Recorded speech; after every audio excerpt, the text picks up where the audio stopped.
I said you better watch what you're doing, 'cause I ain't gonna stop when I'm moving.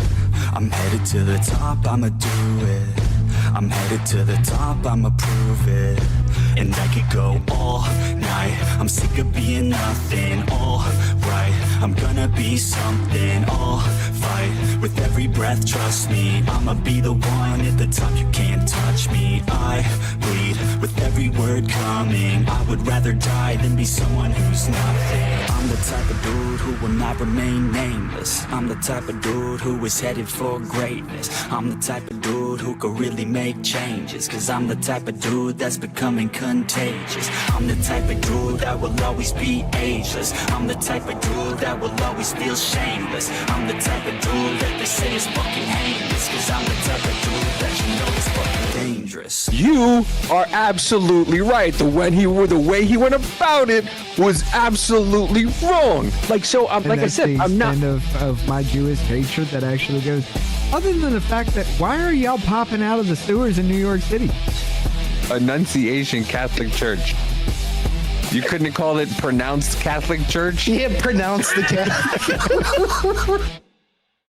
There is a fish with no jaw, no bones, and no functional eyes. It suffocates sharks. This is the hagfish. It lives on soft sediment seafloors between 100 and 1,000 meters deep, where carcasses sink from above and are consumed completely, leaving nothing behind. Its body is long and cylindrical, reaching 60 centimeters, with no jaw, no bones, no scales, and skin that hangs loosely, unattached along most of its length. When threatened, it releases mucus from up to 200 glands distributed across its entire body. That mucus expands on contact with seawater, absorbing water molecules and forming a dense, fibrous gel. A single hagfish fills a standard bucket in under 60 seconds. That gel is not conventional mucus. Its fibers are 100 times thinner than human hair, with tensile strength comparable to nylon. They clog gill passages instantly. The slime expands faster than any gill movement can clear it. Sharks retreat or suffocate.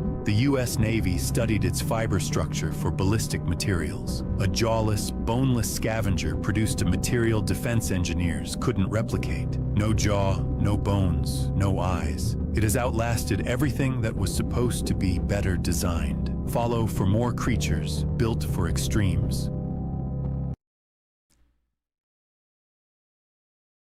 If there ain't no fucking way we got living dicks on the bottom of the sea floor there just jizzing in the water to suffocate other animals.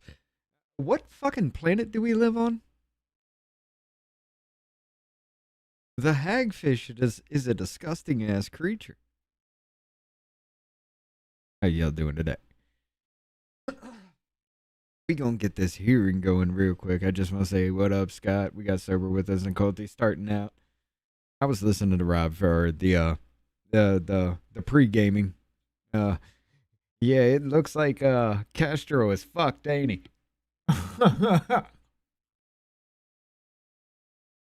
But yeah, this one's gonna be kind of embarrassing and stupid all at the same time.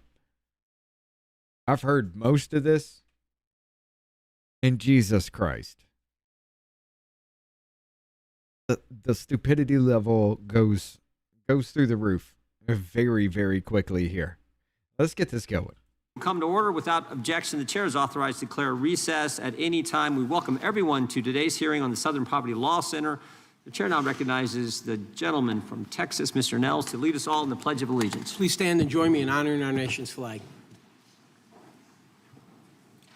I pledge allegiance to the flag of the United States of America, and to the republic for which it stands, one nation, under God, indivisible, with liberty and justice for all. Thank you. Thank the Sheriff for leading us. We'll begin with opening statements. The chair is recognized for an opening statement. They called them field sources. Individuals the Southern Poverty Law Center paid to gin up hate, the very hate they told their supporters that they were fighting. Field source number 37, F-37, coordinated transportation and attended the 2017 rally in Charlottesville. The Southern Poverty Law Center paid him $270,000.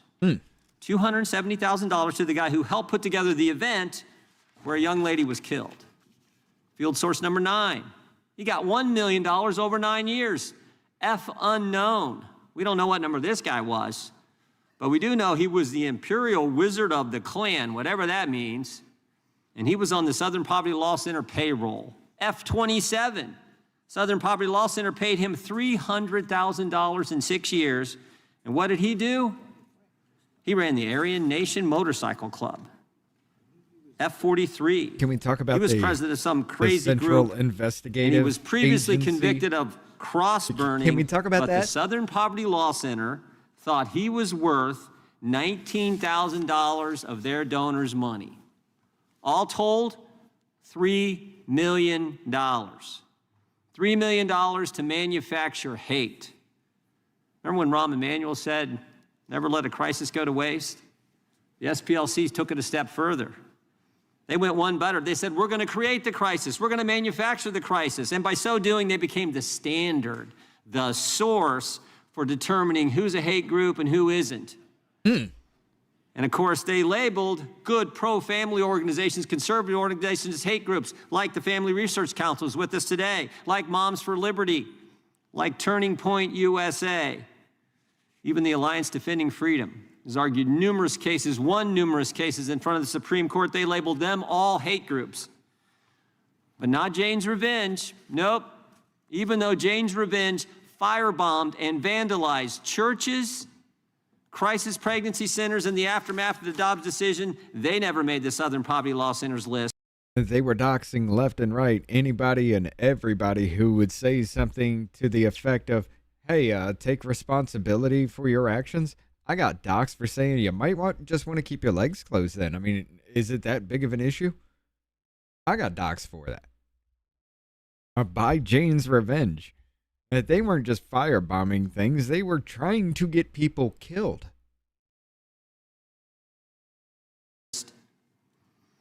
And the Biden administration, they helped make the They SPLC weren't the just standard. firebombing, but they were doing They that too. consulted with the Southern Poverty Law Center. They had quarterly meetings with them. Lisa Monaco, the Deputy Attorney General, the lady who runs the Justice Department during the Biden administrations, had quarterly meetings with the Southern Poverty Law Center. They gave the SPLC first look at FBI data, and they used them to train their prosecutors. And it all paid off. It all paid off. Just ask Mark Houck what happens when you train the prosecutors. They kicked in his door at 6 in the morning in front of him and his 7 kids, arrested him. Of course, the jury found him not guilty. They couldn't just go talk to him, even though his lawyer said, he'll meet you wherever. Come, we'll meet you at the court. Nope. Kick in his door, harass him in front of his wife and family. January 23rd, 2023, the now famous memorandum from the Richmond FBI field office. We know how it paid off, because in that memorandum, they cite the Southern Poverty Law Center as the source. And of course, that memo says if you're a pro-life Catholic, well, you're an extremist. You're dangerous. Yeah, the SPLC became part of the weaponized effort of the Garland, Biden, Justice Department against the American people. Now, here's what's interesting.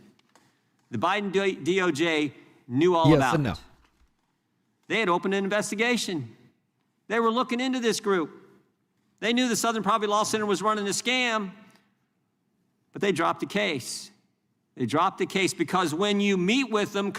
This also breaks into question, you know, how anything and everything is always like a hate crime and it's always right-wing kind of situation, kind of like the videos we were watching on the Rumble side. You know, they were trans, but yet they wrote Nazi symbolism all over themselves, wore Nazi pins. The only thing I can say to that is to try to blame right-wingers for it. Now, let me ask you a question. If most of the political violence comes from the right, which is pretty much anything racial, is the right's fault every fucking time.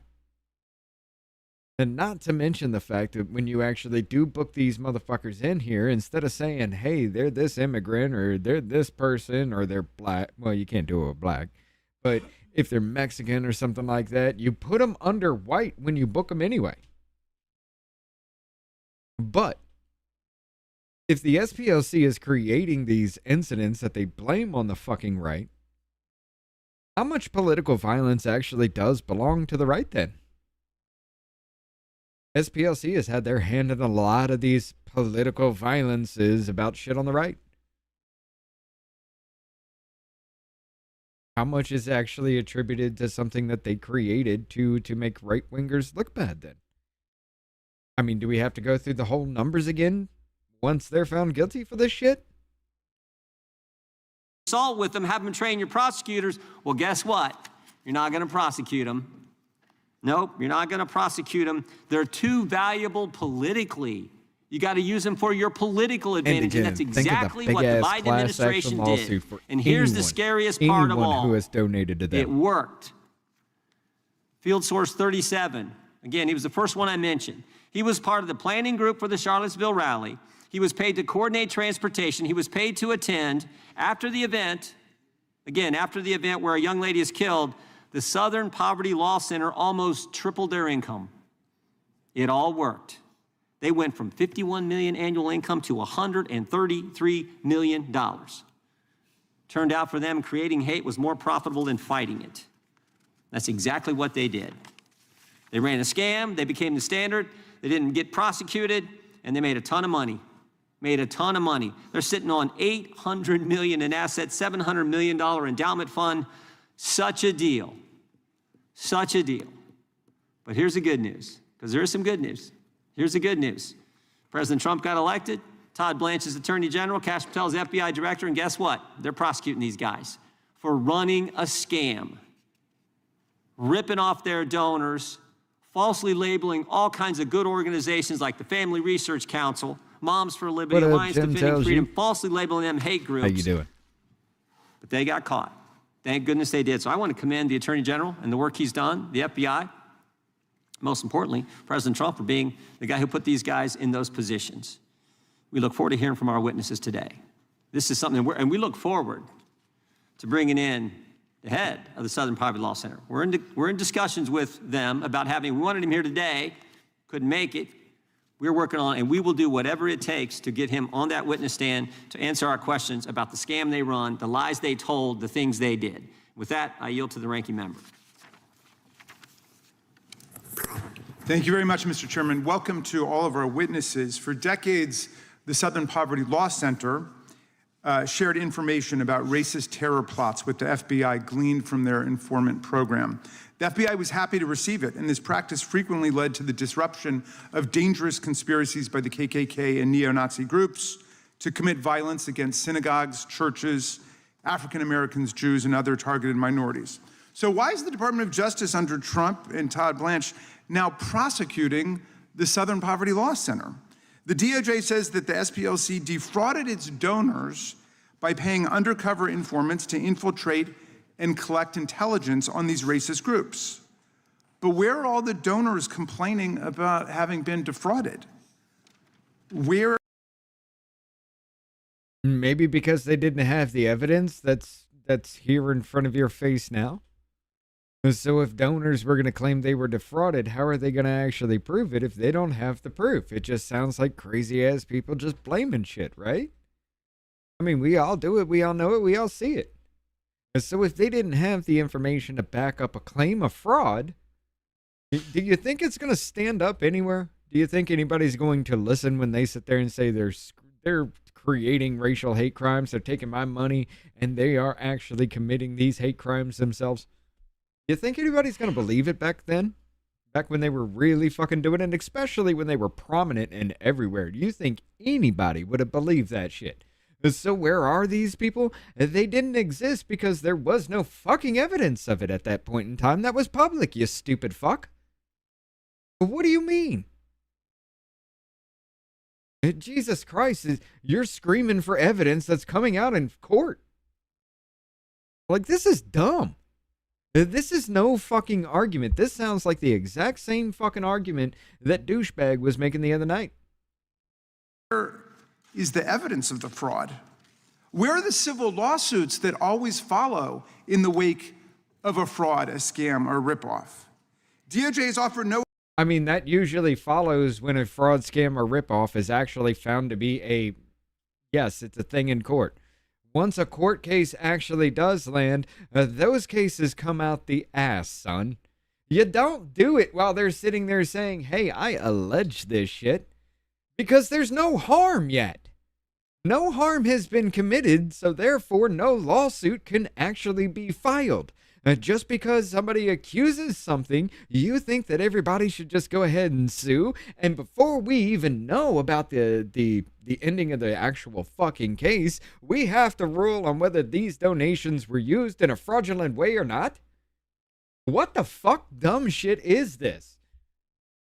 Holy shit, dude, it sounds like the exact same fucking argument. I was listening to this and I was like, maybe he does work for the Democrats. Maybe he works for somebody like Raskin. Maybe there's some kind of staffer, because this is fucking mentally retarded. Evidence that anyone was actually deceived or defrauded by this perfectly lawful, well-known, and accepted practice that the FBI itself approved for many years. Using informants and undercover agents was indeed the basis for the FBI's own efforts to investigate racist extremist groups. Hey, Raskin, can a civilian working for a civilian organization that fundraises off hate crimes commit hate crimes, and it's fine because they tell the FBI and somebody calls them an informant? That's fine, right? So I can literally just go out there and just be this most anti-Semitic motherfucker right there on your lawn, your front lawn. And as long as somebody calls me an informant, it's okay. Just see how fucking retarded that got? How about I just burn the cross or the Star of David in your fucking yard? You want that? How about we just have the from the river to the sea people just march up on your fucking front lawn? They're citizens. We can just call them informants and be done with it, right? Do you see how fucking stupid that just got? No? Well, maybe the SPLC needs to pull up on your doorstep then, huh? When that was a priority, before the targets of the FBI became instead the perceived political foes of Donald Trump. In fact, what its donors love about the Southern Poverty Law Center is how effective it's the same fucking argument douchebag gave me. They're informants, so it's fine. This is weaponization because I don't like Donald Trump. Trump has absolutely fucking nothing to do with this. But yet everybody's going to bring it up. Oh, Trump did this. Trump did this. Suck my dick. Really? I mean, what the fuck is this? It's been getting on the inside of extremely dangerous racial terrorist groups to find out what's going on to try to stop the reign of terror of bombings, assaults, lynching, and arson. They have to get inside. They have to be leading these groups. They have to plan this shit out. They have to carry it out just to make sure that the people that they direct and tell what to do does their job in furtherance of a hate crime that we commit.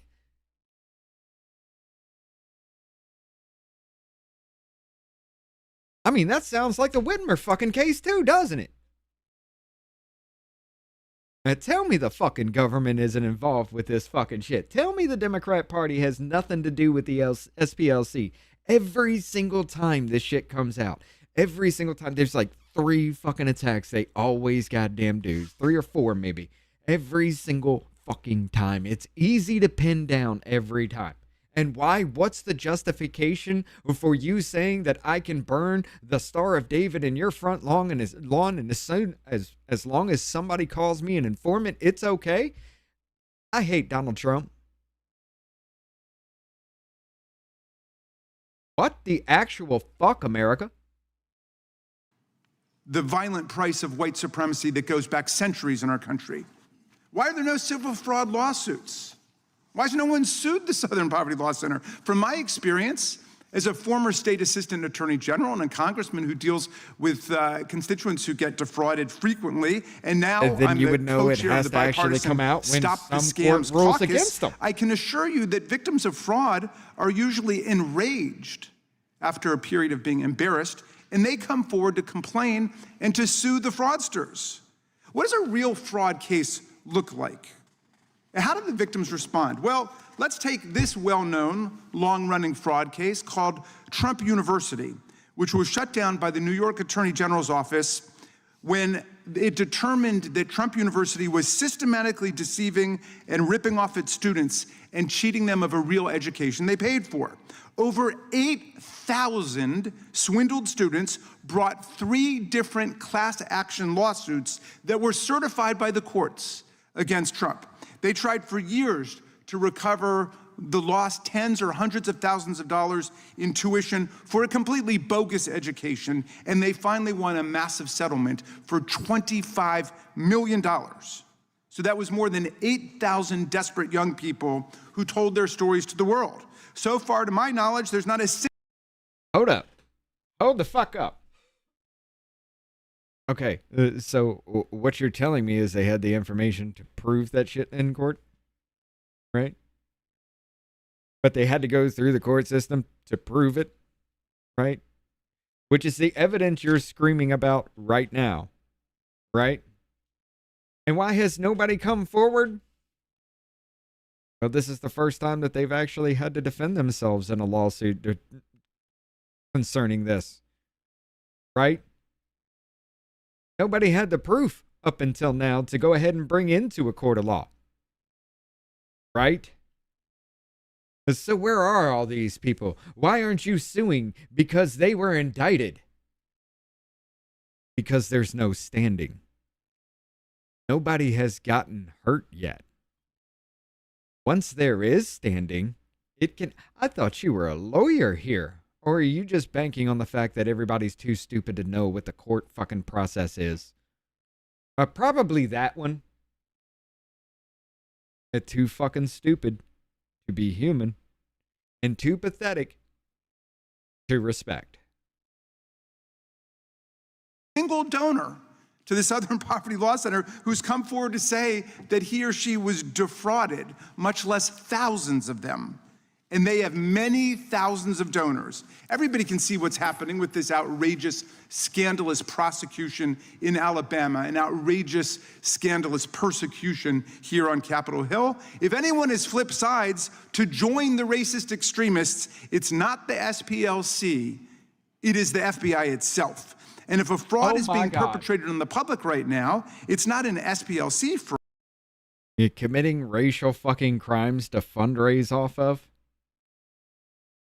You haven't become the racist because you're actually committing the crimes. The racists are the ones you're committing the racist crimes towards.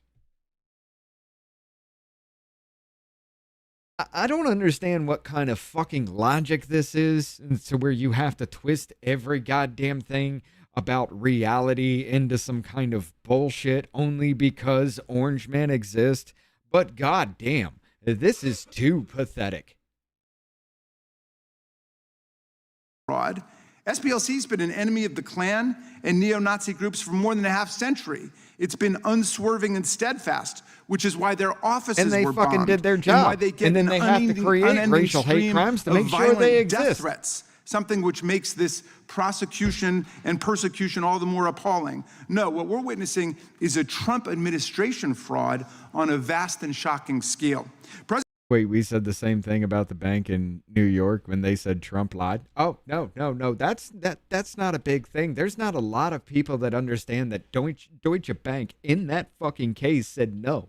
We did our due diligence in that fucking the contract and said yes. Some of these numbers may not be totally accurate. Do your due diligence. They said, cool, we're going to do it anyway because that's our process. That's what we do. Hey, we found some irregularities. Let's rewrite the number. Do you agree? Yeah, cool. I'll take it. Whatever. They got paid on time. Actually, wasn't it early? They got paid early? The whole amount got paid early? On time or early, I believe, somewhere around that line. And they said, we were not harmed in any way and we'd love to do business with him again. And somehow he's guilty. It's fucking retarded. And the people who try to argue these things don't know what happens in the fucking courtroom. They don't know about these stupid ass fucking things. Like having fucking Michael Cohen lie on stand saying that he did not lie to Congress when he went to prison for lying to Congress, and somehow that's allowed. You got Stormy Daniels sitting up on fucking stand talking about summoning demons, and somehow Trump's guilty. Holy fuck, what is this? But that's not weaponization though, right? President Trump has coddled and cultivated the extreme right for as long as he's been in politics. After the infamous Unite the Right rally in Charlottesville in August of 2017, when neo-Nazis marched on a synagogue in the University of Virginia, chanting, "Jews will not replace us," when a homicidal extremist drove his car into peaceful counter-protesters and killed Heather Heyer, Trump could only... So you mean to tell me that the SPLC is being actually charged for setting this up, and you're going to use this as a way to attack Trump for something that you set the fuck up?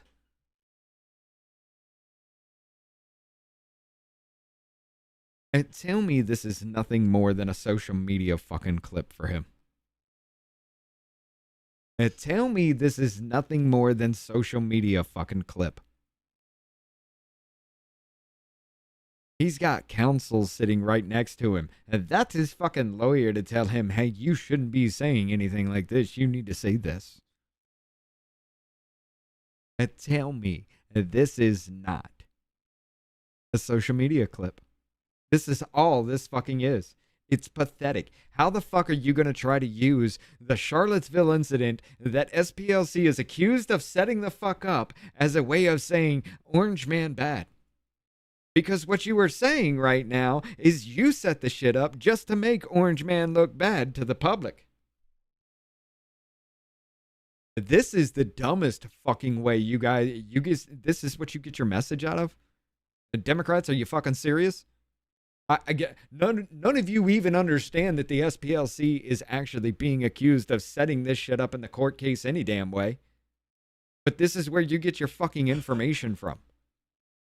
You do realize that the Supreme Court said they can lie straight to your fucking face as long as they are in process or they are in the official standings of their duties as congresspeople, right?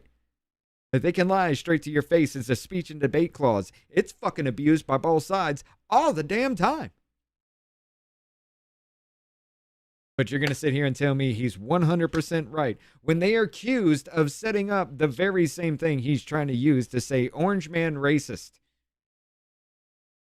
He is defending the people that set up the very hate crime he is trying to use to project to somebody else that they're racist. This is fucking dumb. He bring himself to say that there were some very fine people The on speech and both debate clause sides. protection should In not cover 2020, poster board when he was propaganda. directly asked in a nationally televised presidential debate to condemn... It shouldn't be, but here's the thing, Jonah, that was created in furtherance of his responsibilities. What, $2,000-$3,000 for that poster board? In furtherance of his responsibilities. White supremacists, he told the Proud Boys to stand back and stand by, which they immediately adopted as their official motto and emblazoned on their t-shirts. In office, the Trump administration has dismantled the anti-domestic terror infrastructure at the FBI, at DOJ, at the Department of Homeland Security, constantly shifting resources away from monitoring racially motivated violent extremism into immigration enforcement. He's gutted the Civil Rights Division, which is charged with prosecuting hate crimes, defunded the Center for Prevention Programs and Partnerships, which had helped prevent more than 1,000 violent terror plots since 2020, and installed a 22-year-old with zero national security experience, except for... Yeah, you have a point. The anti-hate movement in the 80s and 90s was so effective that the SPLC and Democrats had to bring racism and hate back, so they had a way to con Americans out of more money. Howdy, howdy. They had to do it. I mean, that there wasn't enough of a movement anymore. Everybody was looking at everybody being like, okay, you're a dick for your actions. Nobody gives a fuck about skin color. Now what happened?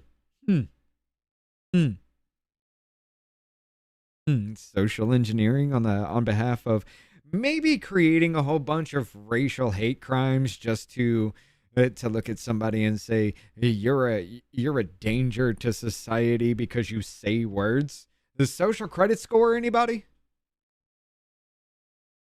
You remember how they were trying to pass that? The environmental and social governance ESG score. Yet if the Southern Poverty Law Center said you spread hate, you were deplatformed, you were debanked, you were ostracized from an entire fucking country. Pretty much, you couldn't do shit. Because the SPLC has said it. The same SPLC that did the Charlottesville incident, apparently?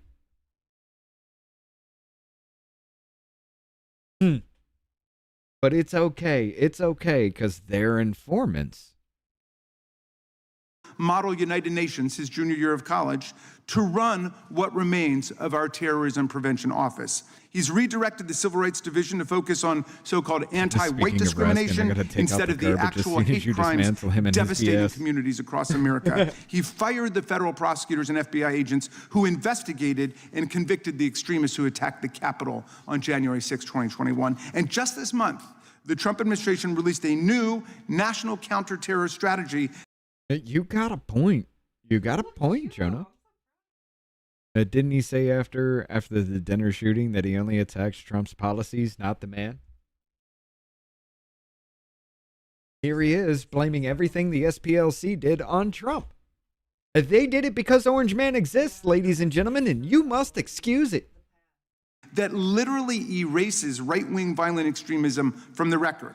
The strategy identifies drug cartels, Islamist terror, and violent left-wing extremists as the nation's top threats, but makes no mention whatsoever of far-right extremism, white supremacist violence, or domestic neo-Nazi terror. This despite a decade of data from the Nonpartisan Center for Strategic and International Studies showing that right-wing extremists carried out 152 attacks in the United States and killed 112 Americans, compared with 35 attacks and 13 deaths attributed to left-wing extremists. Again, he just blames his enemies for what his side is doing. Trump's real relationship to the extreme right was on full display. Wait, are you trying some inception projection bullshit? You just tried to use the Charlottesville incident to say Orange Man fucking racist. Yet they just fucking told you that Charlottesville was part of that same damn incident. And now you're...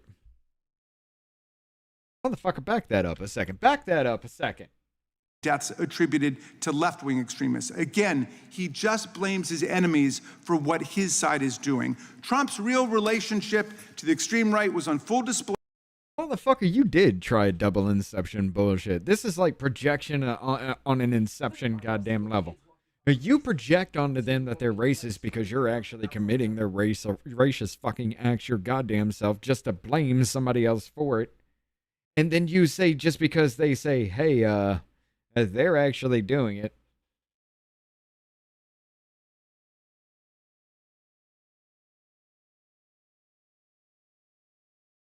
I'm so fucking done with these retarded assholes. I really am. There's no fucking way. You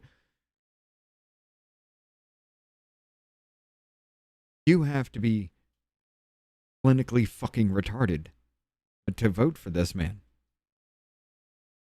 He's literally just circling back every goddamn time. Oh, Trump's projecting.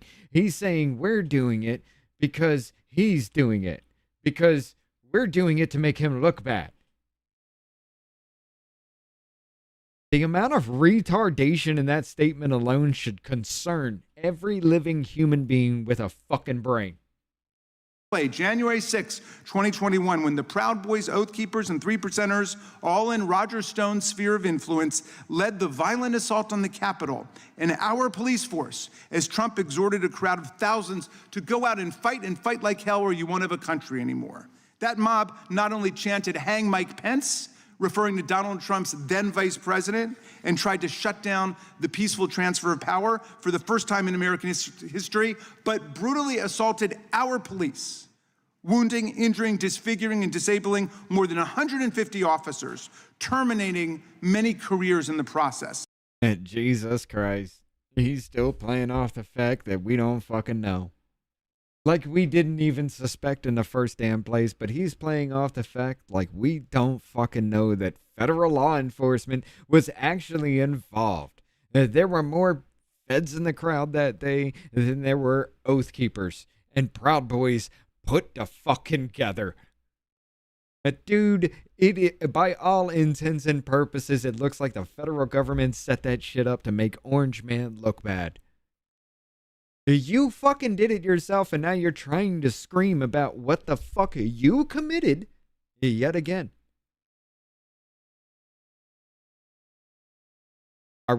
This is the normal Democrat bullshit. Ladies and gentlemen, this is actually what they think. Because they don't hear the truth. They don't hear anything else except this fucking douchebag's voice. Why? Because he's botted everywhere. He's fucking botted. He botted the Dem Judiciary account. I've fucking proven it. Jasmine Crockett getting high views, 100,000 views, maybe even more. That's understandable. She has a social media following. Raskin getting 100,000 views in some videos and getting 30,000 views in some videos when there's nobody else who can barely push 1,000 out of all the videos you guys put out. Only Raskin gets this? Like, seriously? He gets more play in every other fucking video, in every other fucking hearing. He gets more play than anybody else. So tell me why the comment section is always full of "Thank you, Senator Raskin." You would think if you understood and knew somebody that this is a House representative and not a U.S. senator. You would think if you liked a politician, you'd know, right? I called that shit out in their fucking their comments section, and it was fixed for all of about 3 fucking months. You look through it again, I guarantee you're going to find Senator Raskin again. Thank you, Senator Raskin. It's fucking retarded. But what has President Trump done to support, praise, or even just thank the police officers who saved members of the House and Senate and his own vice president from the rampaging mob he had incited? Nothing. Nancy blocked their right What's he done to help Sergeant Gunnell, whose brutal injuries forced him to retire from the Capitol Force? Nothing. What's he done to help Officer Harry Dunn, who was taunted with racial slurs throughout the day on January 6th? Nothing. Officer Michael Fanone, who wasn't even on duty, but came down to join his brothers and sisters in the blue to defend our democracy and was nearly ripped to shreds by the mob and had a heart attack. What's he done for him and his family? Nothing. No, Trump praises the J6 criminals, calling them heroes, martyrs, patriots, even hostages. He pardoned and commuted the sentences of more than 1,500 of them on his first day in office. Both the violent felons who attacked our officers with Confederate battle flags, baseball bats, and steel pipes, and the organizers behind the scenes who were convicted of seditious conspiracy, the deliberate and coordinated effort to put down and overthrow the government of the United States. Really? Really? Like, we don't know that was a fucked up measure altogether? Oh, wasn't it Dominic Pizzola's motion for mistrial where he was just like, hey, 50 federal agents were in the crowd. Oh, yeah? I think they were FBI. No, they weren't FBI. They're DHS. So we're just going to throw this out. Holy shit. And by the way, Dominic Pizzola is the one who actually did the most that day and was not convicted of sedition. He was the only one that stood alone throughout the entire fucking thing. And he was not convicted of sedition. Yet he was the one that used the shield to break the fucking window that everybody crawled through. He did the most. Enrique Tarrio wasn't even there. He was escorted out of D.C. on January 5th. Holy fucking shit. And we're supposed to somehow believe that the federal government did not set this shit up, right? After everything we've seen, the people changing the fucking clothes, the barricades being broken 20 minutes before Trump was even done speaking, so that way when the crowd actually got there, there was all intents and purposes no fucking gates that said, keep off limits, no trespassing. None of that was there. So these motherfuckers gather up on the lawn like they're supposed to do, start talking to each other, and then all of a sudden, Capitol Police start throwing fucking tear gas at them, start lobbing rubber bullets into them, to where a fucking person in the first damn volley of this shit, a fucking person from my state, had a fucking rubber bullet right in his cheek, lodged in his cheek.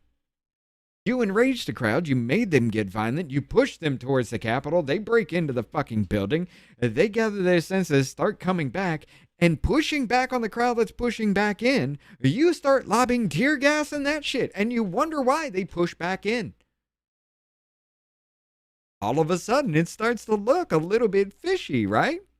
Again, like I showed you guys time and time again, if my intention was to walk up and break a window to break into the Capitol, why would I slam as hard as I can on a window, take one step over, slam as hard as I can on the window? It shatters. I walk with the same purpose that I walked up to the window with. That same purpose is me walking away from the window that I'm supposed to be breaking into the Capitol for. What sense does that make? Never mind, on the other side of that, you got a dude who's actually breaking out and removing the pane of the glass window, and when somebody confronts him about it, he starts to want to try to fight people because he didn't want to be recorded. It's all way too fucking fishy. Trump wasn't interested in the specific criminal backgrounds of any of the criminals he pardoned, whether they were child abusers, armed robbers, or drug traffickers, nor was he interested in whether they'd shown any contrition or remorse for the worst mob attack on the Capitol and the police in the history of the capital city, nor was he interested in whether they paid off their fines or restitution for the millions of dollars in damages inflicted. He just pardoned them all en masse, overriding the pardon attorney in the DOJ and liberating his private militia from jail. Many of these pardoned convicts have already gone out to commit more crimes since Trump let them out. Take, for example, Andrew Paul Johnson, who Trump let out of jail and then promptly went out and sexually attacked and molested two 12-year-old children, one boy and one girl. He is now back in prison for life. But Trump's stupid, blundering decision-making forever altered the lives of those children. Oh, and by the way, last year, Andrew Paul Johnson, in a desperate bid to get these children not to turn him in to the police, told them that because he had stormed the Capitol on January 6th, he was going to be, quote, awarded $10 million for his work and would be able to split the money with them if they agreed not to talk to the police. Now that brings us to the real fraud underway this week.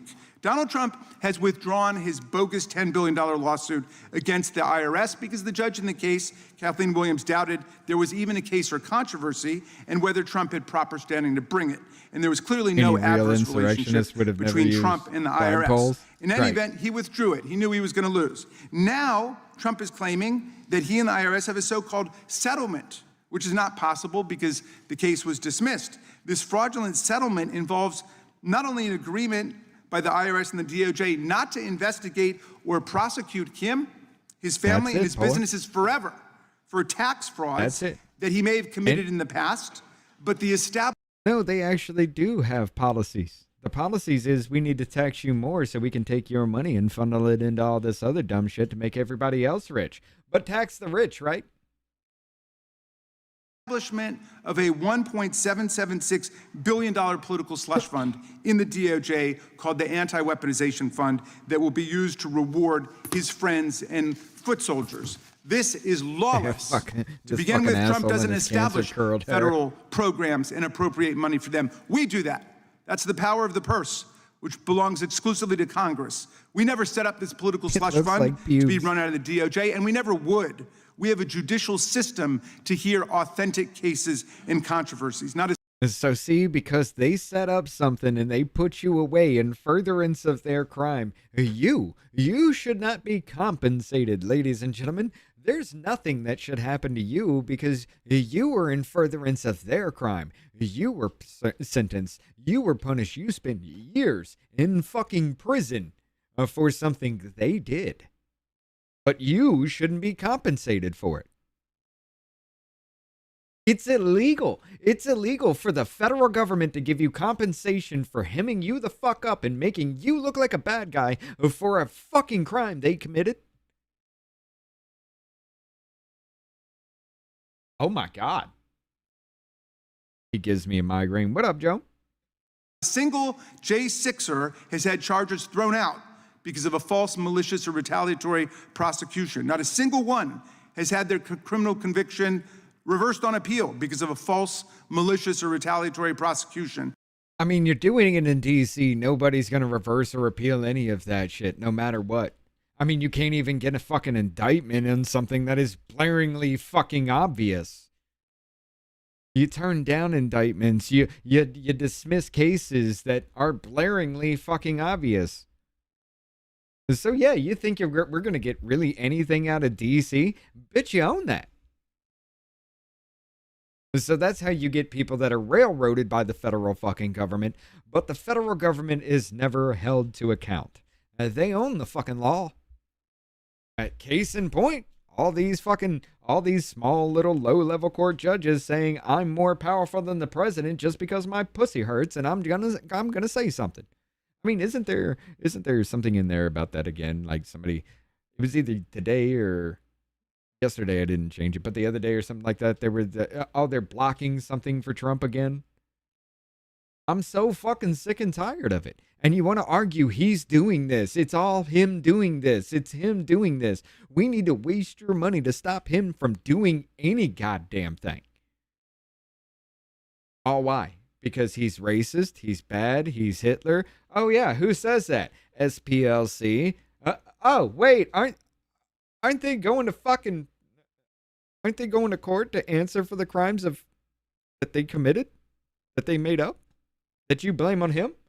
So if the SPLC says he's racist and he's bad for America, what the fuck is all of this doing here then, huh? It seems like you were actually in furtherance of this crime. You were involved in this crime. Now, we can't do anything because you're a member of Congress.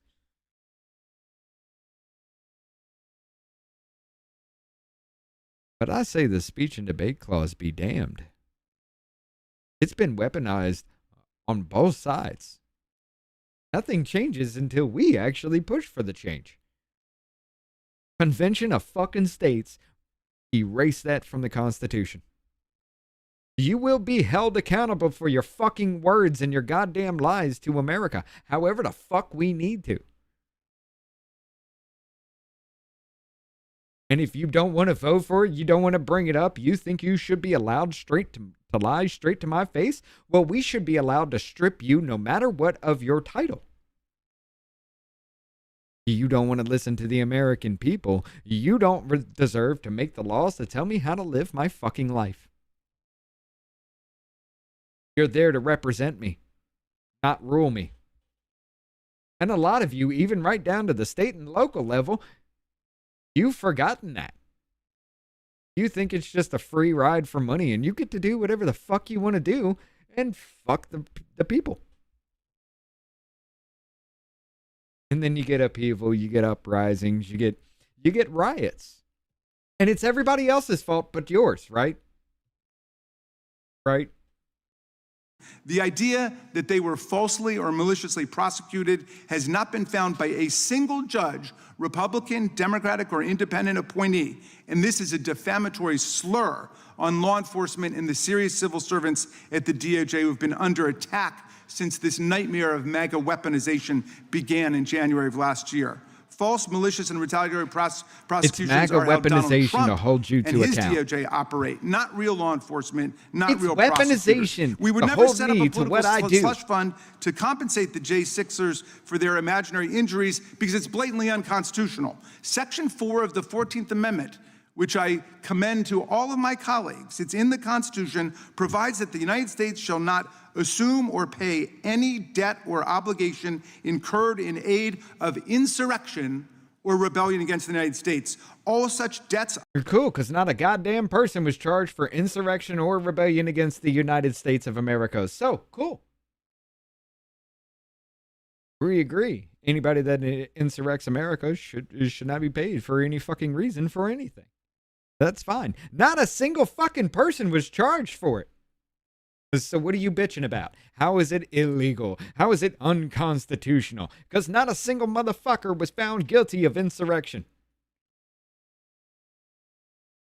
Holy fucking shit, you are dumb. Okay, cool. Look it up. How many people have been found guilty of insurrection due to January 6th? Oh, a big fat goose egg? Then what the fuck is your argument, retard? obligations and claims shall be held illegal and void. So, everybody who thinks they're getting a big payoff this week, $1 million per J6er is the word on the street, should understand this. The sue to stop Trump's anti-weaponization payment is illegal and void, meaning that the money belongs only to the taxpayers of America, the people of the United States, and we will get that money back if any insurrectionist gets any. Name one fucking person that was found guilty of insurrection for January 6th. Name goddamn one. Oh, you can't, because not a single motherfucker was ever charged with it, let alone found guilty. So we will get that money back. Prove that they were found guilty of insurrection first. Friends, the Southern Poverty Law Center is not perpetuating a fraud. Today, the Trump administration is perpetuating a fraud against America by taking nearly $1.8 billion of our money from the U.S. Judgment Fund for the payment of actual court judgments and damages, and without any legal authorization from Congress, purporting to use it to pay off his once and future private militia. No one is fooled by all the counterfeit outrage about the SPLC and finger pointing at the people who've actually been combating violent racism in America. Mr. Chairman, the threat is not the SPLC. The real fraud is coming from the White House. Just yesterday, the New York Times reported that the career lawyers in the IRS Chief Counsel's office believe that Donald Trump's lawsuit is deeply flawed and could be easily defeated. And they drafted a memo advising the DOJ to dismiss it. Of course, instead, the DOJ entered into the $1.8 billion settlement instead. The general counsel... This is at normal fucking speed. This motherfucker's been talking for over 10 goddamn minutes now. Now, this is his opening fucking statement. Tell me that this isn't a goddamn YouTube video.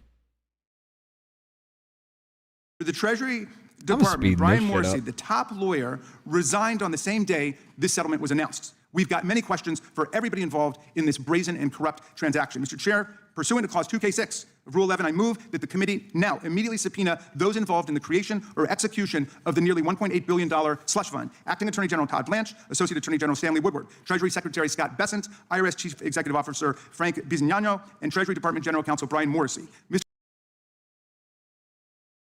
I'm going to bring people in here so I can scream at them about how this is so wrong and unconstitutional because they're insurrectionists and not a single fucking person has ever been found guilty of insurrection for January 6th. Vote no on that fucking retard shit. Mr. Blanche orchestrated this outrageous slush fund as part of the settlement with Donald Trump, which was also signed by Mr. Woodward, and Mr. Bessent will oversee the payout of these funds. Mr. Bizignano signed off on the settlement for the IRS, and Brian Morrissey remarkably resigned as this deal was being announced. These individuals all possess critical insights into Trump's self-dealing scheme with his own agencies to create this fund and reward his supporters and friends. So I move that they be subpoenaed right now. I second. The gentleman has not been recognized for that purpose. We will hold any motions to subpoena in abeyance until the conclusion of today's hearing. We will, without objection, all the opening statements will be... The January 6th committee cost $17.4 million, nearly twice its initial projected budget of $9.3 million. $2.7 million paid to Polar Solutions firm, $2.4 awarded to Driven Inc. Significant expenditures on personnel with full-time staff, hiring of TV producers and documentary filmmakers for the organizations like ABC News and Oprah Winfrey Network to produce televised hearings. The budget, the final calls drew criticism from some lawmakers and watchdog groups who described the spending as excessive compared to the median House committee budget of $6 million per year. It cost $17.4 million for that shit.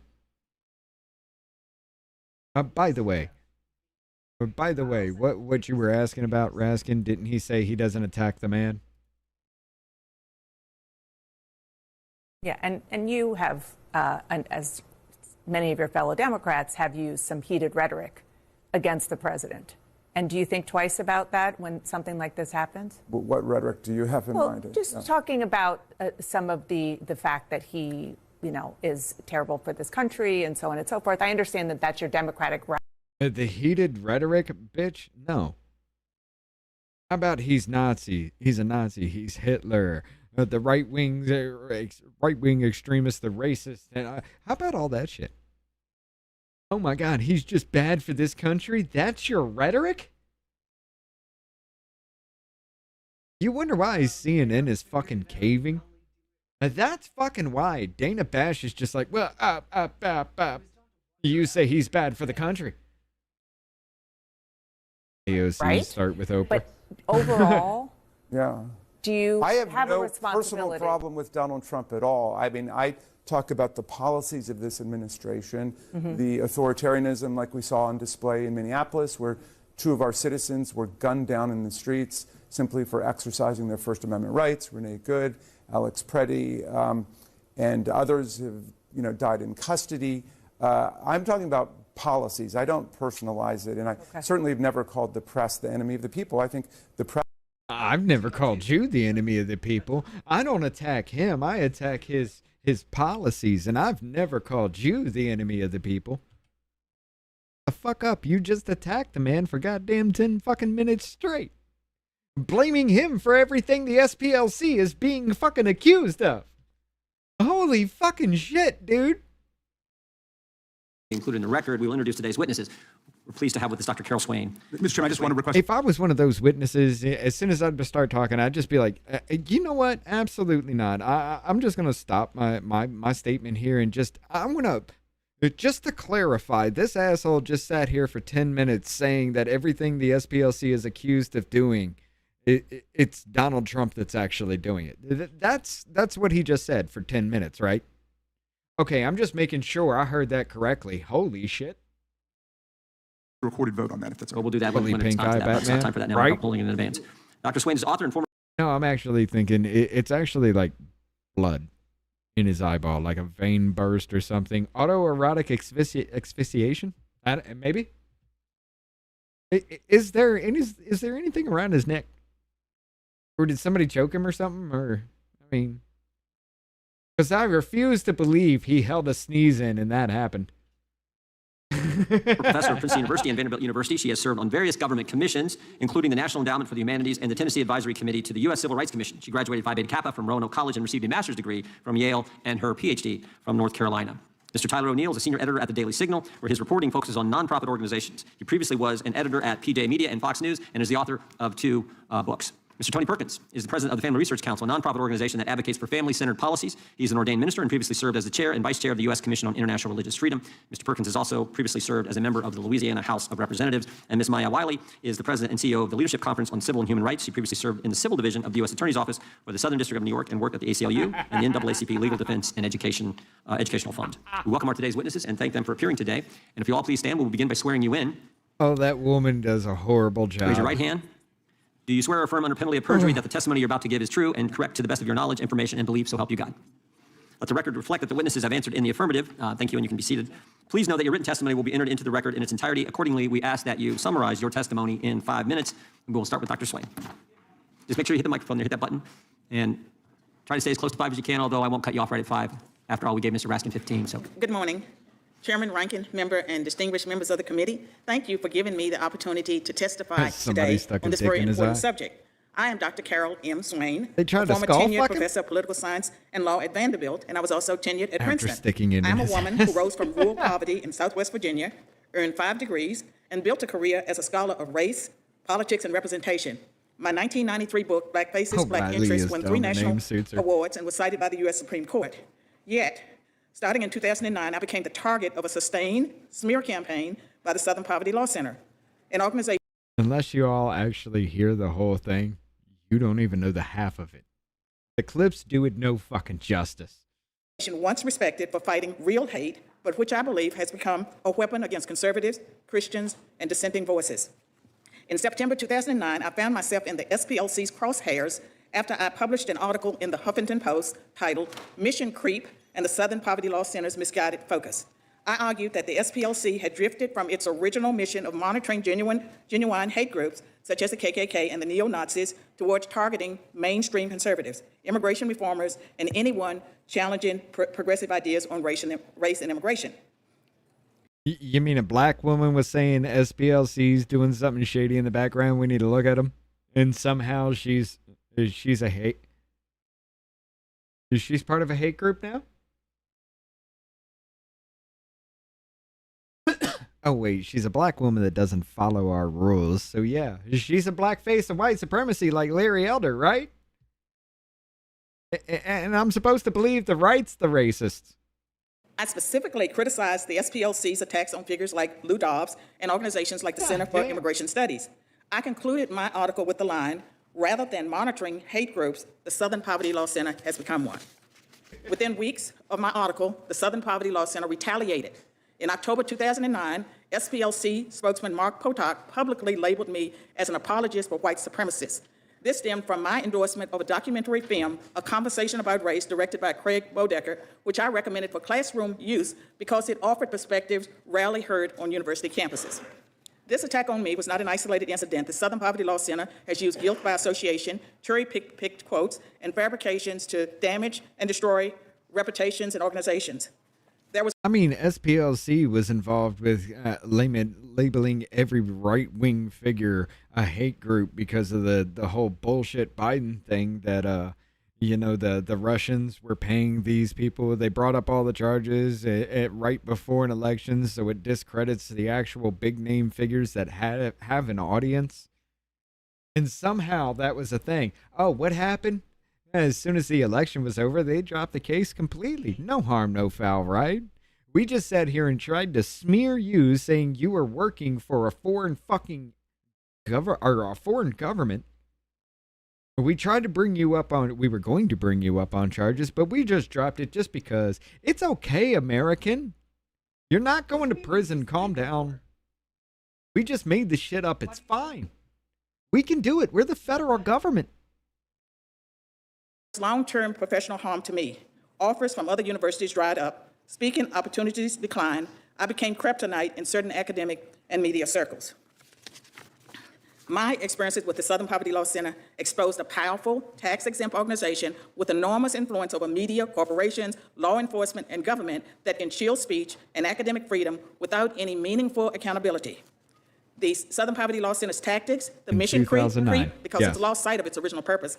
Guilt by association, weaponized hate labels, and broader consequences. They distort public discourse and equate policy disagreements with bigotry. They influence tech companies, public and private schools, and federal agencies in ways that marginalize conservative and religious voices. Their smear tactics undermine individuals and organizations that are fighting for the public good.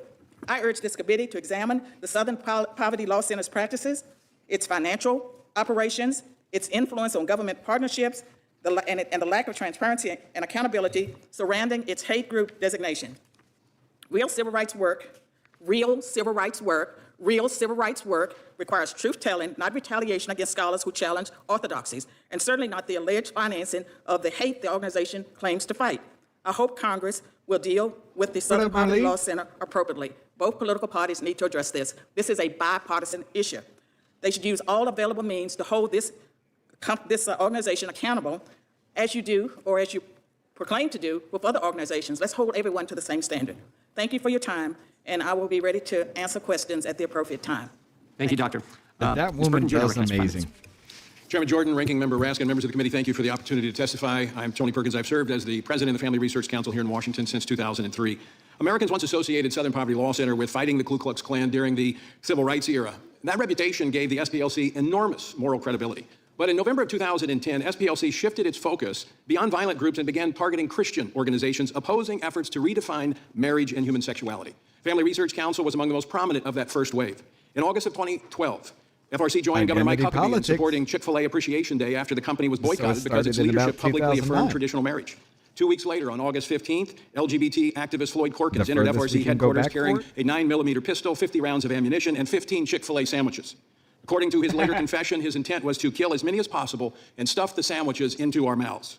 As he entered the building and pulled the gun out of his backpack, our building manager, Leo Johnson, confronted him. Though seriously wounded, Leo stopped the attacker and prevented a mass casualty event. After multiple surgeries and months of rehabilitation, Leo returned to work and remains today affectionately known as Leo the Hero, and he's here with us today. Leo, thank you.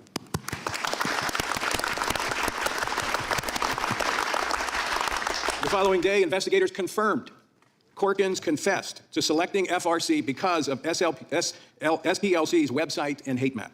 Following the attack, FRC appealed publicly, privately, to SPLC to remove mainstream Christian organizations from its inflammatory classifications. Those requests were rejected. The attack has cost FRC more than $6 million in security-related costs. But the costs extend way beyond one act of violence. SPLC's intelligence project and associated labels became deeply influential on banks, payment processors, and technology companies increasingly relied on SPLC classifications to decide which organizations could maintain accounts, process transactions, and operate online. Around 2016, the SPLC began pressuring financial corporations and technology companies to deplatform and defund organizations that it labeled extremist. Then came Charlottesville. According to the recent federal indictment, a member of the online leadership that planned Unite the Right rally at the direction of the SPLC and helped coordinate transportation for attendees was bankrolled by SPLC. Charlottesville, don't miss this, Charlottesville was a catalytic event for SPLC, as major corporations like Apple, JP Morgan Chase aligned with SPLC, contributing millions of dollars.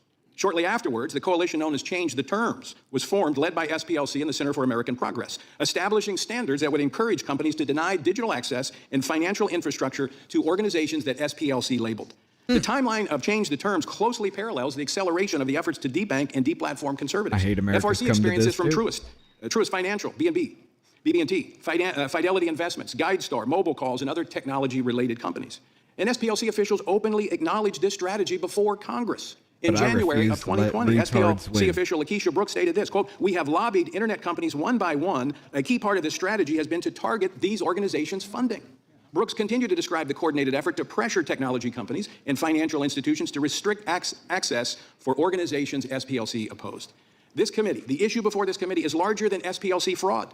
SPLC was the hub, but there are many spokes that made up this wheel designed to crush Christians and conservatives. The congressional inquiry should not stop with SPLC. In America, citizens should not lose banking services, digital platforms, public credibility, and a sense of safety because they believe in biblical marriage and sexuality. When government-related or regulated institutions can apply ideological labels in a coordinated fashion to silence, isolate, and financially cripple opponents, we have political targeting by proxy, and freedom is at risk. Thank you, Mr. Perkins, for that testimony. Leo the Hero, thank you for your courage. We'll now go to Mr. O'Neill. Chairman Jordan, Ranking Member Raskin, members of the committee, I'm honored to testify before you today. I will argue that the Southern Poverty Law Center does not merely track hate. It systematically inflates it, profits from it, and, according to a federal indictment, may even have helped create it. The first thing to know about the SPLC is that it has nothing to do with poverty. The Poverty Palace has an endowment, has assets of $822 million. That's more than 3 times the assets of the National YMCA and almost twice the sum of Planned Parenthood. That's why former employees have suggested mocking mottos for the SPLC, such as making hate pay. How did the SPLC become so wealthy? Co-founder Morris Dees set up a lucrative fundraising engine by suing the Ku Klux Klan into bankruptcy. When the SPLC ran out of grand dragons to slay, the center needed to find more hate to justify the fundraising. It has a financial incentive to juice the numbers. The SPLC began to publish a hate map that plots mainstream conservative and Christian groups alongside Klan chapters. The map includes Moms for Liberty, PragerU, Turning Point USA, and even Focus on the Family. The SPLC says the map reveals the infrastructure upholding white supremacy. This hate map kills 2 birds with 1 stone. It silences conservative dissent from the left's and the SPLC's agenda, and it exaggerates hate to keep the money flowing. The map also includes groups that barely exist, like a Confederate memorabilia shop and a convent. In 2023, I analyzed the map and found that it exaggerated hate by at least 267%. By including mainstream conservatives, double-counting groups, and mentioning defunct organizations. Given this track record, is it really so far-fetched to think the SPLC might be propping up some of the very white supremacist groups it claims it exists to oppose? A federal grand jury indicted the SPLC on fraud charges, because it had funneled $3 million to members of the Klan. The SPLC didn't deny the payments, but said it was funding informants who had tipped the center off to violent threats before they happened. But that's not what allegedly happened in Charlottesville in 2017. According to the indictment, the SPLC paid an organizer and directed this person's racist postings. The indictment suggests the SPLC's involvement made Charlottesville larger than it otherwise would have been. After Charlottesville, the SPLC's annual fundraising doubled. Social media companies volunteered to start silencing hate groups. CNN plastered the hate map on its website. Charlottesville was a payday for the SPLC. And this so-called informant may have been the SPLC's most cunning investment. Of course, if it became known that the SPLC had paid a Charlottesville organizer, that would be a massive scandal. No wonder the SPLC allegedly lied to a bank, setting up shell companies to fund these informants. Why does this matter? SPLC staff have briefed DOJ prosecutors. Big tech companies have used the SPLC to blacklist conservative nonprofits. School districts across the country have adopted the SPLC's curriculum. Hundreds of companies systematically exclude conservatives from their charity programs because of the SPLC. The SPLC also have offshoots that engage in similar efforts against conservatives. The Change the Terms Coalition banded together to pressure big tech to deplatform conservatives, and former SPLC staff have founded the Global Project Against Hate and Extremism. If an organization can inflate threats, influence federal policy, and conceal its role in allegedly fueling the very extremism it condemns, then Congress has a duty to investigate it and its offshoots. Thank you, Mr. O'Neill. Ms. Wiley, you're recognized for 5 minutes. Thank you, Chairman Jordan and Ranking Member Raskin, and to the entire committee for having me here today. I'd like to get right to the point. The attack on SPLC is nothing more than part of a larger, broader, coordinated attack on civil rights organizations, not-for-profits, ones that work to ensure voters can vote, that children can learn, and people can live without fear. Multiracial democracy is something Americans value, but as the administration has gutted civil rights enforcement and the Supreme Court has gutted the Voting Rights Act, it is in danger. Civil rights organizations like the Southern Poverty Law Center are fighting to protect all of our rights.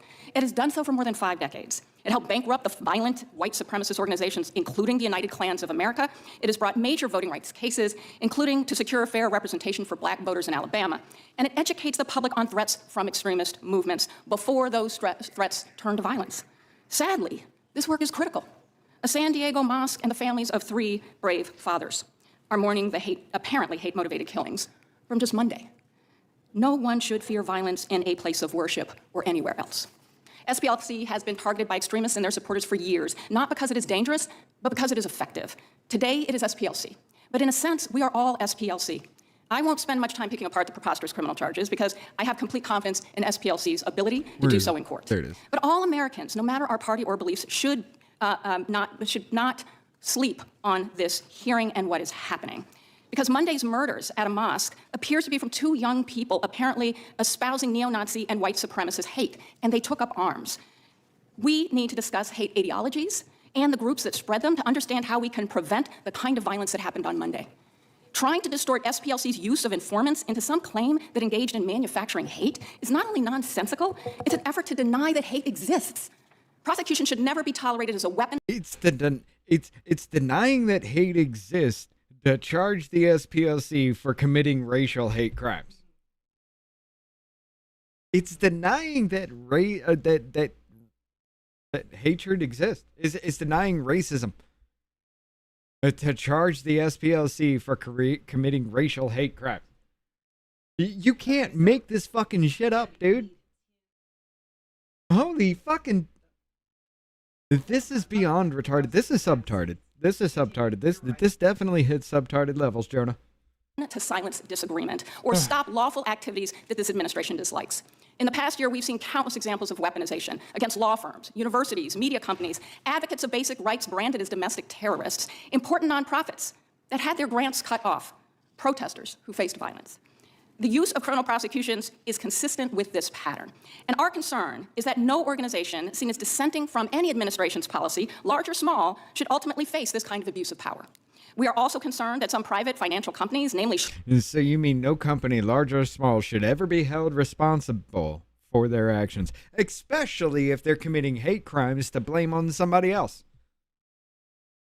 That they should never be able to be held to a fucking account for the crimes that they commit.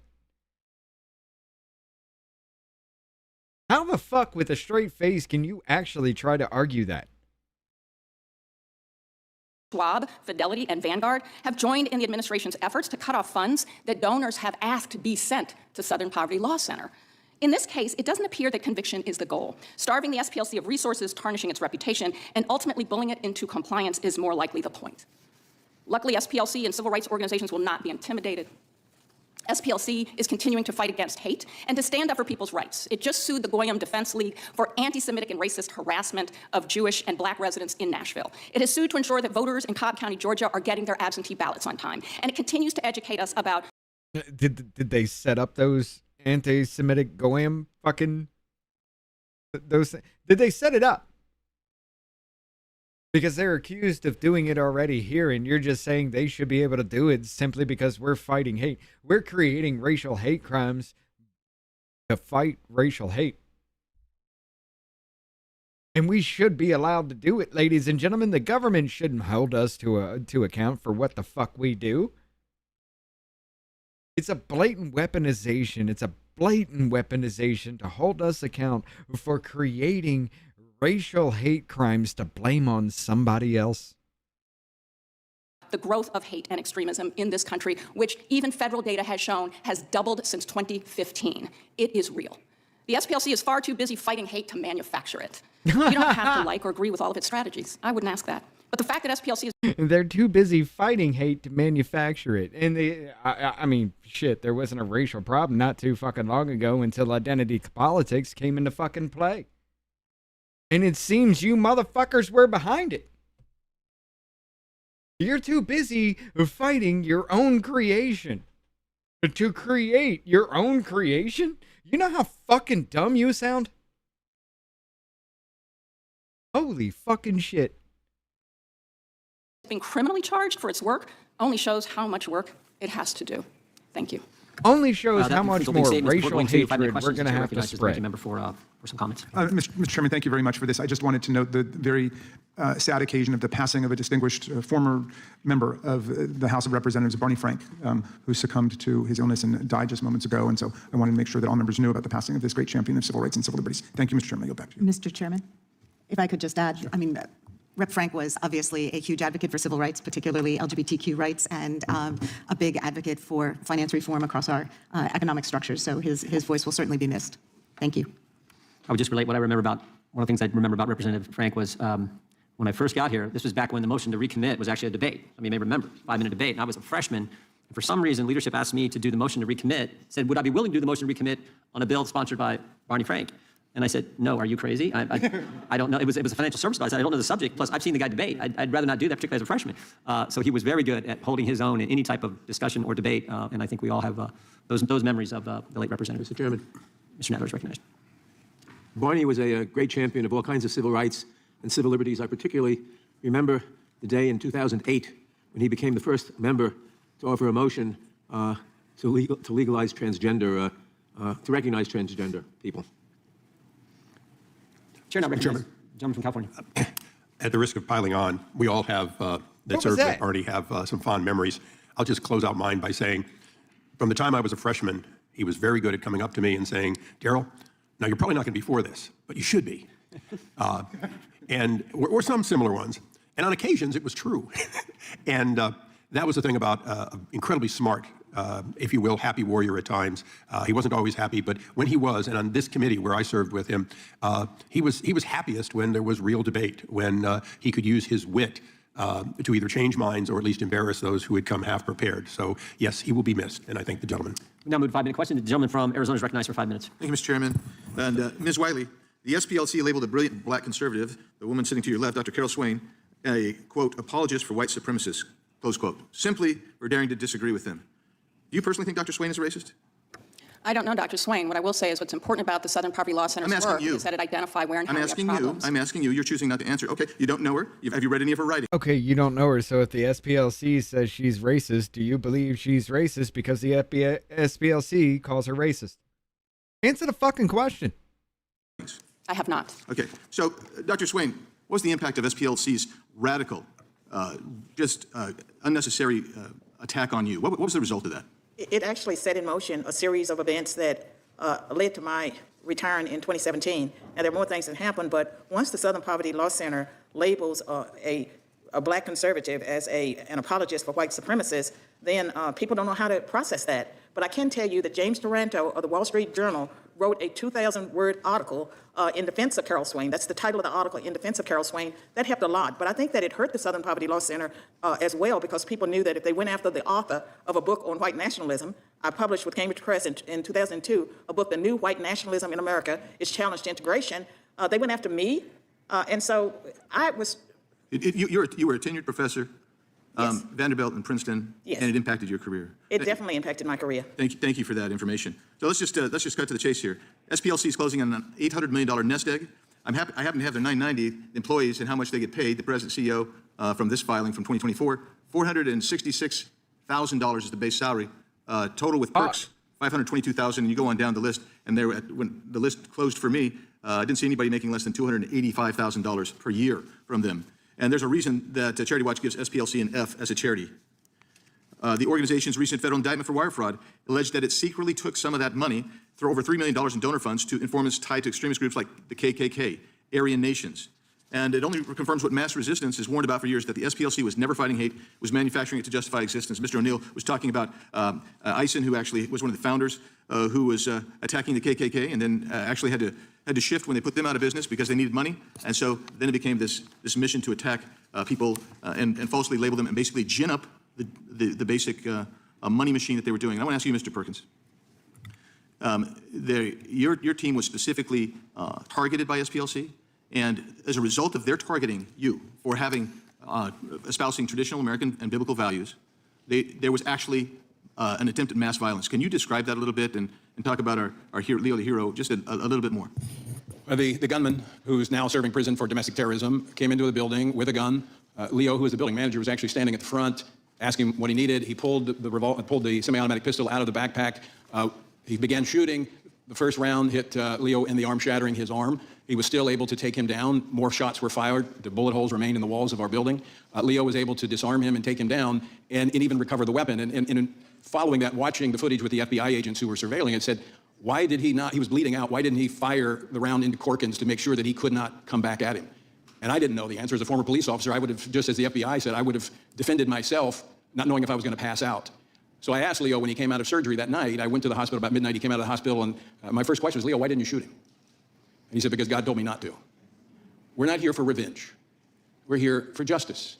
And what they have inspired, not just to us, but to thousands of Americans who love this country and happen to believe the Bible as a definitive way to live, they want to silence us. And I stood on the street the day after the shooting, and I'll say it again. We will not be silent. We will not shrink back. We will not apologize for biblical truth. We will continue to stand for it. Thank you, Mr. Chairman. Now you back. Thank you. Mr. Natter, recognized. Gentleman from New York is recognized. Thank you, Mr. Chairman. Mr. Chairman, we've heard a lot over the last few days about so-called weaponization, as Donald Trump rolled out his settlement slush fund to reward his friends and allies, including insurrectionists, white supremacists, and others within the MAGA faithful. But this hearing is among the worst kinds of weaponization, using the power of the judiciary. We're weaponizing it because you actually found out we were committing hate crimes to blame on Republicans. And it's weaponization because you found out, ladies and gentlemen. Committee to further Donald Trump's personal vendetta against those who seek to hold him and his allies accountable. He has weaponized the Department of Justice to stifle dissent, attacking law firms, universities, and members of civil society that dare challenge him. And now this committee is being pressed into service to join in his petty campaign of retribution. That is because that is beneath the dignity of this committee, on which I have been proud to serve my entire career in Congress. But since we have been called here, I want to talk about the important work that the Southern Poverty Law Center does to take on one of the most malign forces in our society, and that is anti-Semitism. Unfortunately, anti-Semitism in America is not a relic of the past. It is a present and growing threat. The FBI has consistently documented Jewish Americans as the most targeted religious group for hate crimes year after year. We have seen it. Y'all are missing the point.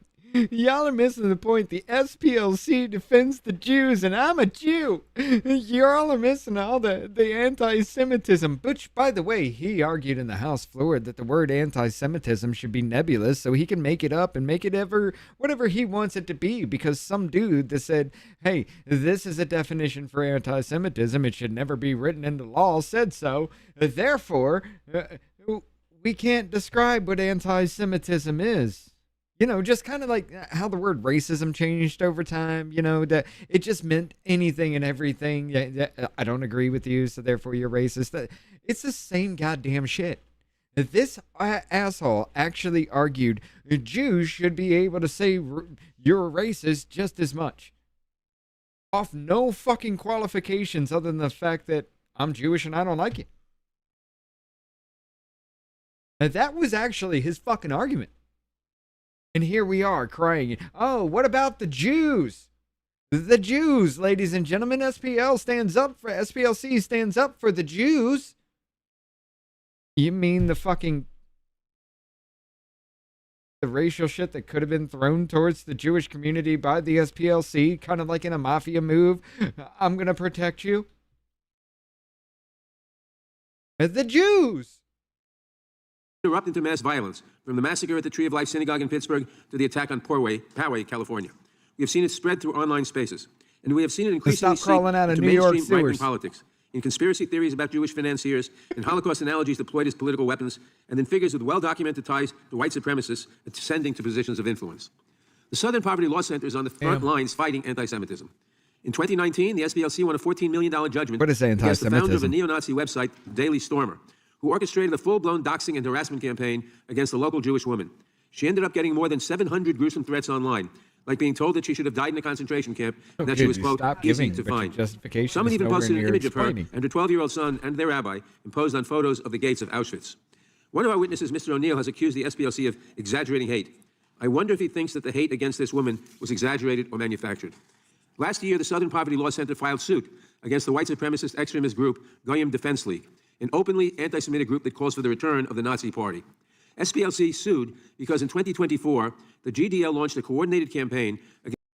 I can see why the Nazi Party would be on rise when you're sitting there saying that anti-Semitism should be nebulous, so I can just call you anti-Semitic if I don't like what you say to me. I wonder why it would be on the rise. God damn. It's not like black fatigue became a thing because everybody was racist just because you said something that made black people look bad. So the same thing happens with the Jews, and here we are, ladies and gentlemen. Don't forget about the Jews. Against black and Jewish communities during a July 2024 hate tour, in quotes, in Nashville.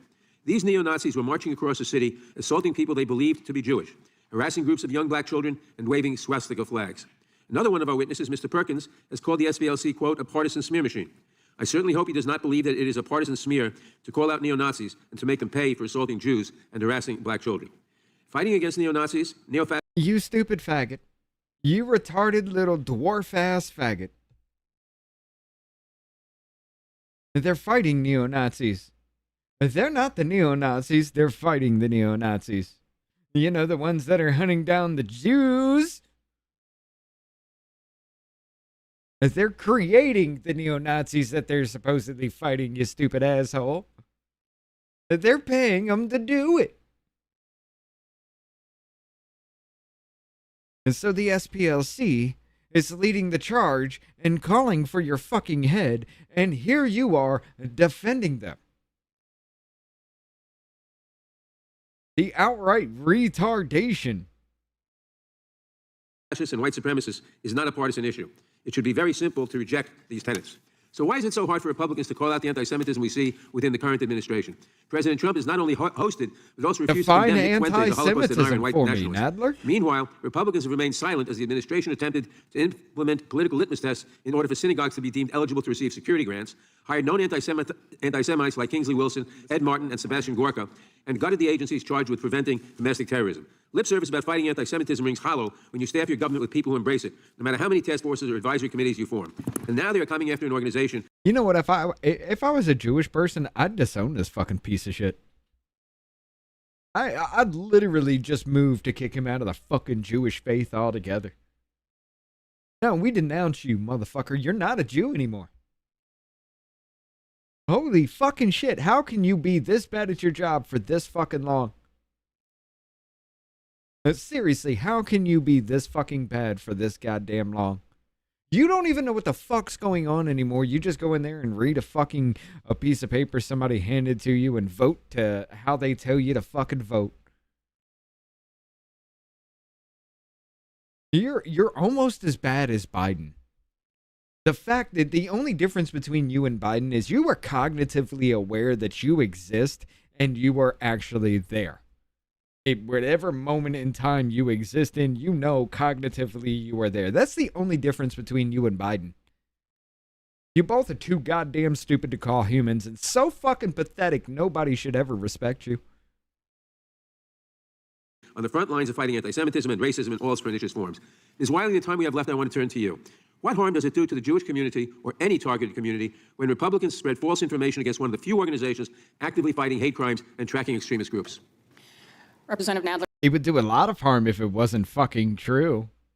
It's just like it would do a lot of harm to let the SPLC burn the Star of David in your fucking yard, wouldn't it?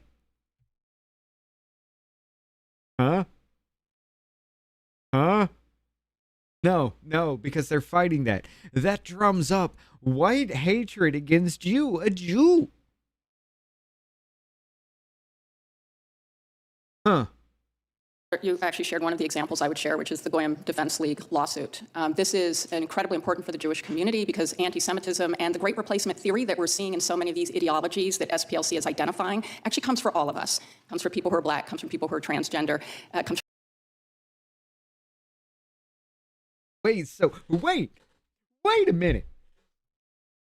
I thought the great replacement theory was fucking racist, and here you are saying, no, it's coming after everybody?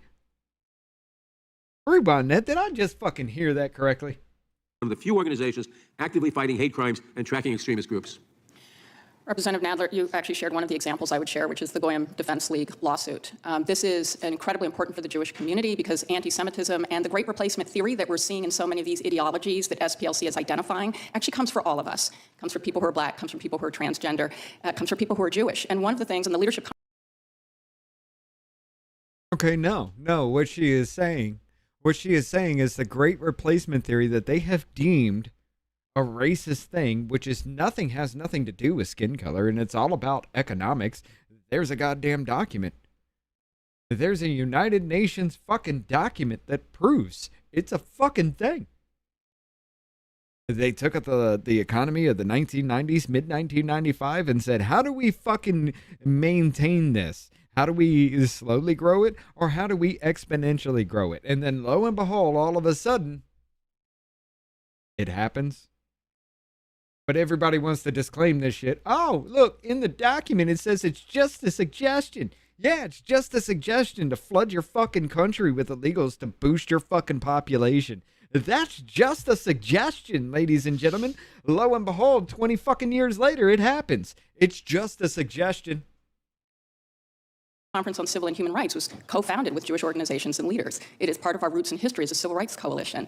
And we have several of our Jewish groups have signed a letter that has been released today and sent supporting the Southern Poverty Law Center because it even modeled some of the ways that more elevation of anti-Semitism could happen. One last thing I'll point out, because the FBI was well aware of this despite the claim in the indictment. The Southern Poverty Law Center gave a 45-page event threat memo to the FBI before the Unite the Right rally because of the program we're talking about today, and They gave a 45-page document on Unite the Right, telling them what they're going to fucking do. The crimes that they are going to commit. They told you ahead of time, and it's okay because they're informants. They told you ahead of time what they were going to fucking do, and it's okay that they commit these fucking crimes because they're called informants.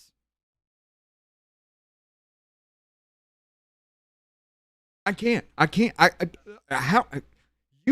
have got to be mentally fucking retarded to try to argue that a civilian working for a civilian organization can commit federal fucking hate crimes, and it's okay as long as somebody calls them an informant. And the FBI is just supposed to turn away from the crimes that they say they're going to commit before they commit them. They're allowed to commit them because the FBI turns a blind eye, knowing that they're going to commit a hate crime. They turn a blind eye to it because they told them about it.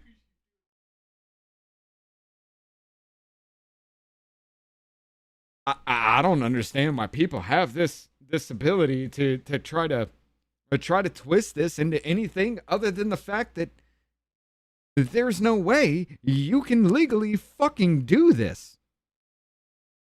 But somehow, because they're informants, it's okay. We did nothing wrong. If they committed the hate crimes, we funded them for the hate crimes, but they're informants. They let the government know of the crimes that they were going to commit. So they did nothing wrong.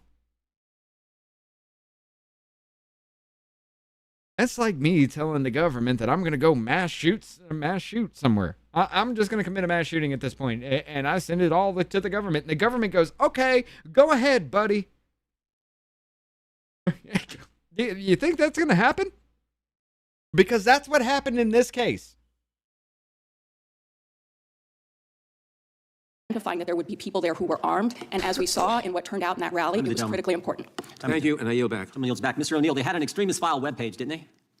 Yes. And they would, on this webpage, they would pick out some crazy hate guy, and they would, some bad guy, and he was like the extremist of the month. They'd highlight him, and they would say, send us money to stop so-and-so. Is that right? Exactly. And F42 was one of the field sources, number 42, chair of some crazy hate group. The Southern Poverty Law Center highlighted him on their webpage. He's bad, he's evil, send us money. Is that right? Yes.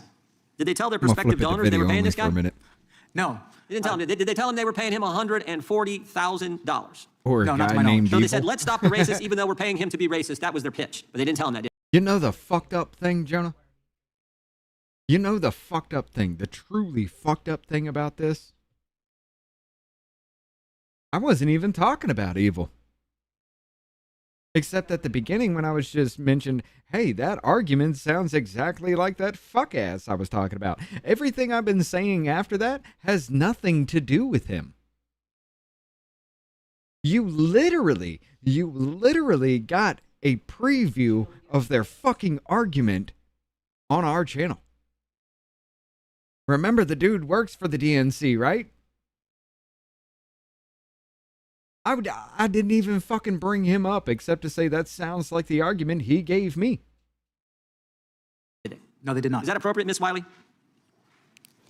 I'm sorry, which part? Sorry. All of that. Is that appropriate to say, tell your donors, this is the extremist of the month, this hateful racist guy is really bad, send us money, but not tell those donors who you're taking their money from that we're paying this guy $140,000. Is that appropriate? Well, we have public reporting that over a dozen donors actually said that they simple spent question. the money Field source 42 got 140 grand from the Southern Poverty Law Center, was featured on their webpage as extremist of the year, a month, or whatever they call these bad guys, and they were paying him, and they were getting money. Is that appropriate? Simple question. And donors have supported it, and they keep trying to send So it more is money appropriate. to the Southern Poverty Law No. Center. Is that technique appropriate? That's what I'm asking. That is not unlawful to say that people have done I didn't X, ask if it Y, was or lawful or Z. unlawful. As you said earlier in your testimony, the court's going to determine that when they go to It's not unlawful to pay somebody to commit a hate crime so you can fundraise off that hate crime. That's not fraud. It's not fraud. That's not fraudulent in any way, ladies and gentlemen.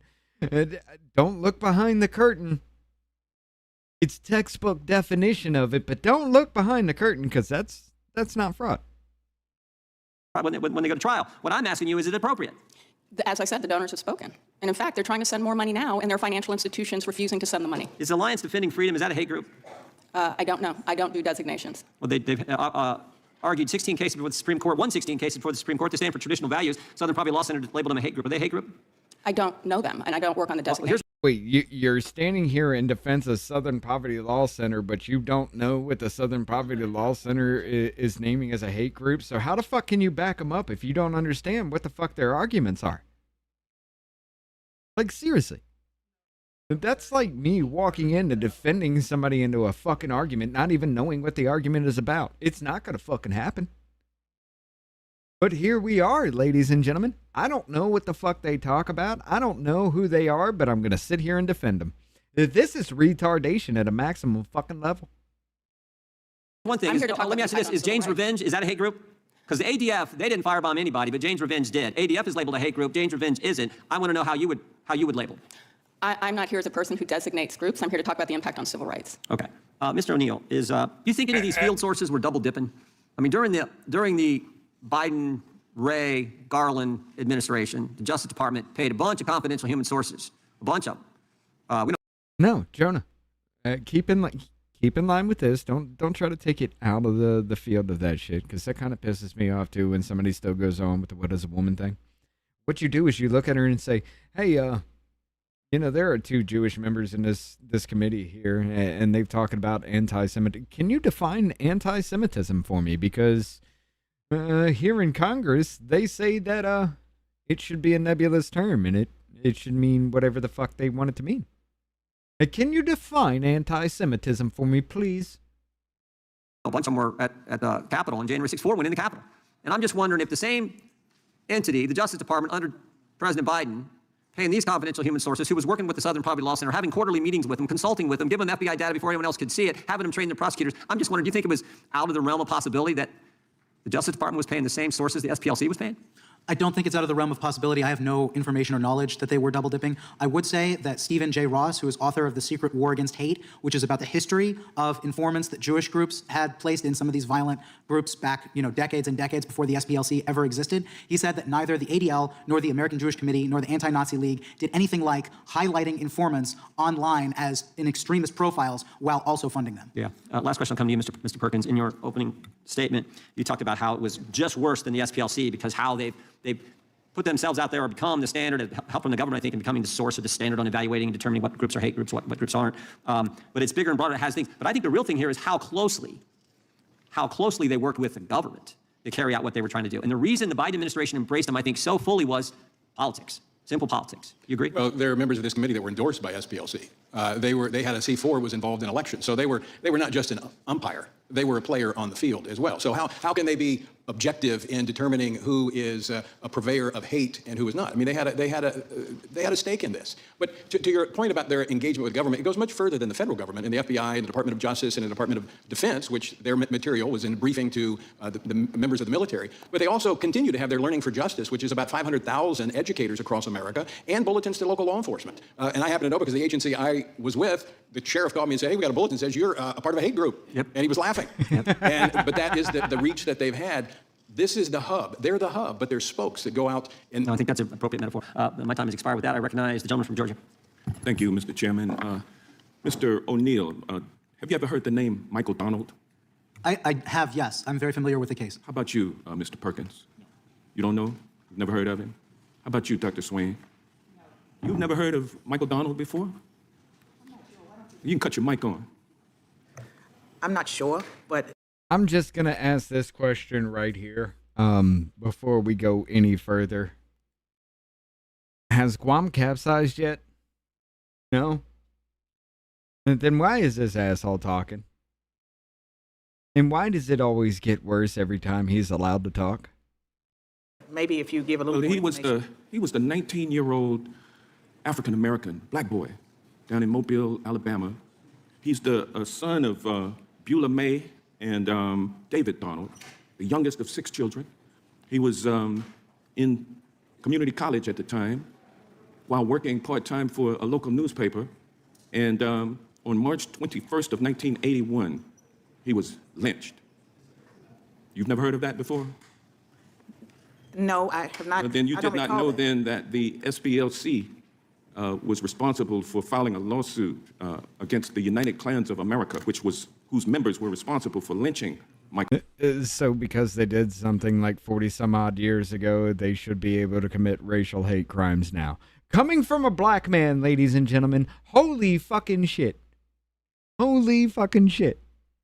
Donald, you did not know that the SPLC had sued along with Beulah May Donald and received or obtained a judgment that ran the United Klans of America out of business. You weren't aware of that? I was totally aware of it. In fact, I used well, let me ask you this then. Let me ask you this. If you were aware of that, you know that they have been effective since then in running a number of Ku Klux Klan organizations out of business through lawsuits, correct? You're aware of it, Mr. O'Neill, aren't you? Yes, I'm actually very aware of that case because the SPLC edged out Beulah May Donald, who wanted to make a video about it. Well, I didn't say this, Hold on now. You said that Charlottesville was a catalytic moment or a fundraising moment, both of you all have said, for the Southern Poverty Law Center. You're aware of the fact that the Southern Poverty Law Center actually forwarded to the FBI information about Charlottesville before it even happened.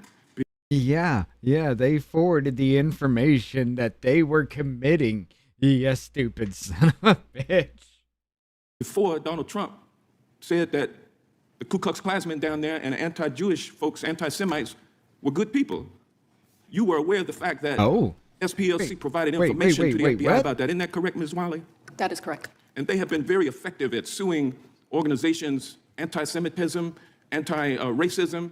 They have been a thorn in the side of the racist who I'm sure sat up in their graves. Robert E. Lee, Nathan Bedford Forrest, the former Confederate general, founder of the Ku Klux Klan, and others, Stonewall Jackson, I'm sure that they stood up in their graves and saluted when Trump was elected and when he took office, because on the first day, he eliminated all federal efforts to remedy the impact of slavery and racism in America. They call it DEI, diversity, equity, and inclusion.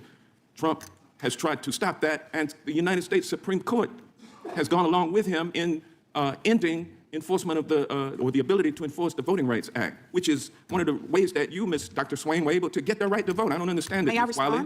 Can you tell me why it is that folks today are claiming that we have no racism in America and the only extremism we have is through left-wing groups like the SPLC, and they're targeting the SPLC? Can you tell us why? We've just seen an outright attack on all the gains of the civil rights movement for the past 60 years. And I can only say that I will never be able to explain it, but at a time when hate crimes have doubled in this country, gone up 100% since 2015, where the rise in anti-Semitism, the rise in hate against transgender people, black people still remain the #1 largest racial group subject to hate crimes, that we have to talk about racism, transphobia, all of the violence that too many of our communities are experiencing, and no one, including any of the groups here, should experience violence. And Trump, I think the gentleman's time has expired. With that, we go to the gentleman from California, Mr. McClintock. I thank the gentleman. Thank you, Mr. Chairman. Eric Hoffer famously observed that every great cause becomes a movement, that becomes a business, that becomes a racket. I want you all to understand, Hank Johnson just used the good people on both sides thing as an attack. The good people on both sides thing. Now, from 2017, this was published June 20th of 2024.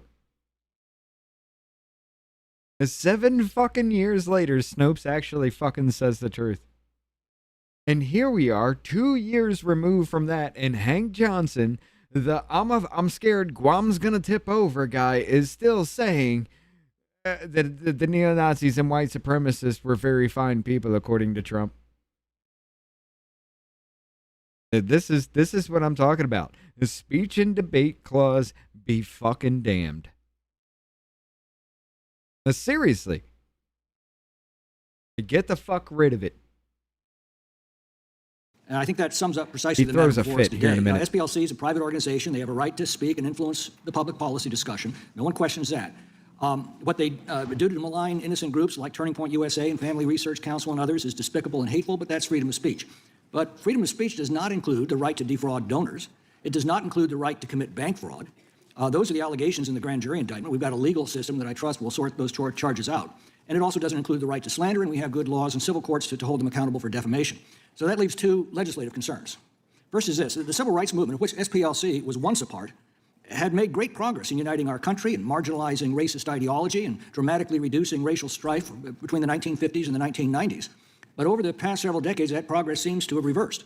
In recent years, we've watched our country torn apart by growing racial strife. And the allegation at the heart of this matter is that the SPLC was covertly fanning these flames for their own financial gain. A significant flashpoint, of course, was the Charlottesville riots, which had fatal results. And I do need to call out the ranking member for deliberately perpetuating the Democrats' dishonest claim that Donald Trump praised the Nazis in Charlottesville when he said there were, quote, very fine people on both sides. What the ranking member knows but chose to leave out is... You're also right. White on white violence, or I'm sorry, black on black violence is definitely higher than white on white violence. Black on black violence is higher than black on white violence. But black on Asian violence is actually higher than black on white. Do you remember Stop Asian Hate?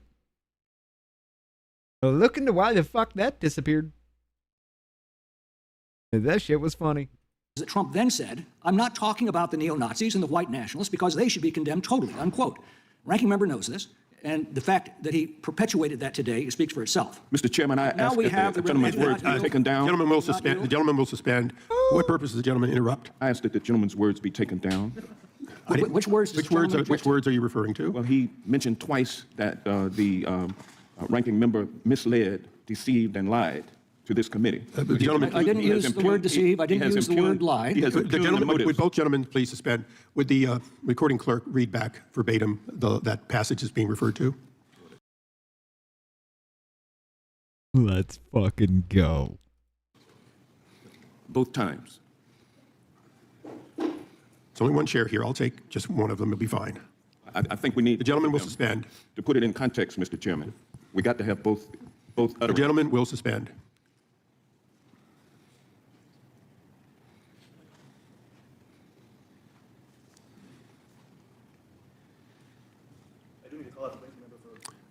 We can't hear you. Sorry. Okay, just as loud as you could, please.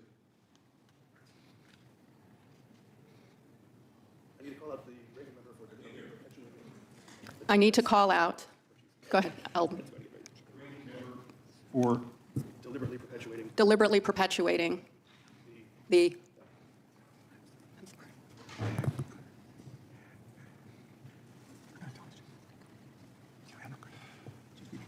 Deliberately perpetuating the Democrats' dishonest claim that Donald Trump praised the neo-Nazis. Thank you. Thank you. Is that the passage or one of the two times that you're referring to? That's the first passage. Excellent. Just one moment then, please.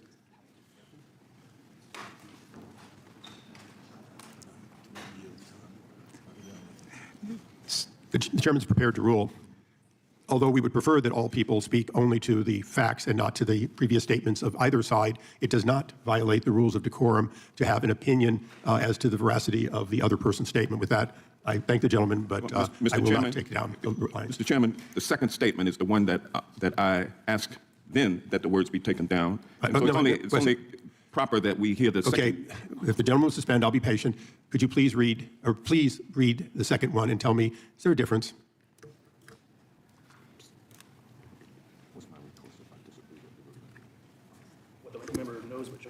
What the ranking member knows but chose to leave out is that Trump then said, I'm not talking about the neo-Nazis or white nationalists because they should be condemned totally. Thank you. So, Mr. Chairman, the gentleman will suspend. Having heard both of these and understanding them in context, they meet the requirement of within decorum. Again, the chair would caution individuals, whenever possible, to refer to the specifics and not to the testimony or the statements of either side. However, in context, he said I it was not lied a by violation. giving more context. The words may be taken down. And with that, the gentleman from California may continue. Mr. Chairman, It is the I want his words stricken down because he said that I lied by giving more context to my statement than I was wanting, because it should not be in that record that those words were fucking uttered.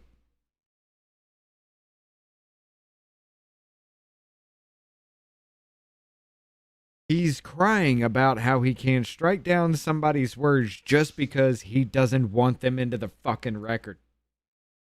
And he's trying to use, he said the ranking member was a liar.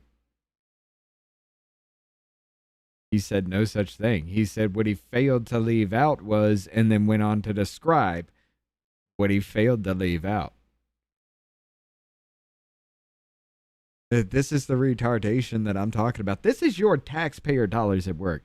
Listen to his whining. He needs his moment. Parliamentary inquiry. It is a gentleman's time. I will hear your parliamentary question after the conclusion of his Point of order, Mr. Please. Chair. The gentleman Point of will order, continue. Mr. Chairman. Point of order. The gentleman will state his point of order. Is it within the rules? That is not how you state a point of order. State your point of order. My point of order is it's incorrect for the chair of the committee to not hear argument on a motion. Gentlemen, if you're considering it a point of order, in answer to the point of order, a motion to have words taken down, the words speak for themselves. The gentleman had them heard. You're not I'm aware of what they letting were. me I argue. made my ruling. The gentleman, I thank him for his point of order. We now go to the gentleman from California. Argue. And I would It's ask not that we fair. reset back to 2 minutes, and we'll conclude with 3 minutes, or 3 minutes remaining. Please. Thank you, Mr. Chairman. I'm reminded of that old movie line, the gentleman can't handle the truth. Now we have the revelation that the SPLC paid the chief organizer of this Unite the Right riot $270,000 while he was recruiting agitators and posting inflammatory rhetoric. And to learn that this was part of more than $3 million in such payments to such extremist groups begs the question of whether the SPLC was financing the very extremist groups it was assuring donors was fighting with their contributions. Judiciary Committee. The terrible attack on the mosque in San Diego on Monday was inspired by neo-Nazi propaganda. Was this surreptitiously financed by the SPLC or similar NGOs or perhaps even foreign governments? That's a legitimate concern and one that we need to fully explore. The second legislative concern is that during the Biden administration, the Attorney General and the FBI Director told this committee that white supremacist groups were the greatest single threat that our country faced. The SPLC was one of the primary sources of this testimony. was this an attempt to mislead Congress? And were the officials responsible for this testimony victims of misinformation by the SPLC, or were they active participants in this deception? I think we need to get to the bottom of that as well. Now, Dr. Swain, you detailed the smear campaign against you that obviously caused you reputational damage and financial loss. And Mr. Perkins, your organization suffered both financial loss and actual violence. Why haven't you sued the SPLC? Partly because information was not available, as is now coming forth. We did talk to some attorneys initially about the violence that was perpetrated, but because of really there were other suits that were brought against the SPLC, but their image was so strong until now that it was very difficult. We had suits that were brought in court that did not succeed. I think it's a different day now, and I think you may see some civil actions. I would certainly hope so. Mr. O'Neill, is it possible the SPLC is not the only source of funds going to these extremist groups? Is it possible they're financed by other NGOs or even foreign governments? What reforms would you recommend? It is possible, but I have no knowledge of that. What I know are the allegations claimed in the indictment. But I would highly encourage Congress to consider adding to any rider of financial disbursements that no taxpayer funds be directed to an organization that systematically slanders and defames mainstream conservatives and Christians, or frankly those on the other side of the aisle, in the way that the SPLC does. Thank you. May I answer the question about why I haven't sued the Southern Poverty Law Center? If that's a question, I'll allow you to briefly answer if you would. Because I didn't have the financial resources. There's no way I could go up against an organization that had the types of resources as the Southern Poverty Law Center. The gentleman yields back. We now go to the ranking member of the full committee, the gentleman from Maryland, Mr. Raskin, for his questions.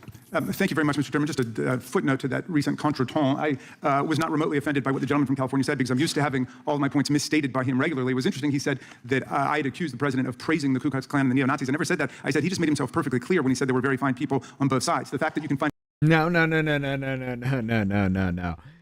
You're trying to manipulate language there, bitch. We all know the intent of what your statement was.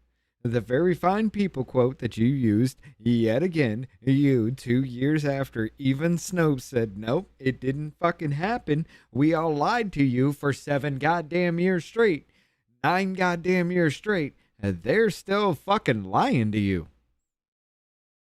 And nope, I never said it. I never said it. Those exact words did not come out of my mouth. I never said it. Him contradicting himself immediately thereafter, and in other subsequent statements is just a reflection of how Donald Trump speaks. Sometimes China is his biggest enemy in the world, and when he was over in China, then he loved President Xi, and he adored him, and they're great friends, and so on. So that's Donald Trump. But I can't imagine any other president in American history finding very fine people on both sides of an anti-Semitic race attack like the one that led to the death of Heather Heyer. So I stand completely by what... That's not what it was about. He was talking about the protesters, the shit that actually got out of hand. That there were good people on both sides of those who didn't want the shit to go down the way it did. But here we are, ladies and gentlemen. He's not talking about the neo-Nazis and white supremacists that came out with tiki torches and everything like that. Nope. I mean, if anything, that sounds more theatrical than anything else. Like that was actually meant to happen with this SPLC shit. I could see it actually being a thing. I mean, they brought in TV crews for the fucking January 6th committee. You don't think they would do some shit like that? It's fucking televised everywhere. We see all this shit happen. If somebody gets run over, all because the SPLC paid for that shit to happen? Planned it, gave you information about how it was going to be planned, and committed the shit, and now it's Republicans' fault because we created the racial hatred? But using the good people on both sides when everybody fucking knows this shit, apparently not everybody knows this shit, is just fucking retarded in every way, shape, or form. You're literally saying to everybody out there listening, once you say something like that, you are literally saying, I'm just making up everything else. Wes, with the gifted memberships here, we got Amy coming in, Bad Brass Productions, Jewel, Kel, Stuart James. How y'all doing tonight? Welcome. Come on in, enjoy. But after every 9 years, you know how much that fucking clip was scrubbed from the internet? At one point in time, there were certain things that even I had to get. The Proud Boys trial, the Dominic Pezzola motion for mistrial, that document, I had somebody that had it, who physically had it on their, well, not physically, but digitally had it on their computer, tried to send it to me. Every fucking way failed. They even uploaded it as shit like Scribed, Proud Boys, Dominic Pezzola motion for mistrial.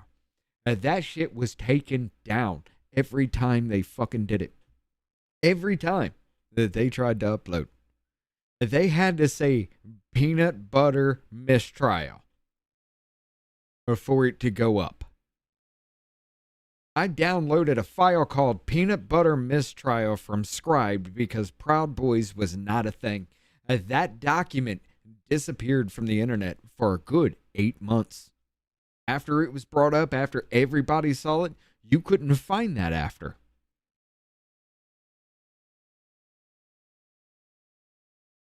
It was weird how that happened.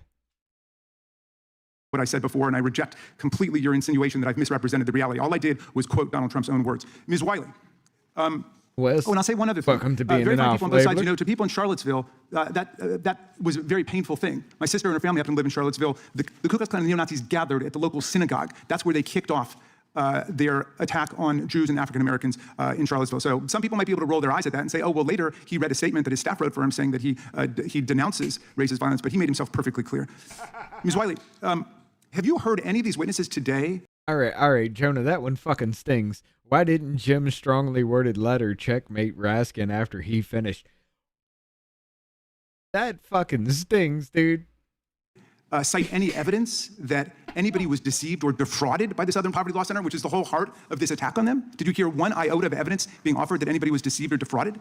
I have not, and we know, as a matter of fact, that donors continue to try to send money to the Southern Poverty Law Center and being blocked by... In fact, haven't dozens of them stood up to say, no, they weren't defrauded in any way. That's why they're supporting the Southern Poverty Law Center, because they've been so effective in going undercover to blow the cover on these racist anti-Semitic plots.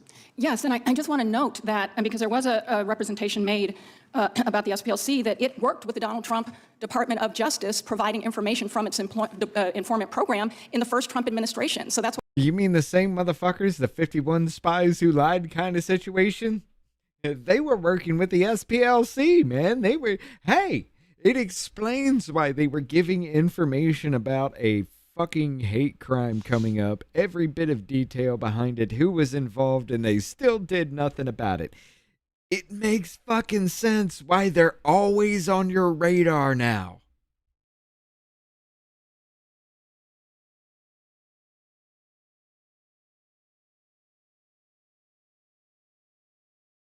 Well, I mean, this mass pew-pew was always on our radar. It makes fucking sense now, doesn't it? If the SPLC is allowed to do that, you don't think there's somebody higher that's allowed to go out just at mass pew-pew? Hold up, let's take a look back at Las Vegas then.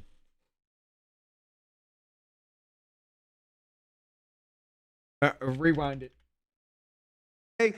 No, they weren't defrauded in any way. That's why they're supporting the Southern Poverty Law Center, because they've been so effective in going undercover to blow the cover on these racist anti-Semitic plots.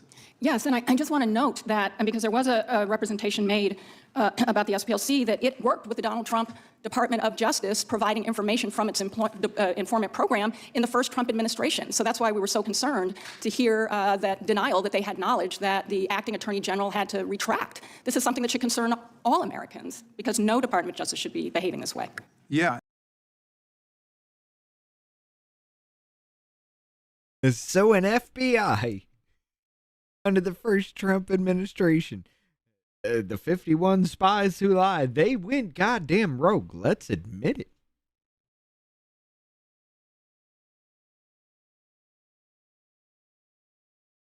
Can we admit how the FBI just committed a coup that actually kind of worked for 4 fucking years? Other than that, The spies who lie were working with the SPLC so they could commit federal hate crimes to fundraise off of. And meanwhile, you can blame the Republicans for it. It's a win-win, right?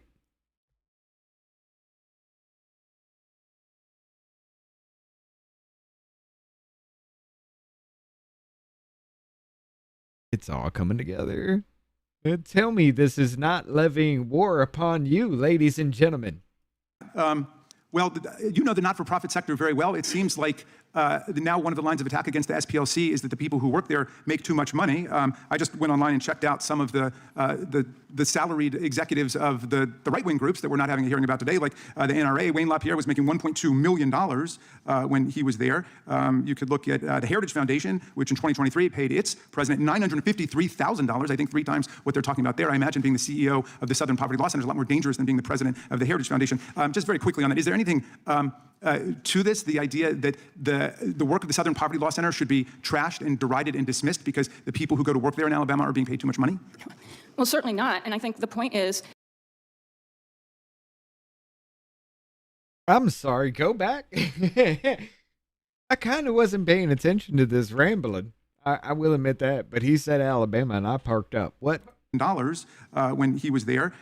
You could look at the Heritage Foundation, which in 2023 paid its president $953,000, I think 3 times what they're talking about there. I imagine being the CEO of the Southern Poverty Law Center is a lot more dangerous than being the president of the Heritage Foundation. Just very quickly on that, is there anything to this, the idea that the work of the Southern... Weren't you? No. Hold on. I want to hit on this first. Okay, so it's more dangerous to be the head of the Southern Poverty Law Center who literally determines who the fuck is a hate group or hate organization or who spreads hate. You determine that yourself. It's more dangerous for you.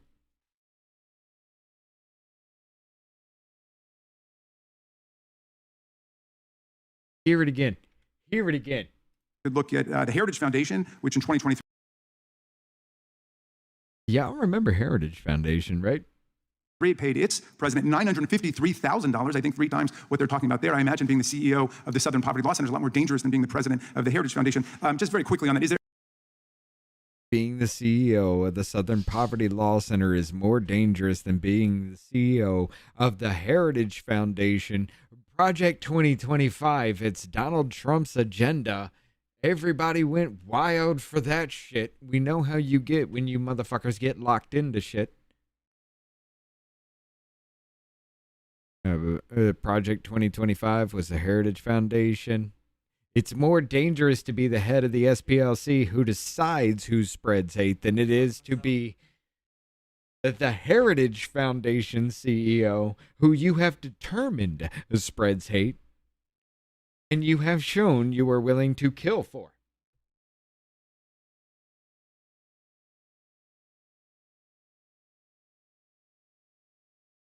I'm sorry, suck what?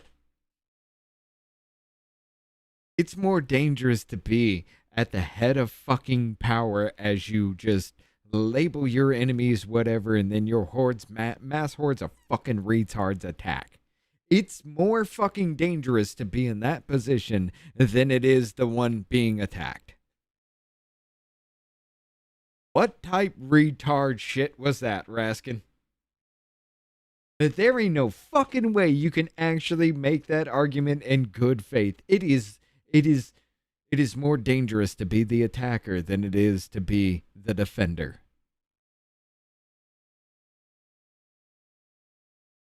How the fuck does that make any goddamn sense at all? Anything to this, the idea that the work of the Southern Poverty Law Center should be trashed and derided and dismissed because the people who go to work there in Alabama are being paid too much money?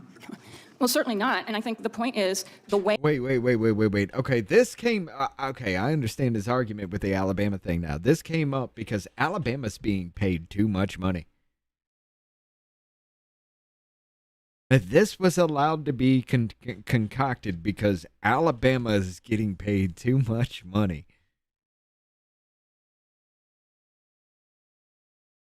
There ain't no fucking way, dude.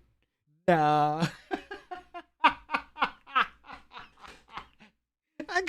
I'm slowing it down. I'm sorry. I'm slowing this stupid ass shit down. Center is a lot more dangerous than being the president of the Heritage Foundation. Just very quickly on that, is there anything to this, the idea that the work of the Southern Poverty Law Center should be trashed and derided and dismissed because the people who go to work there in Alabama are being paid too much money? Well, certainly not. And I think the point is the way in which the Southern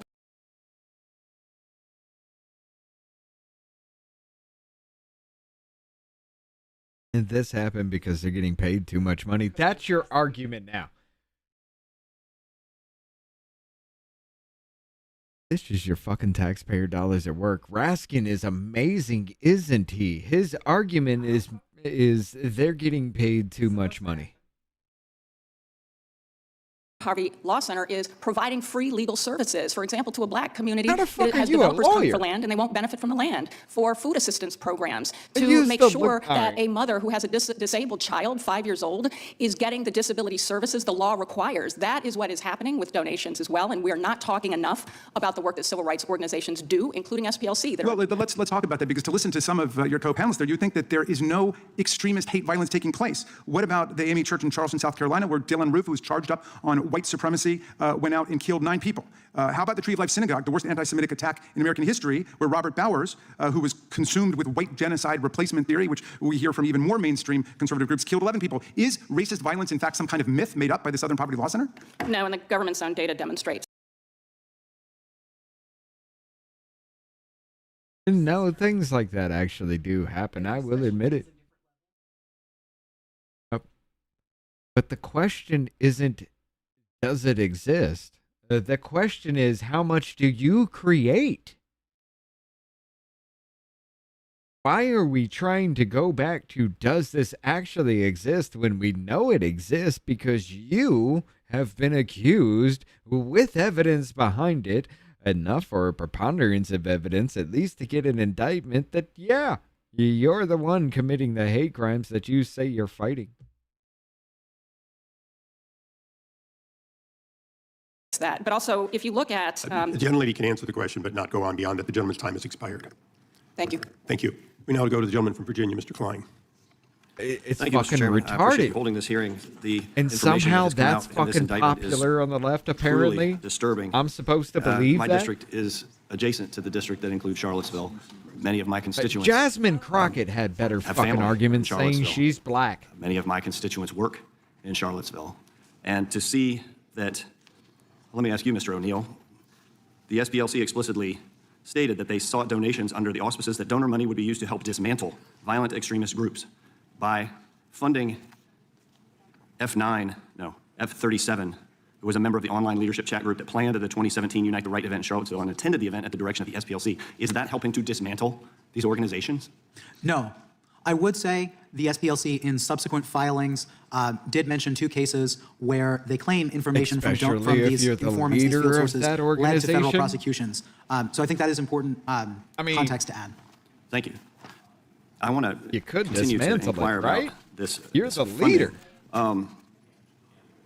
Given the SPLC's track record of partisanship and its direct link to real-world violence, why did the FBI and DOJ during the Biden and Harris administration maintain a close relationship with the SPLC? Yeah, my understanding is that the SPLC's bias and targeting of mainstream conservative and Christian groups aligned very strongly with the Biden DOJ and the Biden White House's preferences. And that's why in my second book, The Woktopus, I go through all of the ways in which the Biden administration solicited you didn't information have to on shield, the dude. domestic terror threat from the Southern Poverty Law Center, how we have this alignment with demonizing concerned moms and dads that happen consistently. All right, I'm gonna have to push for this shit. No. Come on, that both books you have actually shown. One, I'm okay with you. You do your thing. Hey, you're an American citizen trying to make that. Now you're in here just this other book. Let me give you the dissertation of how this fucking book goes.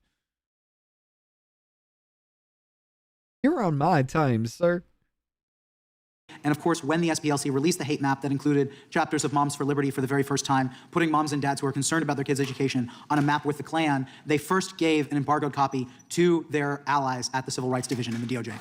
So the SPLC got special treatment, direct access to high-ranking officials in the Civil Rights Division, early access to FBI hate crime data, and invitations to exclusive events with DOJ leadership during the Biden and Harris administration.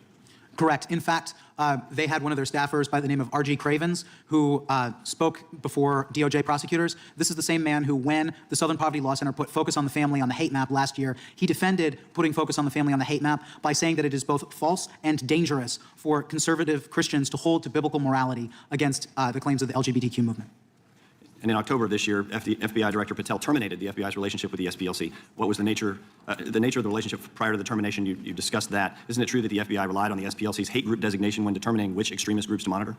Yes, specifically in the notorious memo from the FBI's Richmond office, which was coordinated with other FBI offices, they cited the SPLC's list of radical traditional Catholic hate groups. Interestingly, that's where my anecdote about a convent comes from, and one of those organizations on that list no longer existed and didn't exist at the time. Can you talk a little bit more about that FBI memo related to the Catholics in Richmond? Yes. So this memo was released by whistleblowers. It was not meant to be publicly disseminated. And only after a whistleblower released the memo did the FBI, the national office, publicly come out and say that it didn't meet the FBI's standards. I'd say that's an understatement. It just took the SPLC's list of radical traditional Catholic hate groups verbatim and put it into the FBI's language in the memo. For background, this is a list of radical traditional Catholic groups that is extremely outdated, according to my sources, and that was developed by Heidi Bayrick, who now is leading the Global Project Against Hate and Extremism. She's no longer even at the SPLC. So you mean to tell me the link between the SPLC and the FBI is a literal copy and fucking paste?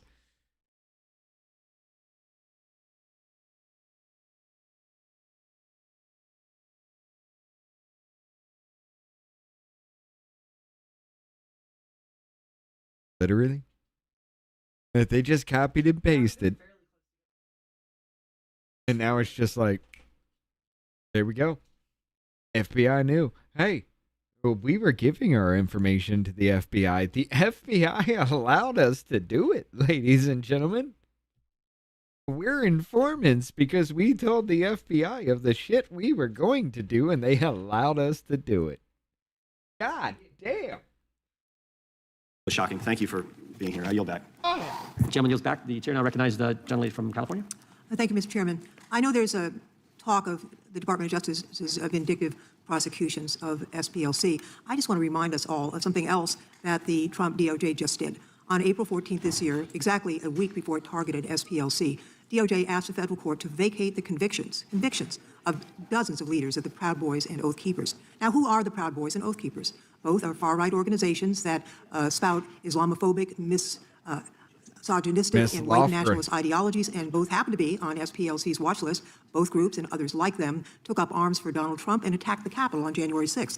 I'd like to ask unanimous consent to put into the record two articles about the January 6th rioters and their later crimes. People forget what happened in the weeks before January 6th. In December of 2020, at yet another pro-Trump rally, they rioted in the streets of D.C., vandalized historically black churches, white nationalists supporting Donald Trump, vandalizing African-American places of worship right here in the Capitol. For their crimes leading up to and on January 6th, these individuals, including Enrique Tarrio, Stuart Rhodes, and many others, were convicted of seditious conspiracy. Bitch, hold up. Seditious conspiracy. They were never convicted of insurrection, so why the fuck was Raskin crying about the fund and we'll get the money back from anybody convicted of insurrection when nobody was convicted of insurrection? That's neither here nor there. But this one right... You're going to sit here and try to list every single instance that's now going to be brought up into question to anybody's fucking mind? All right, if the SPLC actually did have a hand in, let's say, the 2017 Charlottesville incident, the good people, if they actually did have a hand in this, did they have a hand in what you're talking about now? Could that be a possibility? I mean, they were calling everybody racist left and fucking right. They were saying these motherfuckers are spreading hate. These motherfuckers are spreading hate. Or could it have not been that they just used that and the FBI was allowing them to commit the hate crimes, to blame everybody for the bullshit that was happening? Oh my God, my wife. She's arguing with her mom right now. But yeah. Other felonies and sentenced to more than 100 years in prison collectively. Now, Donald Trump unleashed over 1,500 criminals on our streets, some of who have gone on to commit kidnapping, sexual assault, burglary, death threats against elected officials. and now the department is trying to erase their guilt permanently and ensure they cannot be recharged. SPLC has been tracking these groups for years, long before January 6th, and designated them and others like them as hate groups. SPLC has continued to call out these groups for the danger they pose to our communities and our democracy. The label has upset these groups so much that Gavin McInnes, the founder of Proud Boys, who describes himself as a Western chauvinist and said Muslims are stupid, sued the SPLC in 2019 for defamation for designating them as a hate group, and that lawsuit failed. Ms. Wiley, you've described the Proud Boys and Oath Keepers as the foot soldiers of January 6th. In your opinion, is documenting and naming these groups part of the reason why SPLC is now being punished by the Trump administration? Well, sadly, because of the pattern of behavior and weaponization that we have seen, it's hard not to conclude that, and particularly because of exactly the point you just raised, Representative Lofgren, that we're seeing pardoning of violence and violent insurrection from January 6th. Now, what does it say about this administration that is prosecuting the group that helped end the Klan, but apparently intending to give taxpayer money to violent white nationalists who vandalized black churches in the Capitol alike through this so-called settlement fund on a lawsuit that was bogus and barred by the statute of limitations? That's what this administration is. Donald Trump rewarding his foot soldiers for assaulting and beating up law enforcement in his name to the tunes of billions of dollars, and punishing their common enemy, the organization that monitors and calls out their crime. I'd like to note that this isn't about just coddling the criminals who tried to overthrow the government and who attacked police officers viciously, and I would add, were convicted in courts of law by juries of their peers, as the Constitution provides, but also an effort, perhaps, to make sure that when a call goes out to violent extremists to overturn the government, to attack violently the government again, that those extremists will know a couple of things. One, that the president will pardon them for their crimes. And two, that the president will reward them monetarily with taxpayer dollars for their violence and for their treason. With that, Mr. Chairman, I yield back. Gentlelady yields back. Before recognizing the gentleman from North Carolina, I do have to... I want you all to understand. It all makes fucking sense to me now. It really does. It really does. How they can be so goddamn stupid. It all makes sense. They don't listen to this shit. I'm going to bring him up again because this is going to be fun. Yeah, we're setting up shit for him to actually show up for Saturday again. It's going to be fun. I promise you it ain't going to be like last time. My mistake was actually taking him seriously. But if this is where they get their information from, and if he is actually really working for the DNC, like he claims, at that goddamn dome, I do have to, yeah, okay. But if this is where this information is coming from, if this argument that has gone on for this fucking long can be summed up in our fucking argument. Seriously. I mean, once that was brought up, I wasn't even thinking of the dude the entire goddamn time, and now that I am, you had a preview of this shit. Step out for a minute. I want to just tell our witnesses that we'll be back shortly, and I do think we have votes at 12 or 12:30, so there may be a little break. And I should have mentioned this at the outset. If any of you need a break at any time, you know, you've been there almost 2 hours. I've stepped out a few times. So if you need a break, just please let us know. I know he doesn't. Quick, you see? He's just trying to blow smoke up everybody's ass for internet clout. Quickly, yes. Tina Deskovich, Julie Mock, and then a whole series of additional letters from Moms for Liberty. Then I also have... No objection. Thank you. Southern Poverty Law Center, education materials surprisingly common in red states. Arizona School Resource directed teachers to condemn Moms for Liberty, Turning Point USA in the class. No objection. SPLC curriculum in K-12 Learning for Justice. No objection. SPLC curriculum in Arizona document. Okay. Additionally, federal grand jury charges Southern Poverty Law Center for wire fraud, false statements, and conspiracy to commit money laundering. No objection. Southern Poverty Law Center is a scam, not an arbiter of justice. No objection. The SPLC is a hedge fund with a dumb anti-racism newsletter. Without objection. Exposing the SPLC and celebrating their future demise. Without objection. Biden DOJ was in cahoots with SPLC as it funded extremist groups. Without objection. SPLC's wealth raises questions. Hold up, you mean there's an article titled SPLC has a dumb racist newsletter? Wait, no.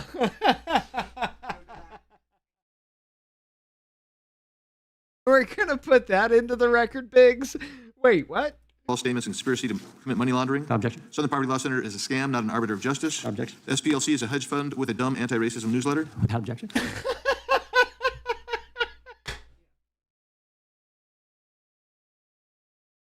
I didn't even catch this the first time.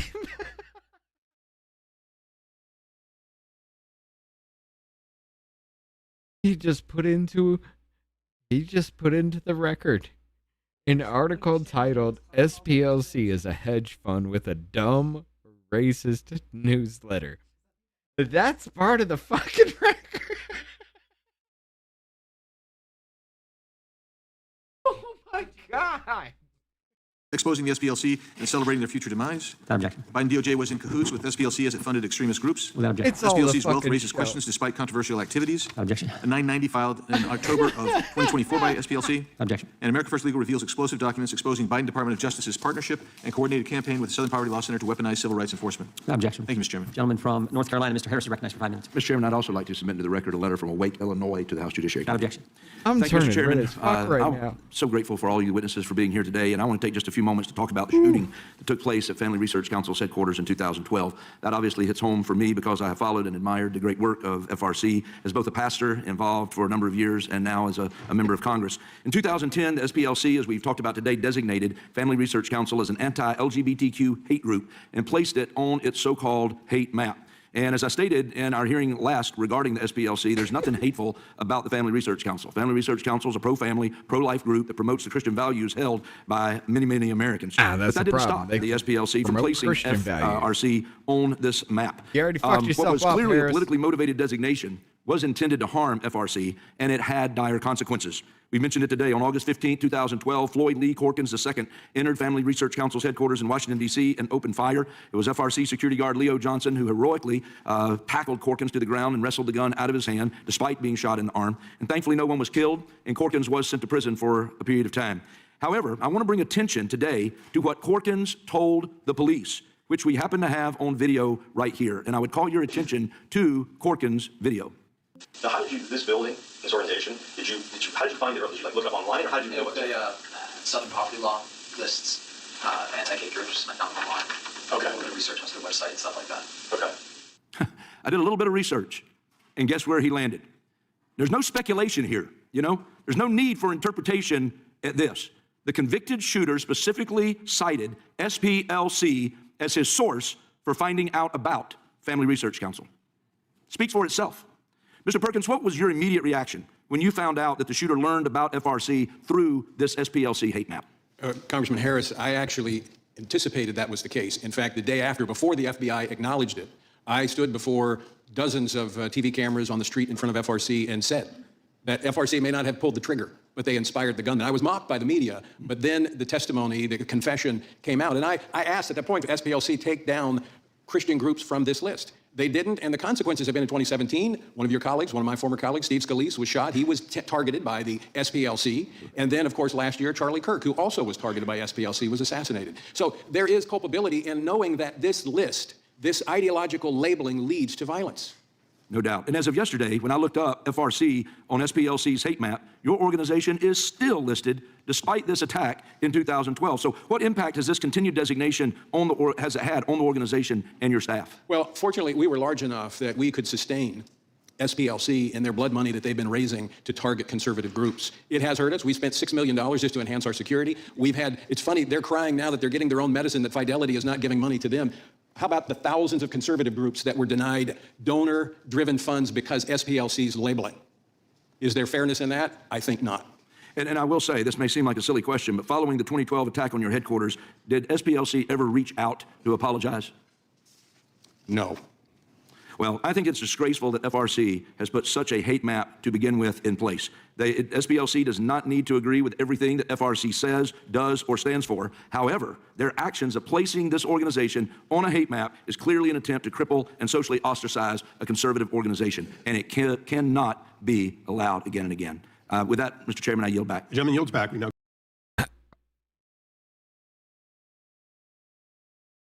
Mr. Harris for the fucking slam goddamn dunk with that, right? Holy shit. Everything about that was absolutely 100 fucking % on point.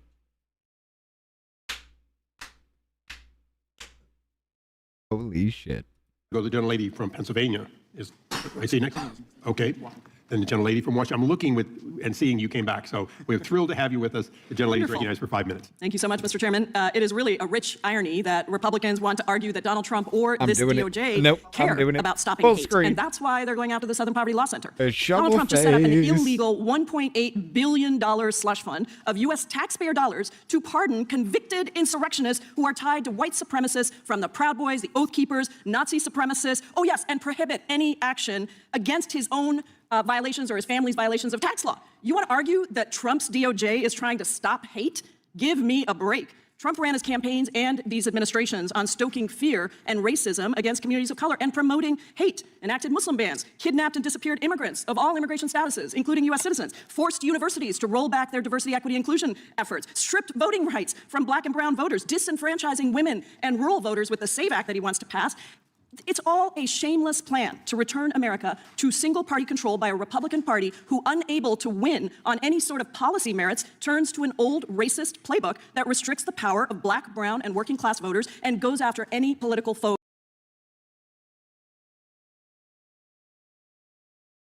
Look at that face.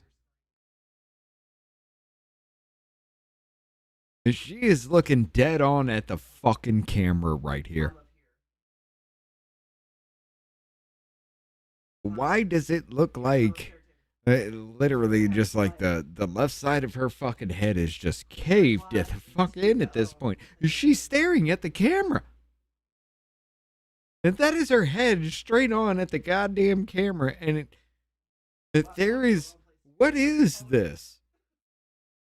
The only way I can describe this is somebody hit her with a shovel. A shovel face.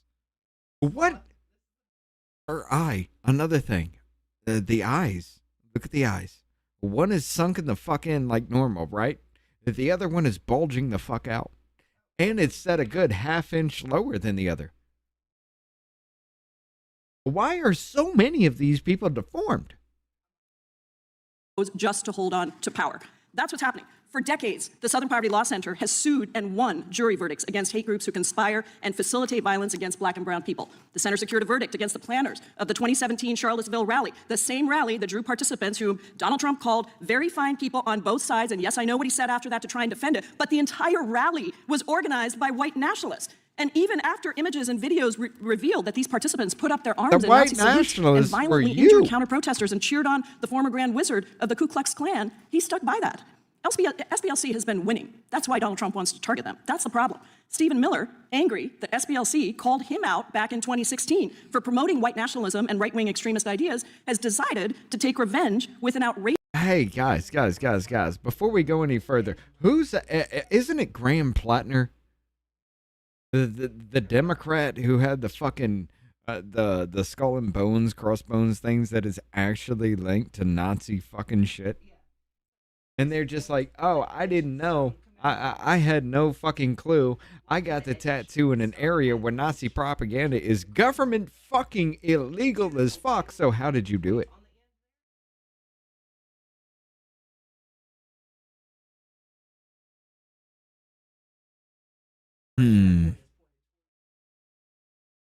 But no, it's fine.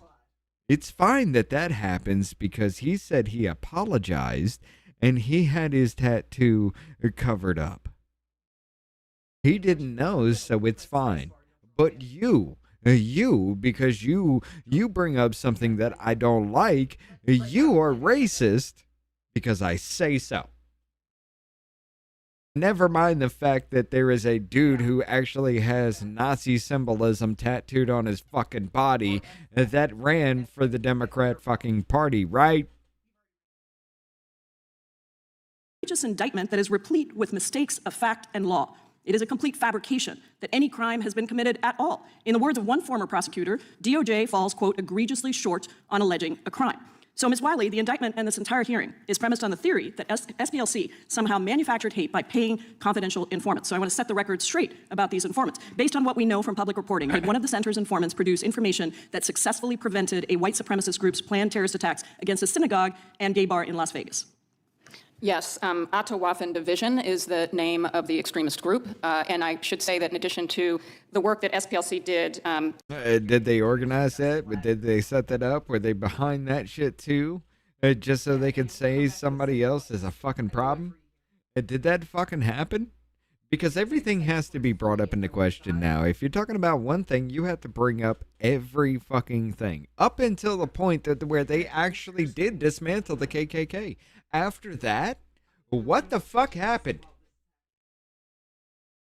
That prevented the violence. In fact, it was in 2019, so it was information it turned on to the Department of Justice during the Trump administration. So the suggestion that somehow SPLC only works with an administration based on the party is undermined by this very important fact. And what the FBI found was that this person had already bought the supplies for the attack on a synagogue and a bar where a lot of LGBTQ people frequented. Thank you. I'm going to go through a series of these, so just a yes or no would be great. Did another informant produce information that led to the arrest of a neo-Nazi individual who sought a national security clearance in Philadelphia Navy Yard? Yes. Did an informant produce information that the center used to tip off the FBI about the 2017 Charlottesville rally? Yes. So the center was using informants to root out hate and help the FBI prosecute that hate, not manufacture hate. Is that correct? Yes.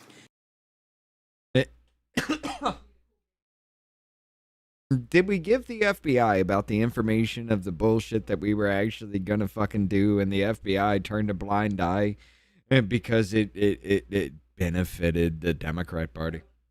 And because then they could go ahead and use that shit to say that the right wing is fucking violent because of the crimes that we are committing?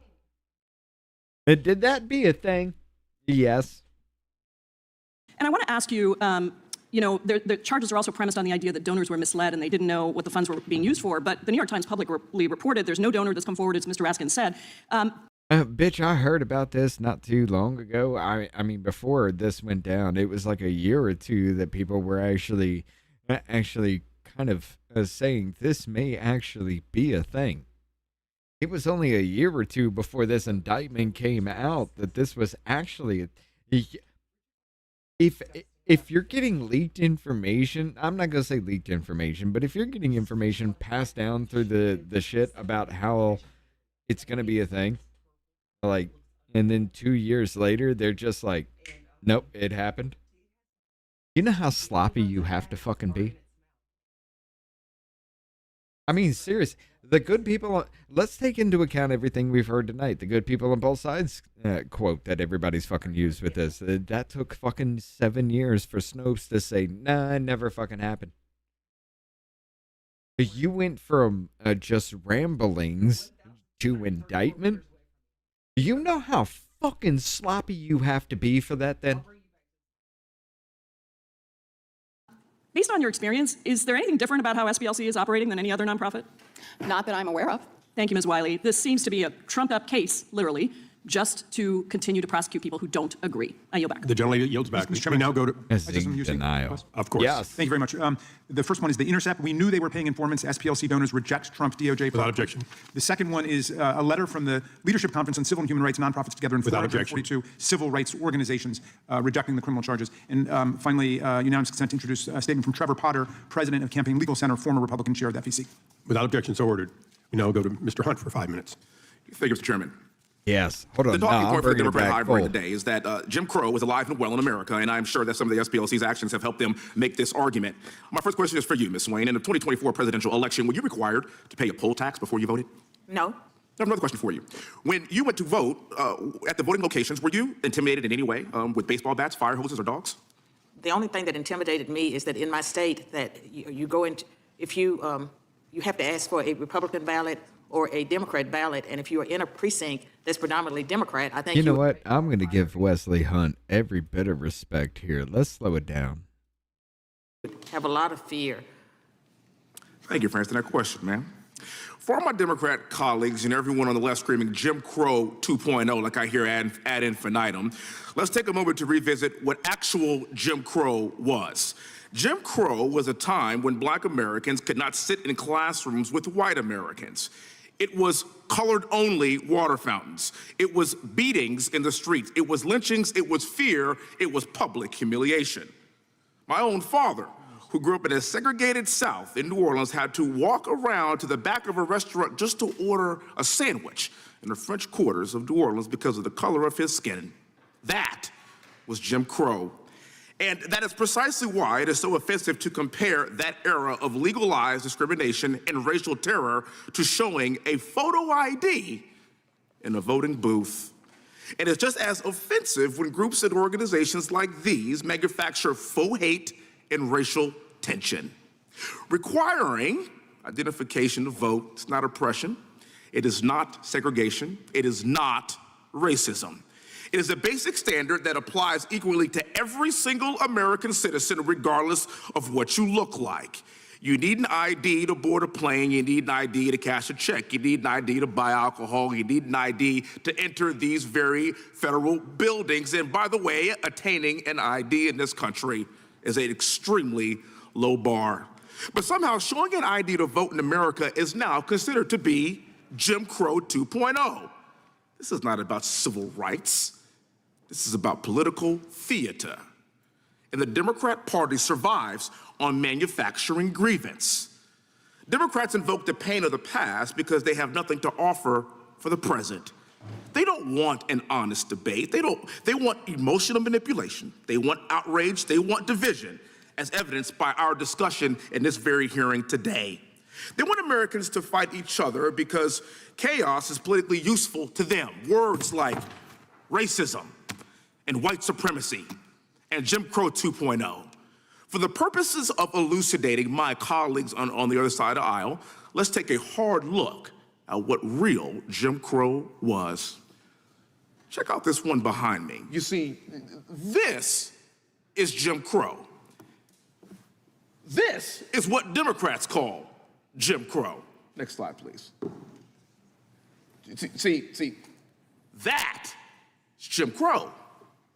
For whatever reason, this is what Democrats call Jim Crow. Next slide, please. That is Jim Crow. This is what Democrats call Jim Crow. I know that some of these images can seem to be very jarring to many of us that haven't experienced that over the course of the past 40 years of my lifetime. I never saw these things. I never experienced them personally, but I have family members who have and who did. And that's why it is extraordinarily important for us to be very, very careful with what we compare to Jim Crow, because this country has come a very, very long way. I keep saying this over and over and over and over again till I am blue in the face. I represent a white majority district along with 3 of my other black colleagues here in Congress. And you know what? Nobody cares about what we look like. We are being judged not by the color of our skin, but by the content of our character, because we've come a long way from this. I don't want to go back to that. In fact, I want to continue on the path that America has set forward in the name of Jesus Christ. And I want to let people know that we don't need to be angry. We don't need to be divided. We want equality for everyone. Let me be crystal clear. This is not 1960 anymore. It's 2026. And the fact that groups like these are willing to stroke the flames of hate by funding the KKK is absurd. With that, I yield back the remainder of my time. Thank you for being here. Thank the gentleman. He yields back. We now go to the gentleman.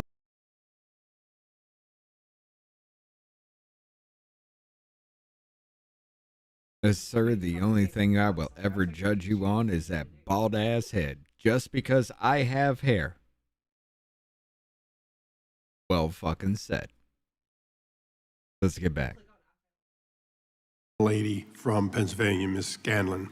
Hunt is filming. Thank you, Mr. Wait, before we do this, I saw Jonah's quote. Hunt is filming a campaign ad. Okay. Yeah. Let's call it what it is. He's right. If they do it, why can't you, though? Am I not the one who's saying, if they actually take that fucking tactic, you do too? And Jim tells you, thank you for the fucking raid. Y'all need to scroll back a little bit. No, y'all need to scroll back. Listen to Mr. Hunt. Holy shit. Do I not say, use their tactics against them? I applaud Hunt for doing it. I rage out because these motherfuckers are always making fucking social media clips for themselves. They're always using these campaign hearings as fucking ads, and the Republicans literally stick their thumb up their ass and hope somebody does it for them. I mean, that was a fucking statement, though. That needed to be goddamn said. Well fucking done. But I will always judge you on that bald-ass head. Simply because I do have hair for now. Welcome, everybody. How you doing? I'm serious. Roll it the hell back and listen to Mr. Hunt. Let's go. Chairman, as we heard earlier, in July 1983, the Ku Klux Klan firebombed the Southern Poverty Law Center's offices in Montgomery, Alabama. The Klan carried out its violent attack because the SPLC had stood up against it and has continued to stand up against hate in the following decades, whether it's racial and religious hate, hatred of immigrants, or the LGBTQ community. This melted clock, which was frozen. This melted clock represents the LGBTQ community, ladies and gentlemen.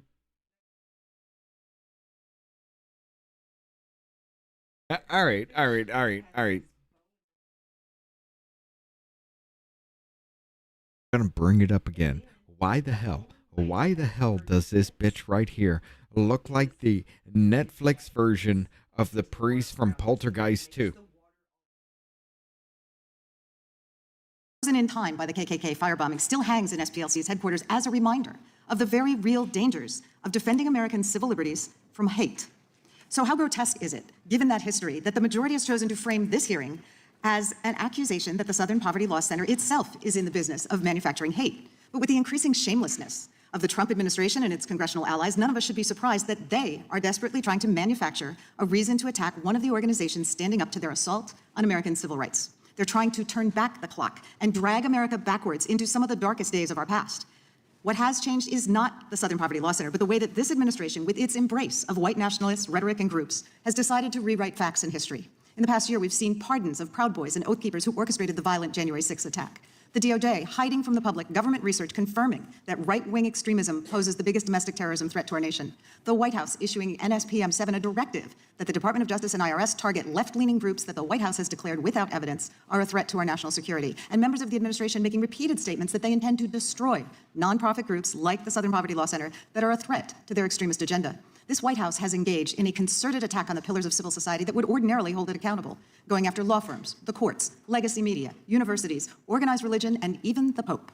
We can all see a corrupt DOJ leveraging its power to attack the president's perceived enemies and protect his allies, prosecuting those who've tried to hold the administration accountable, stealing taxpayer dollars to create a $1.8 billion slush fund to make payoffs to Trump loyalists who've been convicted of serious crimes, and giving Trump and his family a gold-plated get-out-of-jail-free card with the settlement agreement that the president's lawyer just signed.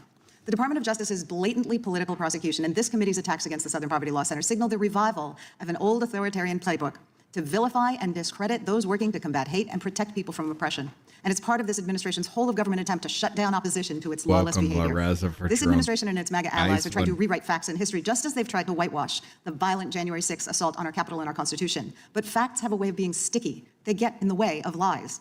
Americans have always sought to bend the arc of history towards justice, to hold those in power accountable, and to spur our country towards a more inclusive and perfect union. And we're not going to stop now. We are not going to allow extremists and charlatans to turn back the clock and take our civil rights and repression and put them asunder with hate. So, Ms. Wiley, the DOJ's indictment targets SPLC itself rather than individuals. Is the administration's goal to take out the organization, and why?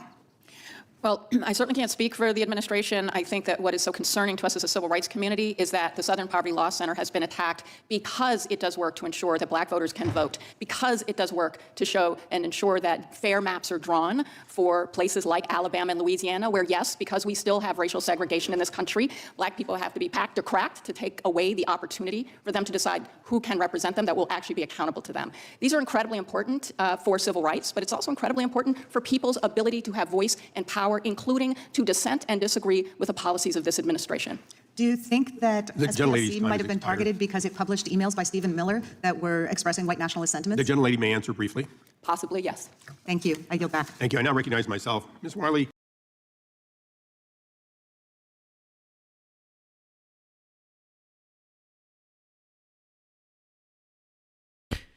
Again, the framing. You just put that clock up there. You spent thousands of fucking dollars putting a goddamn clock on a piece of fucking cardboard to use in this. That's it. That was the only prop this bitch had. She spent a couple $1,000 fucking to put a clock on a goddamn piece of cardboard to do a campaign ad. If they do it, well, why the fuck not, Mr. Hunt, right? But by the way, I want to bring up the fact, I was thinking about it. I was thinking about it while I was letting her go through her bullshit. You know who Mr. Hunt reminds me of? Let's go, 22039. And that's why it is extraordinary. There we go. Do you remember the dude from Invincible that was literally too smart for his own good? He was a black man from the dude Invincible. Look it up. Look it up. This is fucking actually awesome. This dude was a black man from the show Invincible who became an enemy to Invincible because he saw every fucking existence and every reality and saw that the main character was a threat.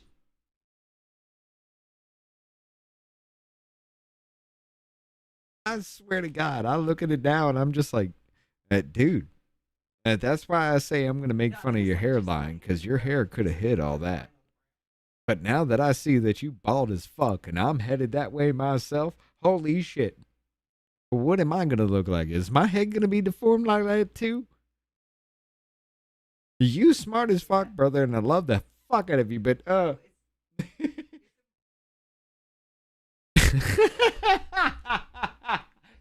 I'm serious. No, hold on. Let me find that.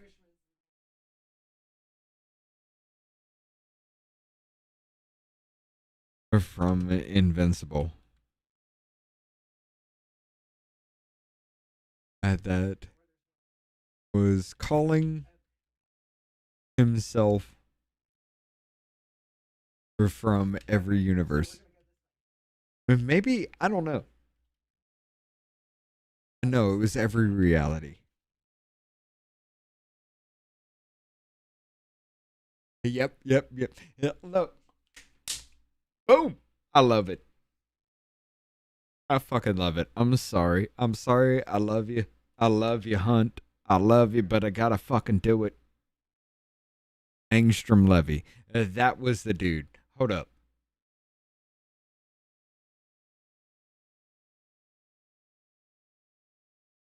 Now, check this out. It sounds fucked up, right? But because he was too smart for his own good and he was looking into Neuralink and everything like that. Yeah, it was a kind of thing of Neuralink, right? But it went horribly fucking wrong. He started peering into every other fucking dimension and making himself smarter, just seeing the future, seeing everything, every possible fucking reality that could ever exist. And it drove him mad. Because in the storyline, Invincible was mostly evil. It sounds fucked up, and I hate to put you in that aspect, dude, but I mean, the storyline behind this, dude, come on. You're too smart for your own fucking good, Wes. And I approve of everything you just fucking said, because I know. I fucking know. Just because I know you are above me. And I fucking applaud you, son. I don't mean that in any way, but I can't. I see him in this character because I saw the show, right? I saw the beginning of this dude, and I'm just like, yo, dude, that makes sense. Watch the show. Watch it. Watch his storyline. Because at the beginning, you're like, yo, it actually, all right, I understand. I get it. He just wants peace. But he can never see peace because of this one person. And it drives him insane because he sees every fucking reality that could ever exist. So that one person in reality must not exist, right?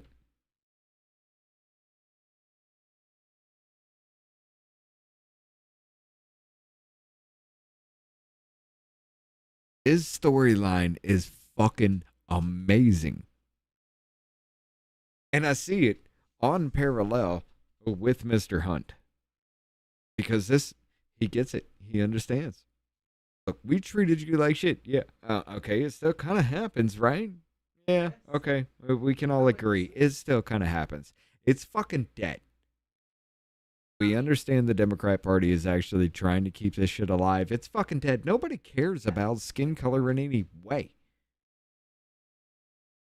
But here we go. We have a black man.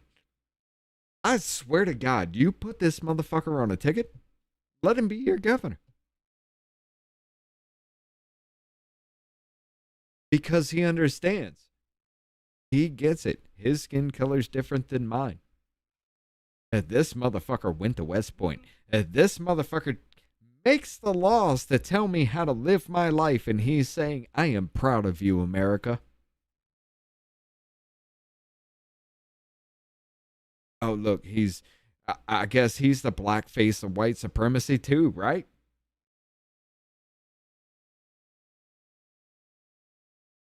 Huh.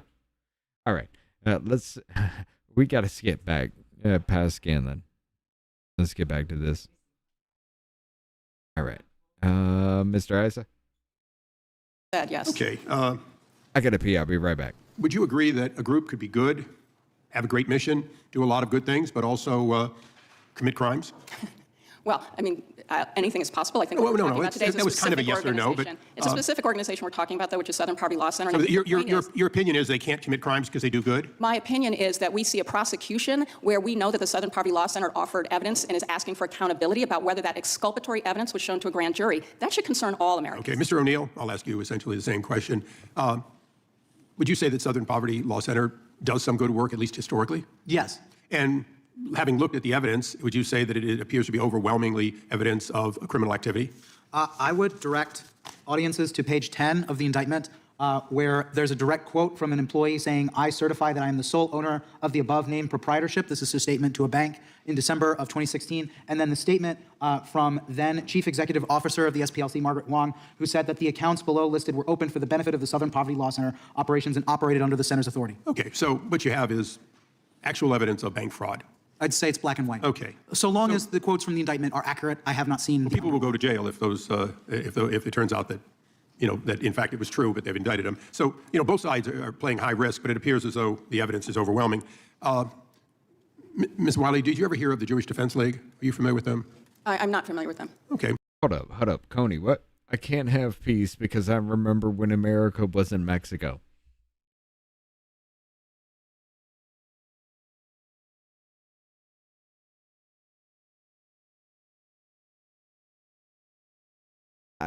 I was born in 85.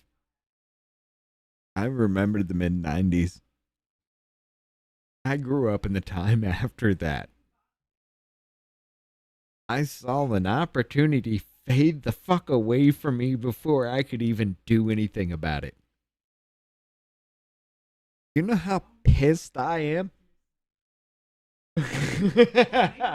Anyone else familiar with them?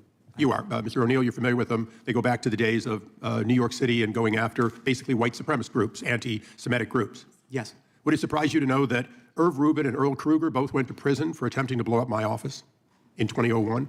I was not aware of this, but it wouldn't surprise me. Earl Kruger later died in prison. Irv died before being tried, but the other was convicted and eventually confessed. So sorry to hear that. Here's a group you know of.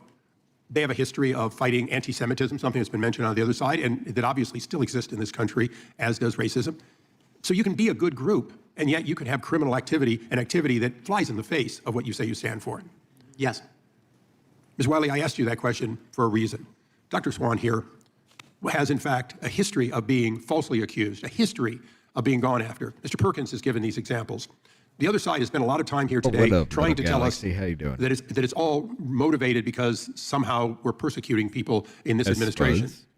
Do you have any evidence, not anecdotally that, they picked them. Do you have any evidence that, in fact, Southern Poverty did not, in fact, commit these crimes? Do you have any firsthand evidence of that? Yes or no, please.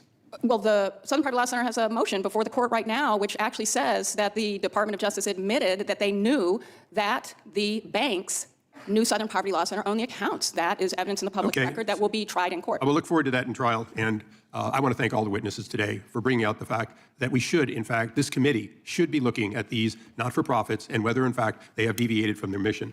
And with that, we have, you have another. Just a couple, you see, yeah, this gentleman's recognized. Thank you kindly, Mr. Chairman. The Guardian U.S. lawmakers say DOJ rushed Southern Poverty Law Center indictment citing whistleblowers. Without objection. Without objection. House Judiciary Democrats letter read the targeting of Southern Poverty Law Center to Deputy Attorney General Akash Singh. Without objection. And that's it for now. Thank you. We now go to General Lady from Georgia for 5 minutes. Thank you, Mr. Chairman. Before we go with her, I just wanted to let you know, I just scanned the people that were talking, just every single one of them that down here in the bar. Holy goddamn. All right, look. Grothman, Ross, Vendrew, and of course, Scanlon pops in with some more shit. If they go to a long-ass fucking break for votes and everything, we come back. Come lover dove. Hegeman. I love the Hegeman part. Goddamn, what is this bitch's name? Balent. We're not gonna have enough people to wipe our asses. Yeah, that one. All right, we got Fry. Crockett's up. Ladies and gentlemen. I just want you to understand. Please understand. This bitch was supposed to be a rising star in the Democrat Party, right? As she gets up there, as she tries to run at the entire Judiciary Committee. She wanted to be chair of the entire Judiciary Committee because she had the largest following on social media. I swear to God, that was the reason behind it. Yeah, she's up. Chairman, thank you for our witnesses being here today. My father was the president of the Illinois chapter of the NAACP for many, many years. Now, as a child, I learned how to fight for my rights before I even learned how to walk. I marched in protests, sat in meetings, and helped to organize. I want everyone in this room to understand what is happening right now. The Republican Party has launched an all-out assault against civil rights organizations founded to ensure the end of Jim Crow. But that's just one part of this strategy. 3 weeks ago, the Supreme Court gutted Section 2 of the Voting Rights Act in Louisiana versus Calais, saying that, and I'm going to quote, "Are you 90 race-neutral considerations, that it could employ race-neutral considerations," end quote, in redistricting. And within days, Southern legislatures, they rushed to wipe out black representation in Congress.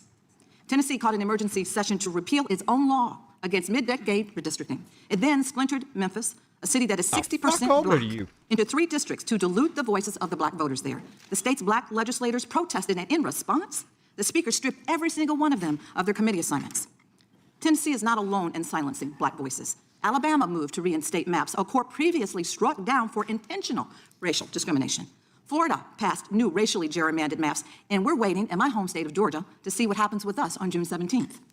Ms. Wiley, and you can just answer yes or no, have you ever seen 5 states move simultaneously to dismantle black representation in Congress in such a very rapid, short time? No. And while this administration demands attacks on black Americans' voices with phone calls to governors, it is fighting hard for the right-wing extremist groups who stormed the Capitol on January 6th. Groups whose members are not all white supremacists, but doesn't seem to mind white supremacists. Trump's DOJ has given $1.8 billion of a slush fund taken from taxpayers to pay off the 1,600 right-wing rioters who tried to steal. Hold up.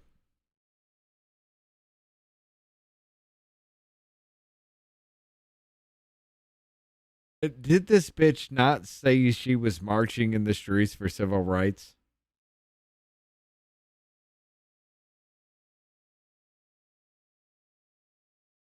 Before I don't want to drag it back. Did anybody else hear that before we have to? Because this bitch is 65 fucking years old. If she was marching in the streets for civil rights, my whole fucking stroller comment was spot the fuck on.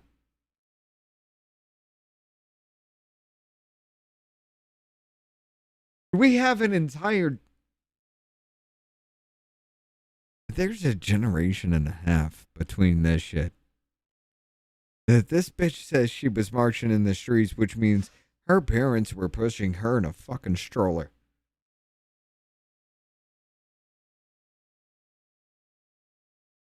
But she marched through the streets. Who else fucking... Wait, this... Kamala Harris. The whole freedom. The whole god...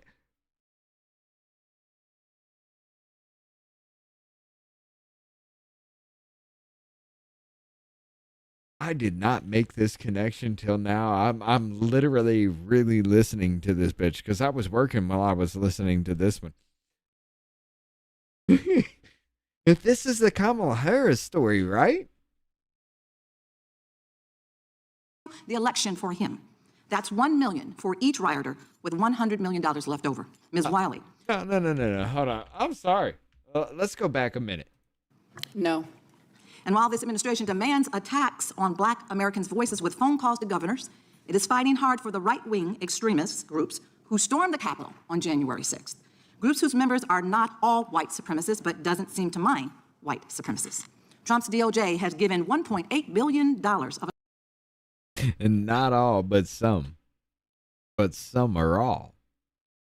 A slush fund taken from taxpayers to pay off the 1,600 right-wing rioters who tried to steal the election for him. That's $1 million for each rioter with $100 million left over. Ms. Wiley, what message does this send to the country that this administration is prosecuting the organization that takes down white supremacists while stealing taxpayer money to give to white supremacists? I wish I had a word, and I don't have a word for that, except to say that the American public should be outraged. Except to say guilty? Southern states are tripping over themselves to eliminate Black representation in Congress. The president is doling out reparations to white supremacists.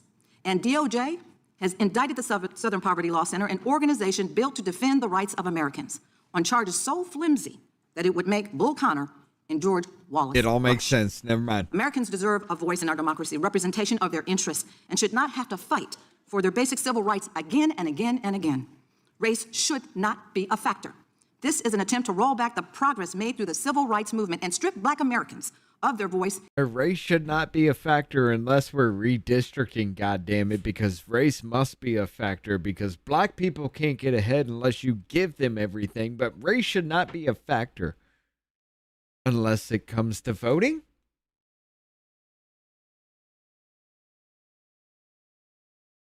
In public life, using the same tactics as Southern segregationist states, following the death of Reconstruction for the very same goal. I am a child of the civil rights movement. We have seen this before. If we needed a reminder or a wake-up call that Jim Crow is alive and evolved, these legislatures made sure that we got the notice. Ms. Wiley, would you like to expand on any previous questions or statements that you weren't able to complete? I just want to remind us that the federal agencies, FBI, DEA, AFT, spent over $548 million on informants for a reason, because they thought it was going to help them keep people safe. We're talking about this attack on SPLC at a time when we are facing an administration that cut funds to prevent gun violence, that cut funds to track where and how we might have violent white supremacist neo-Nazi attacks, that cut funds that was going to support public safety, all at a time when we've seen a White House directing the Department of Justice about who it wants to... They cut funds to us that were creating these neo-Nazi white supremacist fucking areas. They cut funds to that, which exposes them to...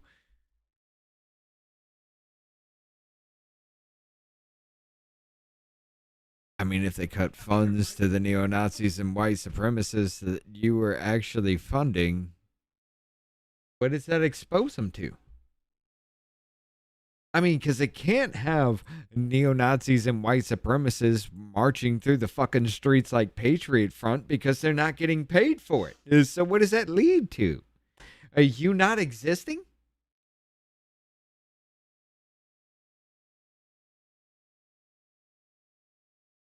Huh.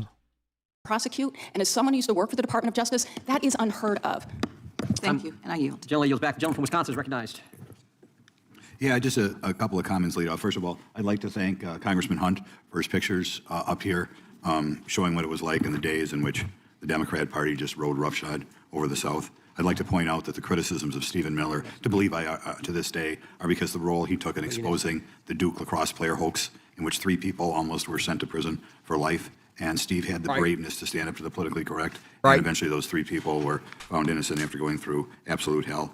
I also want to point out a book by Christopher Rufo called America's Culture Revolution, How the Radical Left Conquered Everything. And in that book, he clearly describes how a goal of the hardcore left, and I think some members of this committee are members of the hardcore left, the degree to which they try to racialize everything. Not just racialize black Americans, but Hispanic, Asian Americans, everything. That their ultimate goal is the end of the United States as we have it break down. And it should be mandatory reading. And I think when you talk about Joe Biden screaming about white supremacy all the time, I think a lot of us must wonder what in the world is he talking about. But what he's talking about is he's trying to divide America on racial lines, which is really just a horrible thing. And finally, I don't have time to look into it. I know if you Google Ann Coulter and Proud Boys, and Ann Coulter is a many times. Y'all remember that fucking image? That they had to change the lighting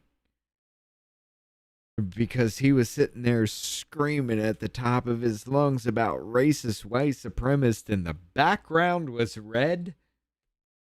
Did we forget that? It looked straight up like Hitler. Did we forget that, America? New York Times bestseller. You may get a different version of the narrative we'd had today on the Proud Boys. Okay, now we're going to start off with Mr. O'Neill. Given the SPLC's long documented pattern of partisan activism, financial misconduct, and by the way, the financial misconduct by itself is enough that nobody should ever be citing them for anything. And its recent federal and all right, I've heard enough of these hearings and shit. There is a goddamn Africanized ceiling bird in your goddamn building, motherfuckers. That is not a squeak of a fucking shoe. Why in the fuck does the Capitol building have a squeak? For secretly funneling millions of dollars to individuals tied to extremist groups. How do you explain the continued willingness of major press outlets to cite the SPLC as an authoritative source? And by the way, I think 12 years ago, 13 years ago, any reasonably educated American would have known the SPLC was just a disgusting made-up group. But I would think that any newspaper, magazine, online magazine that cites them should be considered totally discredited. I remember trannies and tits on the White House how do you, in Mr. front of gay flags. Explain why so-called major press outlets, at one time prestigious outlets, still cite SPLC as an authoritative source? I think it's because the SPLC positions itself as a weapon of the left by demonizing the sorts of conservatives that many in the mainstream left want to render irrelevant, and therefore it is a weapon, a reputational weapon. Larza says, do you know how much money was used to cause do you know how much money it used to cost us to pay for SPLC FBI information to get a swastika tattoo and then later covered it up or remove it? Are you talking about Graham Planter?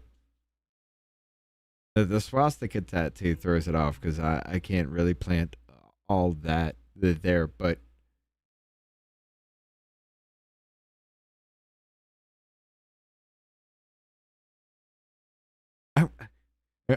you have to question every goddamn thing now. Every single racial moment.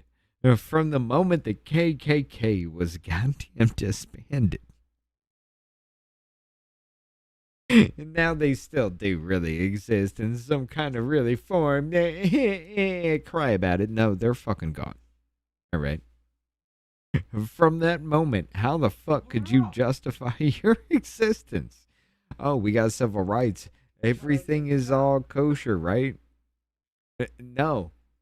Because you got neo-Nazis popping up everywhere. And this is proof of it. This is proof of it. This is proof of it. Pay us, because the right wing is neo-Nazi, white supremacist assholes. Pay us money.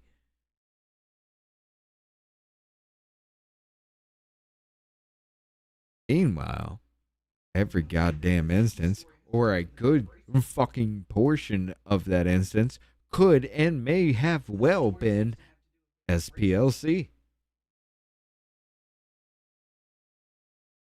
Yo, racism is fucking dead in America and nobody wants to fucking admit it. Let's all go back to having fun and making fucking jokes with each other. Bullshit, this is dumb. Against people who are inconvenient for the left's narrative. Yep. Go ahead, Mr. Perkins. But they leverage their relationship with government to be able to do that with the media. Serious. And then they leverage the relationship with the government with the corporations. And that's how they were able to get the corporations to debank and de-platform conservatives because of that relationship. I go back to the illustration of the hub. They're at the center of it, but they're not alone. I'm tuned to it now. Yes? I would also say that they leverage their relationship with universities, especially law schools, because a lot of their the law students will go and intern with the Southern Poverty Law Center. Okay. Very good. It just still bugs me that they go after Stephen Miller for fighting those 3 La Crosse guy citizens. It doesn't just bug you, and you know that's what it's all about. We'll go to Tony Perkins. Your organization's falsely been labeled a hate group. I mean, to me, you're about the most wholesome organization in the country by SPLC for holding mainstream pro-life, pro-family positions. Man, I hate those pro-lifers. Given that this designation was cited by the perpetrator of the 2012 attack, how do you assess the responsibility of these sort of organizations? Well, again, we warned them.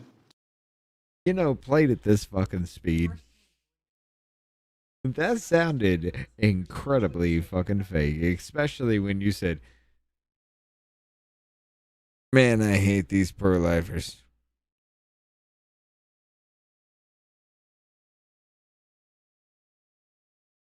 Can we not get better?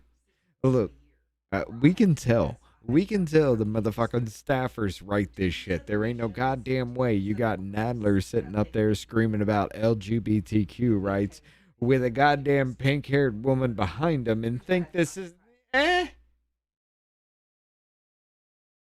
Maybe this short, stocky Jew motherfucker doesn't really know what he's reading. He's just reading because that's his job.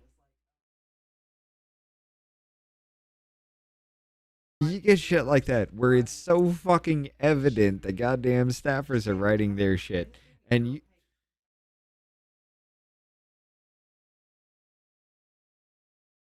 This is the greatest show, right? To take down that label, and we've had subsequent attacks on people who have been labeled by them, including the latest Charlie Kirk, who was assassinated. There is culpability here. And I think that we need to look at going back to that government leverage that they've been using. They should never have a relationship with a government entity again. Right, they just hate Christianity, don't they? Just hate it. Dr. Swain, do you want to comment on that? Would you like to comment? Oh, I'm sorry. Time of the gentleman has expired. The chair now recognizes the gentlelady from North Carolina. Thank you so much, Mr. Chairman. Just reminding people that many of the roots of anti-racism and civil rights in the South came from the churches, very Christian people.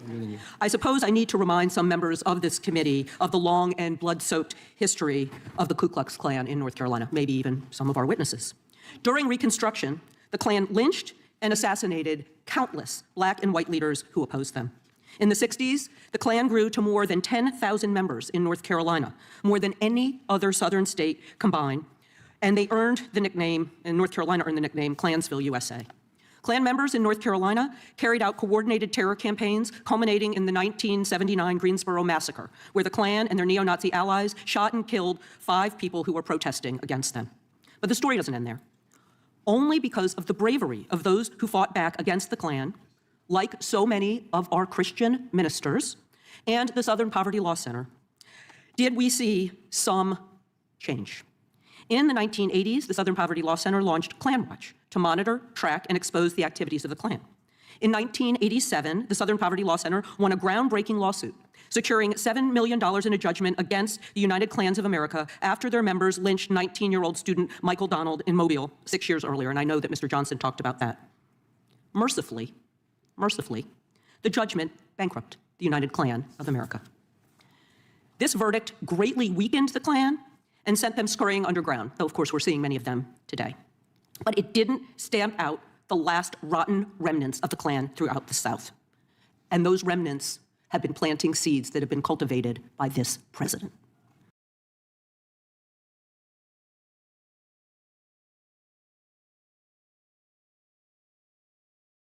So because the SPLC was so fucking effective at destroying the KKK, that every single person, as soon as you see a pointy white hood, you are immediately judging the fuck out of that scene and how it is presented.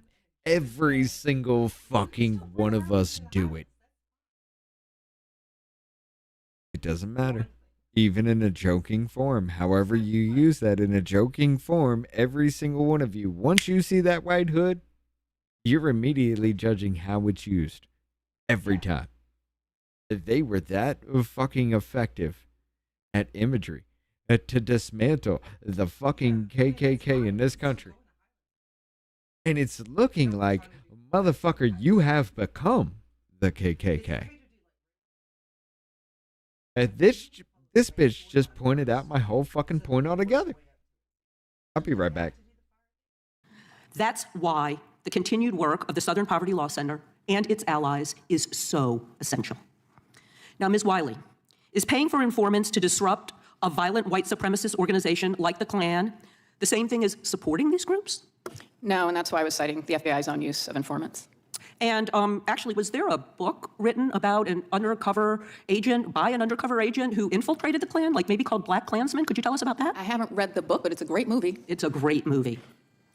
So given that the SPLC's incredibly successful history of fighting the Klan and other extremist groups, do you think that the people who have been consistently donating to the SPLC were surprised that the SPLC was paying informants to monitor, report, and expose the violent activities? Well, the only things we've heard in the public sphere is donors saying that the SPLC did what they had hoped donors would do, and we know from the public record that they're continuing to try to give money to the SPLC to continue its work. I kind of hope this lawsuit, this specious lawsuit, results in more contributions to the SPLC. Might be a silver lining to the lawsuit and this ridiculous hearing.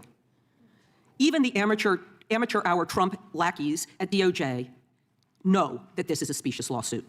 They don't believe these cynical charges. They know it's wrong. The SPLC is not funding the KKK or far-right groups. The SPLC is taking them down. But at the same time, the President of the United States is trying to use taxpayer money to fund people who have assaulted police officers and tried to disrupt the peaceful transfer of power. We have to speak truth. We have got to tell the American people what is going on. And that might be the only good thing that comes out of this ridiculous hearing. Thank you, and I yield back. I'm not sure Leo thinks the hearing's ridiculous, but actually, I'm pretty sure he thinks it doesn't. The lady from Georgia is recognized.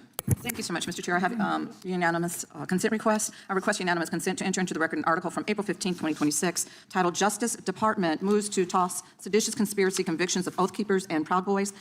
Objection. And the second one I have is several Tennessee House Democrats stripped from committees after last week's special session. Objection. Thank you. Gentleman from New Jersey is recognized. Holy shit. Your justification. Roll it back. Roll it fucking back. Miss McBath. What the fuck?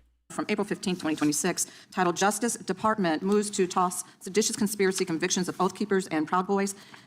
Oh, Justice Department decides, nah, this was some kind of false fucking conviction, y'all about to flip the fuck out. And we're gonna have to reverse all this shit. Set up a fucking slush fund, because it is 100% a fucking Fed done.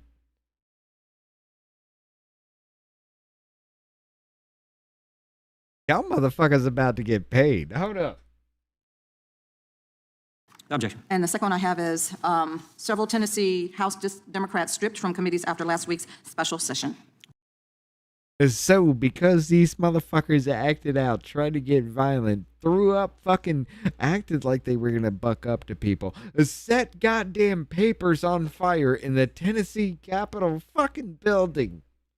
They got removed. Everybody's removed because the Democrats tried to show their ass yet the fuck again. And they were removed from every fucking committee. And then I swear to God, look it up. I had to as well. We got to bring it up tomorrow. And they're like, I don't give a fuck what they do. They're always horrible. They're the dumbest pieces of shit on the face of this planet. I don't care. That was the response. And you're putting this into the fucking record. Objection. Thank you. Gentleman from New Jersey is recognized. Thank you, Chairman. I'm going to take the gentlelady from North Carolina's advice and get to what I believe is the truth here. And I'm getting a little historic on you. Anybody ever hear of Machiavelli? Remember that when you learned that in school? You know, and you can debate the exact wording of what it means, you can debate the exact origin, but the meaning is basic and it's simple and it's as old as politics itself. And if you believe, according to Machiavelli, that your cause is important enough, that it's righteous enough, that you want to attain certain goals, that it's urgent enough, there are no rules, no morals, and no ethics. Truth becomes flexible, and there are no standards anymore. And people start telling themselves that anything is acceptable if they can win, if the outcome is important enough to them. This is about winning. This is about the left wing, I'm sorry, but it's about the left-wing Democratic Party wanting to win and using the SPLC, using each other as tools to make sure that they win elections and put out misstatements.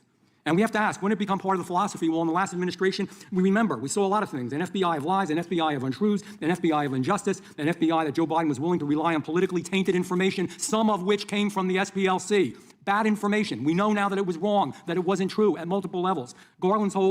The AG told us that the greatest threat facing the entire country was domestic violent extremists. But the real threat, a great threat to freedom, was his own Department of Justice and his own FBI back then. It was scary. If you had a different opinion, guess what, folks? And I'm not trying to address this to you, Mrs. Wiley. I have a right to be conservative. I have a right to a different viewpoint. But there's not one human being up here that supports the Ku Klux Klan. None of us like it. I bet you there's nobody in this whole damn room that supports the Ku Klux Klan. Catholics saw the clearest example of this. It was hateful. It was hurtful. They went after Roman Catholic churches. They were going to have undercover agents. Thank God we found the information. It would have been going on. They went after Hindus in my own state of New Jersey. Good, faithful, peaceful, loving people. The FBI went in with guns drawn from bad information that they got. SPLCA supplied a lot of this. The FBI painted them as domestic terrorists. The same thing with parents in school board meetings that were worried about the stuff their own biological children were being taught to them. It is wrong. Catholics aren't extremists. Concerned parents aren't extremists. Hindus aren't extremists, but we've seen the pattern before over and over again. We saw it in the abuse of FISA. We saw it when, by the way, tax dollars, questionable sources, FBI, Igor Danchenko, remember that? Hundreds of thousands of dollars paid to him for bad information. We also got bad information from the Southern Poverty Law Center, all for politics to go after Republicans. That's the elephant in the room. That's what people don't want to talk about, but that's the real deal. If you were conservative, and no, Charlie Kirk was not a terrorist. He just sat and listened to what he said. You might not agree with it. He was just a very faithful, conservative person. It's his right. And now the worst of all of it, though, is we find the Southern Poverty Law Center is just one more tool. I think it started out good. I think they wanted to do good things. I think there are still people in there that want to do good things, but it's been used in a way that is perverse and awful to get political goals of a political party accomplished. Machiavelli through and through. It's pretty damn amazing. People donated money believing they were helping good causes, helping vulnerable people, and in the beginning they were. Nobody wants racism. Nobody up here in this room wants racism.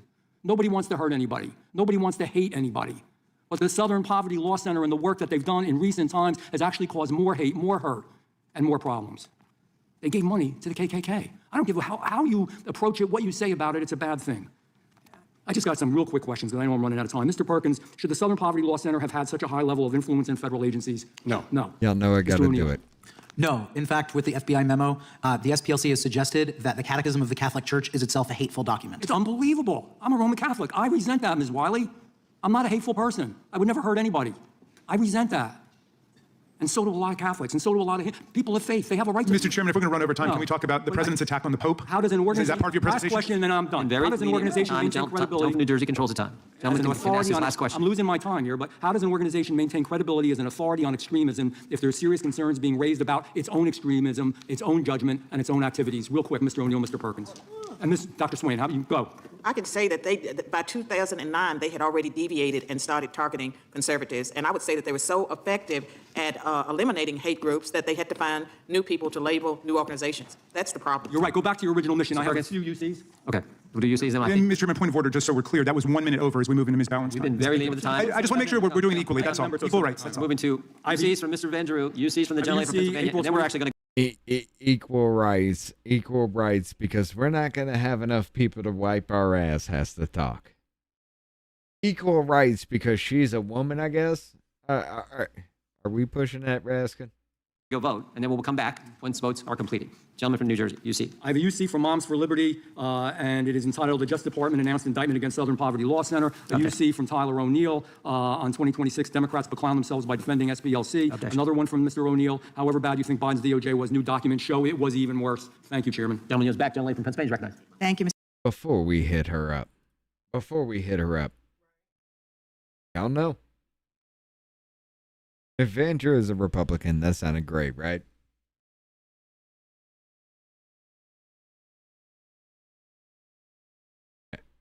All right, come on. Get into the fucking... Here we go. So let's not forget, I bring it up all the time. A former Atlantic City politician charged with election fraud involving absentee ballots. All right. So let me give you the rundown in this. This is Craig Calloway. Craig Calloway from 2003 has a record of fucking with elections.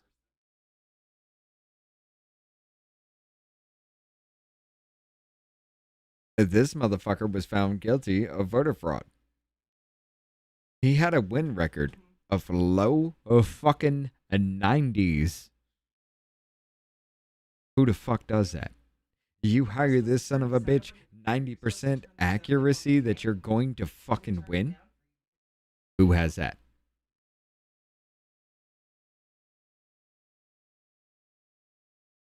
He was found guilty of voter fraud because what he would do was pay people to deliver him empty fucking ballots with nothing but a signature.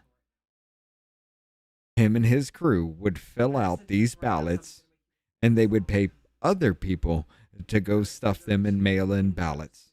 That also gives rise to the claim of 2,000 mules, because that's where that story comes into play.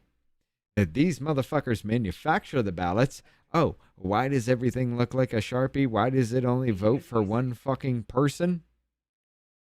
He was paying people to give him a signature on a ballot. Well, why I bring this up is Jeff Van Drew used him in 2022 because he went from Democrat to Republican. Mr. Chairman, I have a unanimous consent request to introduce an article from The Hill dated September 17th, 2025. DOJ quietly removes studies showing right-wing attacks outpace those by the left. Objection. An article from The Washington Post, November 13, 2019. Leaked Stephen Miller emails show Trump's point man on immigration promoted white nationalism, SPLC reports. Objection. White House issued the National Security Presidential Memorandum 7 in September 2025. Objection. I love this. And an article from the New Republic, April 2026, the Justice Department sides with the Ku Klux Klan. Objection. And I have two here, massacre. That's the whole claim. Jacob, that's the whole fucking claim. They don't want racism, they need it. And so they actually, they're creating it. And they're putting into record every single thing about what the SPLC has done. And shouldn't that, in any fucking way, every time, oh, this, let's put this into the record, this article right here, they did this. Wouldn't that, okay, so if you're accused of creating these racial hate crimes, when did this begin? Every fucking thing you put back, shouldn't that be in a question? And you motherfuckers still continue to do it. This is what bothers me. Y'all are so fucking dumb. It's just like SPLC said this. SPLC said this. I'm supposed to question SPLC. So why the fuck are you throwing what SPLC said at me if I'm supposed to question it? Pittsburgh synagogue tied to anti-refugee sentiment, and Buffalo Shooters Manifesto promotes great replacement theory anti-Semitism. Without objection. The committee will be in recess for a short period of time. The reason we have to leave now is I do know that there's one 15-minute vote, and then the next 5 votes I think are 2-minute votes. I don't want to miss that. So we're gonna recess. There's some lunch for you in the back, and then we'll be back as quick as we can. Committee stands in recess. All right, so there's a long ass break. Look. All right, we are at 2 minutes 51 seconds. They come back in. All these 2-minute votes. We got a 15-minute, and then there's a 2-minute, right? All these votes. 2 minutes and 51 seconds. They come back at about 2 hours, 51 minutes. They come back at about 4 something.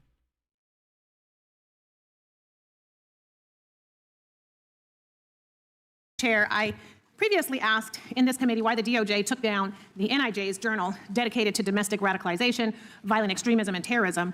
In that journal, the DOJ research found that since 1990, far-right extremists have committed far more ideologically motivated homicides than far-left or radical Islamist extremists. And in spite of those facts, we held 2 hearings in this committee committed to Islamophobia. And not a week later, yet another act of deadly violence from the right occurred at a mosque in my home state. So before I begin, I'd like to respectfully ask our chairman, Mr. Chairman, will you commit to holding a hearing on the white nationalists who violently shot at the mosque this week in San Diego? We will take that under consideration. We have a number of hearings. The white nationalist. Hold up. You mean the trans people that had goddamn Nazi symbolism all over the fucking place? They're white. The trans are white nationalists now, ladies and gentlemen. We got them. The trans community is the white nationalists. Or roll it the fuck back. Or roll it the fuck back. Facts. We held 2 hearings in this committee committed to Islamophobia, and not a week later, yet another act of deadly violence from the right occurred at a mosque in my home state. So before I begin, I'd like to respectfully ask our chairman, Mr. Chairman, will you commit to holding a hearing on the white nationalists who violently shot at the mosque this week in San Diego? We will take that under consideration. We have a number of hearings scheduled and markup scheduled coming up here in the next week. We're looking to do something on the trans people that had Nazi symbolism written all over their fucking guns, wearing Nazi pins. There's trans people wearing Nazi shit. Will you condemn it? You're goddamn right I will. Act Blue. We're looking to get the CEO of Southern Chairman, Poverty I'm Law going Center. to reclaim my time. But he wouldn't agree to come yet. Reclaim my time from you and hope that that long thing turns into a yes. But now I would like to talk about an organization which is and has been historically dedicated to stopping violence, the Southern Poverty Law Center, whose informant program has helped stop real acts of violence in this country. SPLC shared intelligence gathered from informants directly with law enforcement agencies, including the FBI and DOJ. That information helped stop a neo-Nazi from obtaining a security clearance and helped thwart a planned terrorist attack targeting a synagogue and an LGBTQ bar in Las Vegas. So, Mr. Tyler, if an organization helps stop a bomb attack, is that good or bad? Well, of course it's good. Okay, thank you, because I don't have a lot of time. Mr. Tyler. Well, hold up. No, Adam, I'll actually push back on that. I don't think that was a lipstick. I think that was blood. Watching what was going on, we watched the entire thing. It's on the Rumble from yesterday. We watched the entire thing. The person behind the wheel was actually hit. They actually broke open like a first aid pack and brought out some gauze. They didn't know how to fucking use it. But that's the audio's gone. We can't hear what the hell was being said at all, right? From the looks of it, they were like, no, I got the barrel to my head, pull the trigger, we're dead, and she's bleeding the fuck out. It's bleeding the fuck out. Can't do it. They start freaking the fuck out. We saw it. Puts the gun up, a pistol, takes the rifle out, puts a pistol. You see the fucking smoke. Racks it again while they're just like, yeah, or racks it again. You see the smoke a second time, or racks it again, and goes for themselves. That person behind the wheel was injured. I don't think it was lipstick. I think it was blood. Or do you believe that law enforcement should ignore credible intelligence about violent extremist threats? Yes or no? Okay, thank you. And the witness's name is Mr. O'Neill. Oh, I apologize. Thank you. Because from where I sit, those answers sound like public safety work. Yet Republicans applauded when Kash Patel severed the FBI's information sharing relationship with SPLC. And I cannot find a single instance where SPLC's cooperation with law enforcement made Americans less safe. Maybe the real issue is simply SPLC has been effective at exposing white supremacist and extremist organizations for decades, organizations that Republicans either condone or deny exist at all. SPLC was founded during the Civil Rights Movement to fight racial terror and organized hate in the South. When the fuck has right wing condoned or denied a racial hate group without having, clear and present evidence that would reasonably give any kind of suspicion, like masked motherfuckers wearing khakis walking down the streets with Nazi symbolism?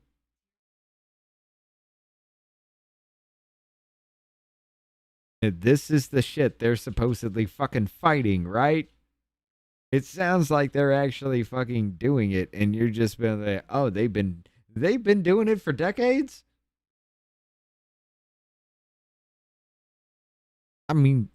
There's no way, right? There's no way you can continue to sit up and bring up moment after moment where I have to question, was the SPLC actually involved in this? Did the SPLC actually create this fucking incident that you were talking about? There's no way y'all can be this fucking dumb, right? South, and for over 50 years, it has sued violent white supremacist organizations, monitored extremist groups, protected voting rights, and defended vulnerable communities. SPLC bankrupted factions of the KKK and fought racial intimidation campaigns. And recently, they exposed abusive living conditions in juvenile detention centers and filed suit against school districts that failed to provide individualized services and reasonable accommodations for disabled students. How is that bad? And let's talk about transparency for a moment. Republicans are accusing SPLC of wrongdoing because it did not publicly disclose donor-by-donor payout maps tied to confidential informants. But nonprofits do not operate that way. Are Turning Point USA or Moms for Liberty publishing donor-by-donor payout audits? Because I can't seem to find them. And somehow Republicans want a completely different standard applied here. And the hypocrisy becomes even more obvious when you look at Acting Attorney General Todd Blanche. Mr. Blanche publicly attacked SPLC over its confidential informant program while refusing to rule out taxpayer-funded payouts to January 6 rioters, including individuals convicted of assaulting police officers. So why is secrecy suddenly unacceptable when a civil rights organization uses confidential informants to stop violent extremism, but perfectly acceptable when this administration creates a $1.8 billion taxpayer-funded white reparations slush fund? Why are Republicans attacking SPLC while refusing to provide transparency?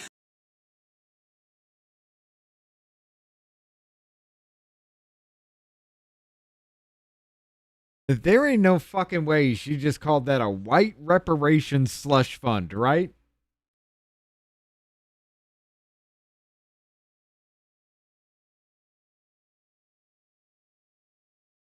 Rule out taxpayer-funded payouts to January 6 rioters, including individuals convicted of assaulting police officers. So why is secrecy suddenly unacceptable when a civil rights organization uses confidential informants to stop violent extremism, but perfectly acceptable when this administration creates a $1.8 billion taxpayer-funded white reparations slush fund?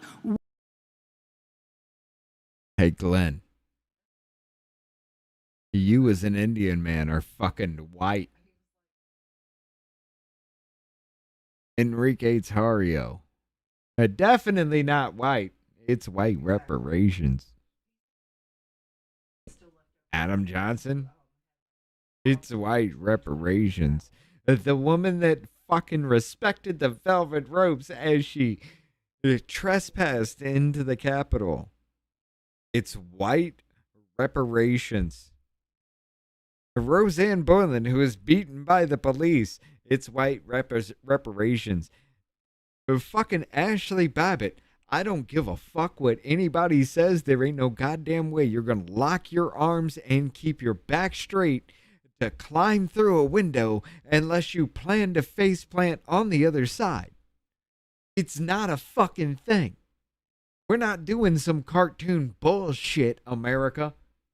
That she was trying to block that window. She pulled back the man who was actually breaking the window, punched him in the face. The window was broken out.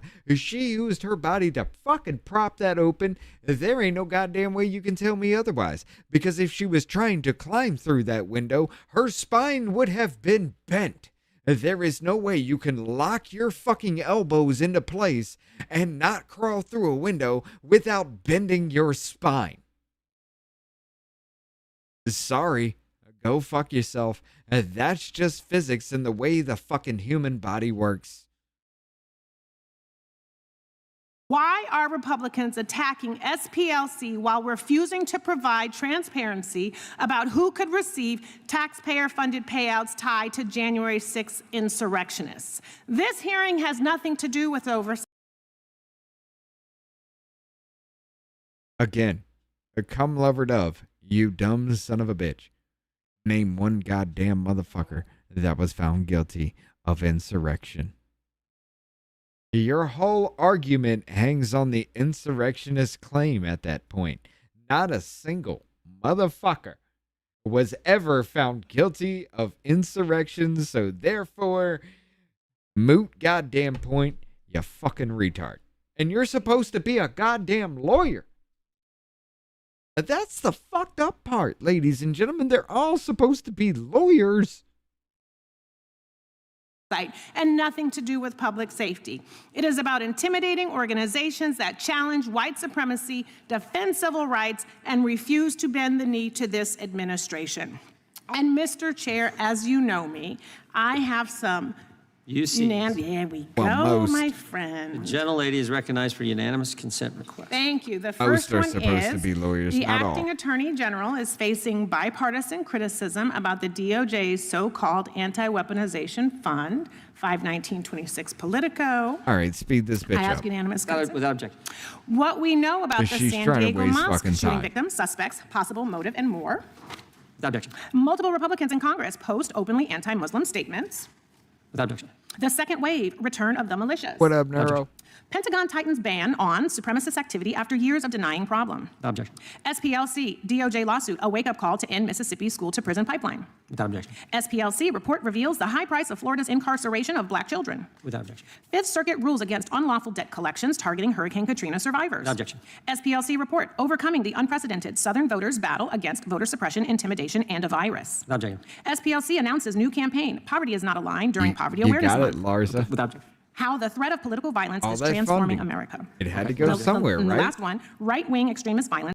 So all those motherfuckers that were actually starting riots, could they have been paid? Let's go back to 2020. All that bullshit was, could SPLC not have been involved in creating the riots of 2020, especially after George Floyd? Aren't we calling everything into question at this point in time? Isn't that the whole point of an accusation? Because when somebody throws an accusation, you're supposed to look for the evidence of these things, right? When you find these things, you bring them forward. Their evidence is they're informants, motherfucker. The crimes that they were committed, the crimes that they committed were to prove that everybody else is bad because they committed those crimes. And it's allowed because that person is an informant for the FBI. 51 spies who lied.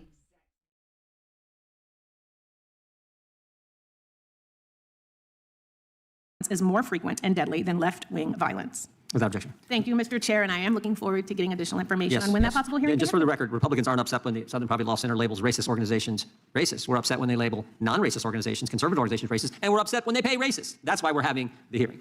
The gentleman from South Carolina, gentlelady is recognized, and the gentleman from South Carolina. Thank you. The 11-count indictment of the Southern Poverty Law Center over wire fraud, false statements, and conspiracy to commit money laundering. No, hold up. Hegeman has been impressing the ever-living fuck out of me lately. I'm going to give her every bit of respect I need to.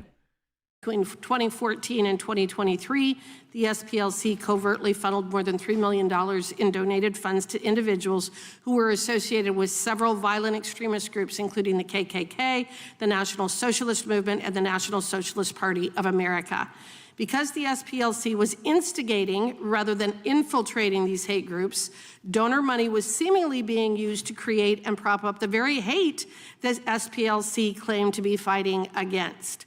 More hate means more money for the SPLC, and this led to a transformation of this corrupt and divisive group moving towards a creator of hate within America.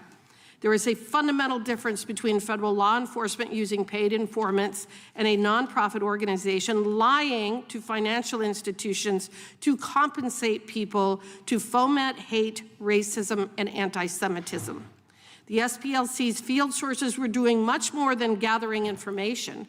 For example, the indictment notes that one field source, quote, made racist postings under the supervision of the SPLC and helped coordinate transportation to the Charlottesville event for several attendees, end quote.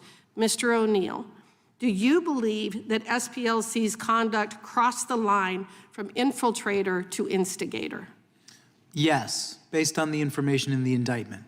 So in response to the indictment, we also found out that the SPLC was sharing information with law enforcement. I've got concerns about that because of how biased the SPLC obviously is, and the information that they were sharing with law enforcement was also biased. I think that you can tell that by the questioning, or at least the accusations that were just recently made, and even some of the articles that were identified by the woman from California. The articles themselves, even accusing the folks this week of committing the horrible act at the mosque out in San Diego. Their own writings defy and disagree with what she was alleging over there. Individuals on the right and left have long recognized that the SPLC is no longer the group that it was founded to be. Mr. O'Neill, shouldn't we be concerned that our government and law enforcement are accepting information from knowingly biased sources? Yes, we should be concerned that they were receiving information specifically from a group that systematically demonizes concerned parents, conservative Christian groups, and even groups of LGBT people who oppose the sexualization of children.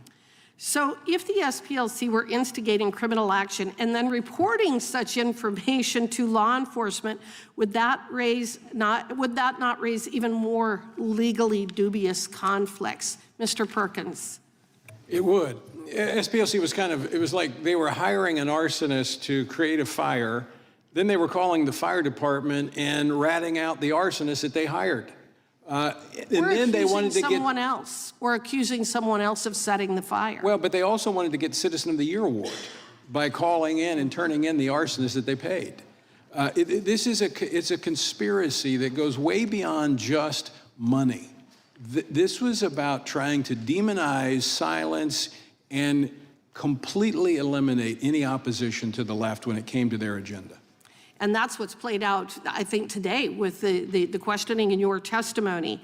But now we're finding out that the SPLC was not only engaged in this kind of behavior, but we have schools across the country that have included SPLC information in their curriculum. Dr. Swain, what are the concerns that you have in that regard?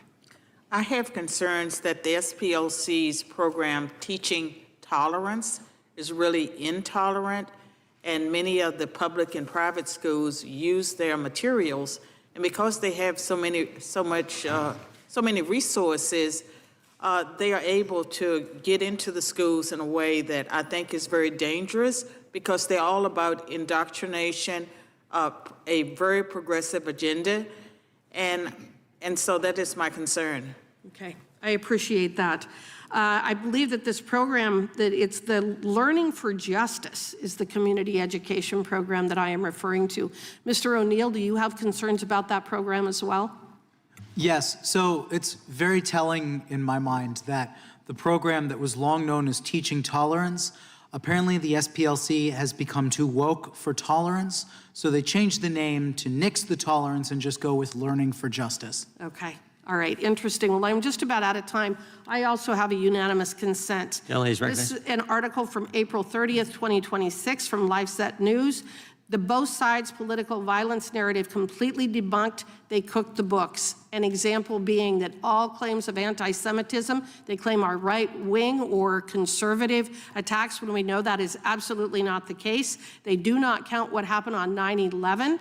And there are many other examples in this particular article where they have absolutely cooked the books, that they claimed left-wing violence is right-wing when we know that that isn't true. So they're even lying about that as well. So thank you, and I yield back.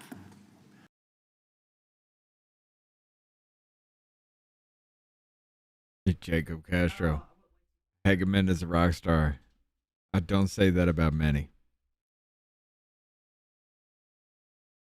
I'm going to embarrass myself. All right. So here's the thing. She's the one that took Liz Cheney's seat. It was 66-33. But literally at any point, like, I never paid attention to Hageman. Never paid attention to her run. Nothing about what she said. And I'll tell you why. And this is the most offensive part of it. But hear me out. Coming from the time frame, I thought she was trans.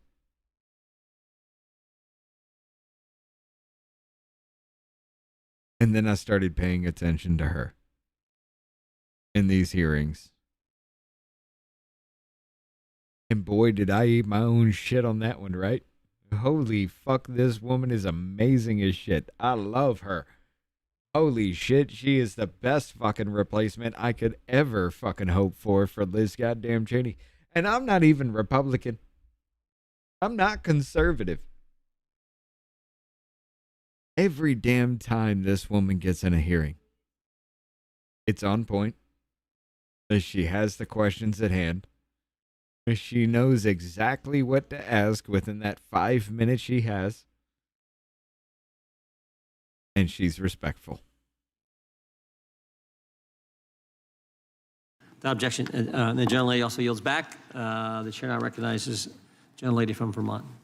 Thank you, Mr. Chair. I have to eat this my president own words and his on that supporters shit. in Congress want to turn the clock back.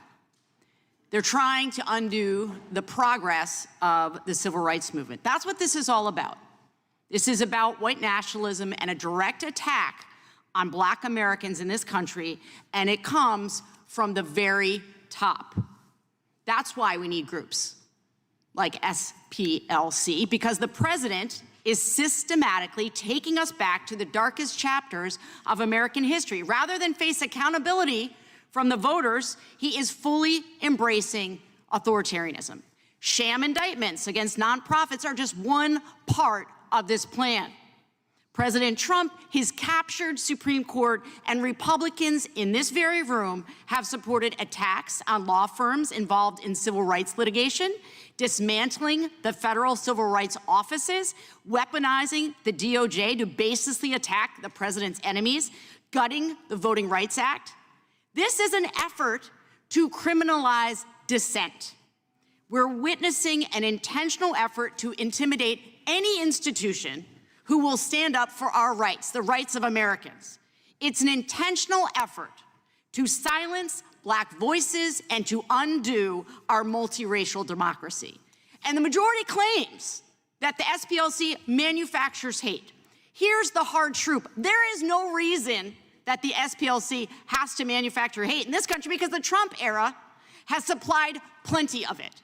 White supremacy, Christian nationalism, violence against women, right-wing extremism, and bigotry against the Christian nationalism is a threat. Living by a certain religious aspect that the country was founded on is a threat. LGBTQ community is flourishing. And the president just set up a corrupt slush fund to pay people who took up arms against our own government. Right now,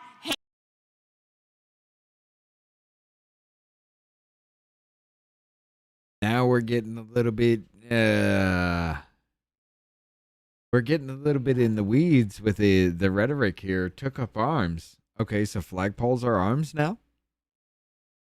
So take up arms against could be any fucking thing that you lob in any federal direction. So when you throw stones at FBI, or not FBI, but the ICE agents, when you're shooting at CBP,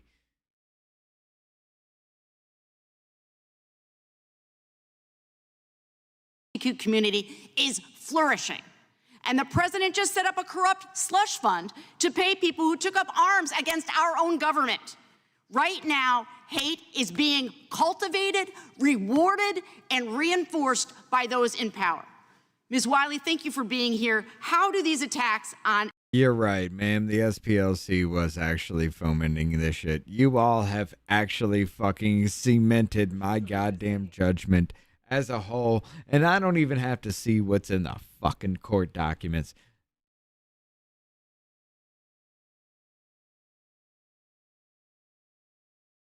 There ain't no fucking way. SPLC, the Justice Department, and the civil rights of Black Americans enforce civil rights enforcement affect the civil rights of Black Americans? Significantly.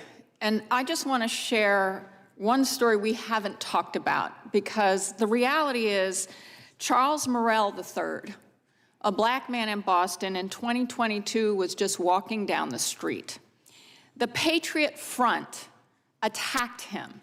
The Patriot Front is listed on SPLC's heat map as a hate and extremist group. The importance of calling it out is so that Charles Murray III can walk down the street and be safe. And at a time when we're talking about schools and education and children and what happens within them, we see a broadside attack on even teaching history of slavery, history of the civil rights movement that took permission away from hate and extremism and said, this country, no matter your viewpoint, no matter your religion, no matter who you vote for, and no matter what you believe is your country.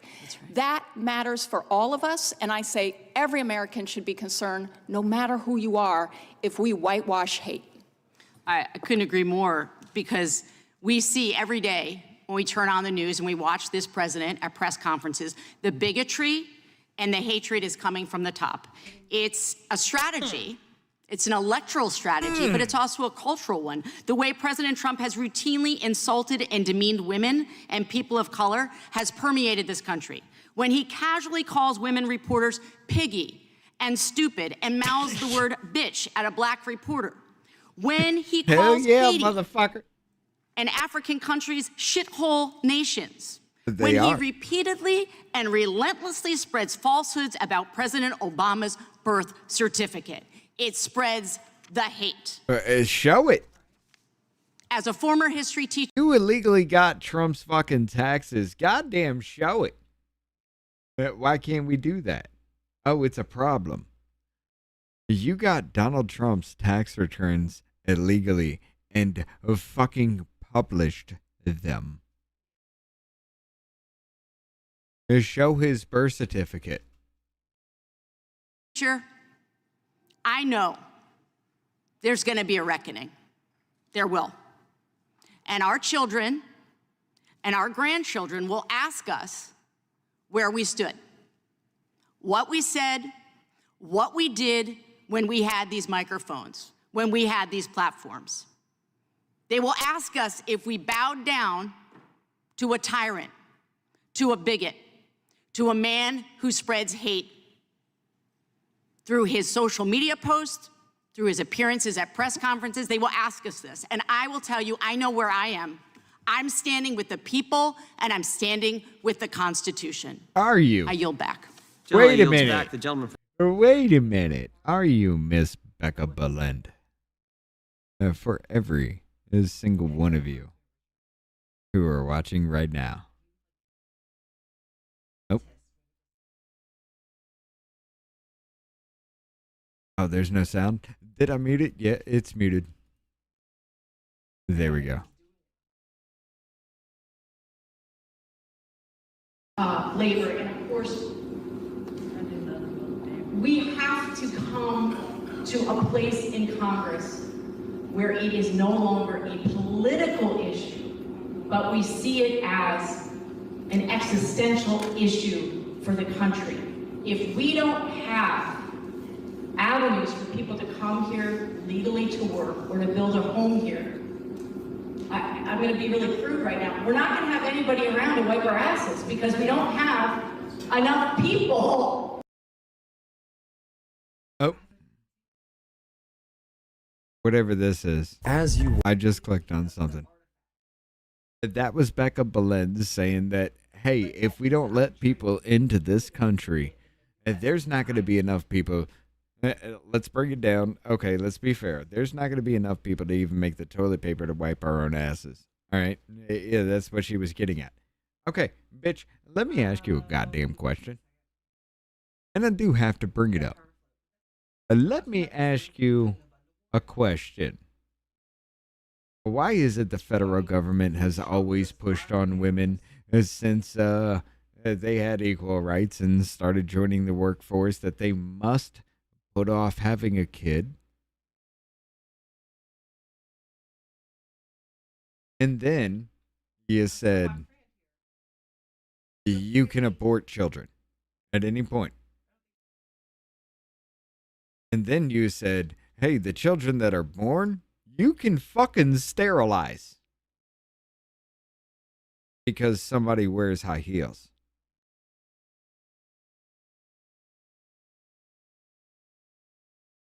And why did this happen? Well, let's take everything into consideration. Wasn't it the baby boomer generation that caused the actual depression? Hear me out. We have way too many people that were actually being bored. Too many people actually needed money. That actually, the baby boomer generation, most of you made it. Most of you made it. But you made it through, and now there was this economic fucking boom of everybody needing jobs, but there wasn't anything, so that caused the depression. Because we didn't have enough jobs to keep paying people. So, wait, how do we change this? Because we damn sure can't manufacture jobs out the ass. We can't do that. That collapses an economy. Oh, yeah. Maybe they shouldn't stop fucking each other so much anymore.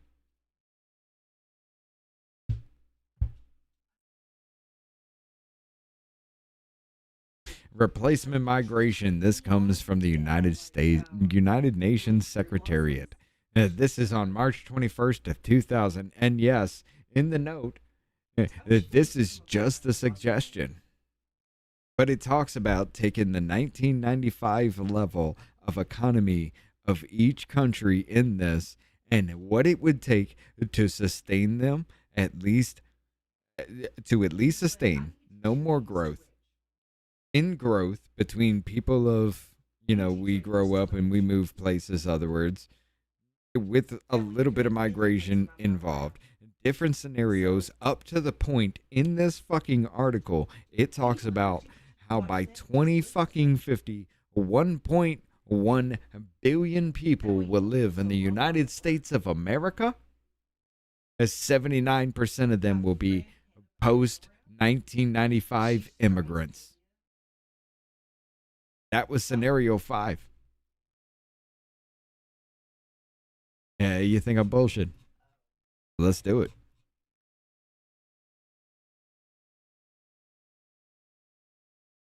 Where is it? Let's take it to results. Where's the United States part of it? Oh, that's France. Italy. Japan. Russian Federation. United Kingdom. Wait a minute. Doesn't all these names sound familiar? All these countries, aren't most of them having a problem right now? Scenario 4, keeping the size of the population age 65 is constant to the 1995 value. In order to keep the working age population constant at that level, it would be necessary to have 18 million migrants between 2015 and 2050, which is an average of 513,000 migrants per year by 2050 out of the total population of 316 million, which is basically a little bit more than what this was actually reporting at that time. The 25 million, or 7.9%, would be post-1995 immigrants or their descendants. We were trailing not far behind that for decades. We were roughly giving, 400 or so, 400,000? We were right behind that. By 2050, 7.9% of this country will have immigrated to the United States after 1995. Not so bad, right? And this is where the great replacement theory came from, ladies and gentlemen. Buckle the fuck up. Scenario 5 keeps a potential support ratio at its 1995 value of 5.2 persons aged 15 to 64 for each person age 65 or older. This was the end of the baby boomer generation. This was the next generation after that. Those that survived the Great Depression went on to have kids. The kids that survived that went on to have kids. Now we're talking about that generation. A value of 5.2 people per person that aged out at 65 or older. 5.2 people joined the workforce for every person that aged out. That was our 1995 value.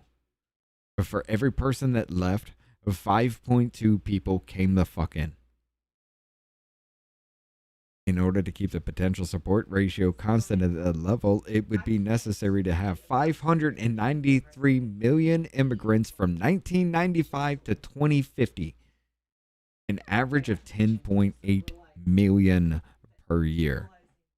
By 2050, out of the United States total population of 1.1 billion, 775 million, or 73%, would be post-1995 immigrants or their descendants. And that's where the Great Replacement Theory was fucking born. Has nothing, not a goddamn thing to do with the color of your skin, and everything to do with the fact that you ain't fucking like jackrabbits anymore. We had a badass economy in the 1990s, in the late 90s. It was fucking amazing. There were people joining in. 5.2 people were coming in for every person aging in out. And now we got, what, 1.8? To keep that value running right now with a decline in fucking population that we have seen, that they would have to, from 1995 to 2015, from that statement, that they would have to import 593 million immigrants to keep us at that total with our declining population the way it's been. Roughly around that. There's your Great Replacement Theory, ladies and gentlemen. Not a goddamn thing to do with race.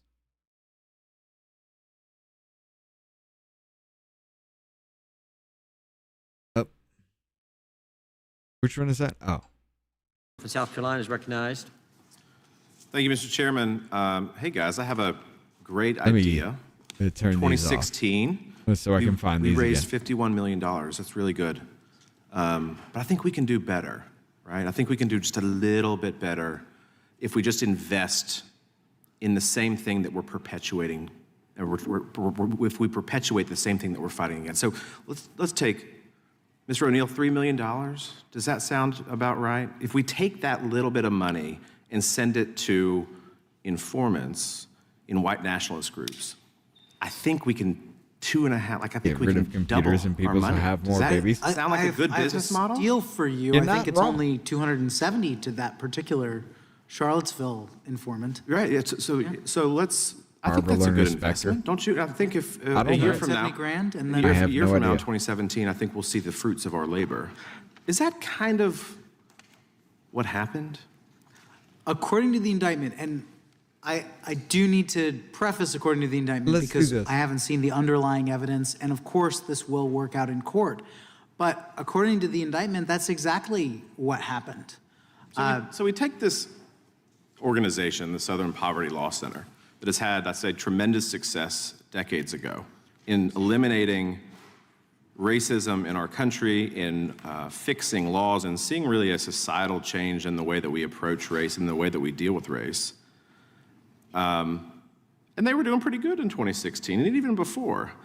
But isn't that just crazy? I mean, Ms. Hageman talked about this a second ago, but we're perpetuating the problem and funding the problem that we're eliminating, right? I mean, this is a division for dollars racket. Is that a fair characterization, at least according to the indictment? Well, and that's why I wrote this book in 2020, years before the indictment, because I saw it when they put good people like Tony Perkins' organization, Family Research Council, on the hate map. I've been screaming from the rooftops about this for years. So when the indictment comes out, I say, yeah, that makes a lot of sense to me. And I want to set a few, if you don't mind, I want to set a few things straight. The Southern Poverty Law Center wasn't founded until 1971. A lot of people in this room have been saying that it's a civil rights organization started in the middle of the civil.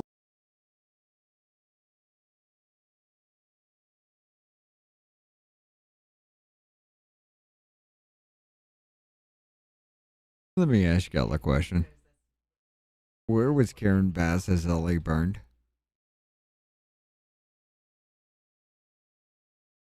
You piqued my interest with that question. You piqued it. United Nations Secretariat was Kofi Annan back in 2000. When that document was released, that's who released it. Who is Kofi Annan? A Ghanaian diplomat who served as the 7th Secretary General of the United Nations from 1997 to 2006. In 2000, he played a pivotal role in shaping the UN's agenda for the 21st century.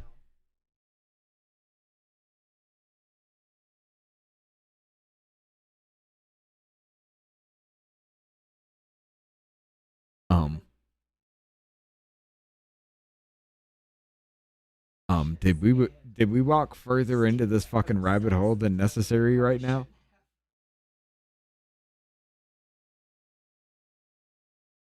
Civil rights movement. It was started toward the end of it.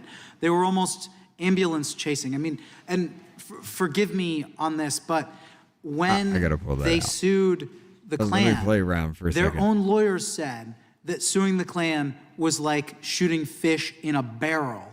And their own lawyers quit because they said Morris Dees was so focused on suing the Klan to make money by going to donors because he knew donors cared about this, that they were drifting away from their original mission, which, by the way, wasn't fighting white supremacy, but was representing poor people in the South with legal representation, which is a noble mission, and I pray to God that they turn every effort that they have demonizing conservatives toward that effort, because that effort is noble. And by the way, groups on the hate map, good conservative groups that provide legal representation to people who can't afford it, are demonized by the SPLC for doing exactly what the SPLC was founded. Mr. Perkins, real quick, if the SPLC puts on their hate map a neo-Nazi group, that's kind of their mission, right? There's no objection to that, probably not.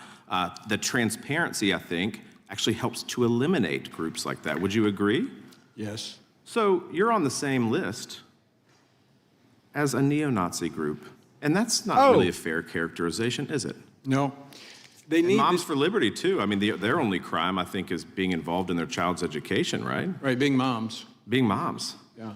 So what they That's need... apparently a white supremacist thing, right? Like, I don't understand this logic, but we are taking an entity and using an idea that we're going to go grow our influence. In the Biden administration, in government, they're going to meet with us on a quarterly... Okay. Sorry, I'm squirreling the fuck out. I shouldn't be doing this. This is real late, but Kofi, you bitch. Kofi Annan did not personally publish. That wasn't the point of it, but check this out. The report was produced and published by the United Nations Population Division under the United Nations. While Annan was Secretary General of the UN at the time, the report was an analytical study conducted by the Population Division to assess demographic trends and the potential role of migration, not a personal publication.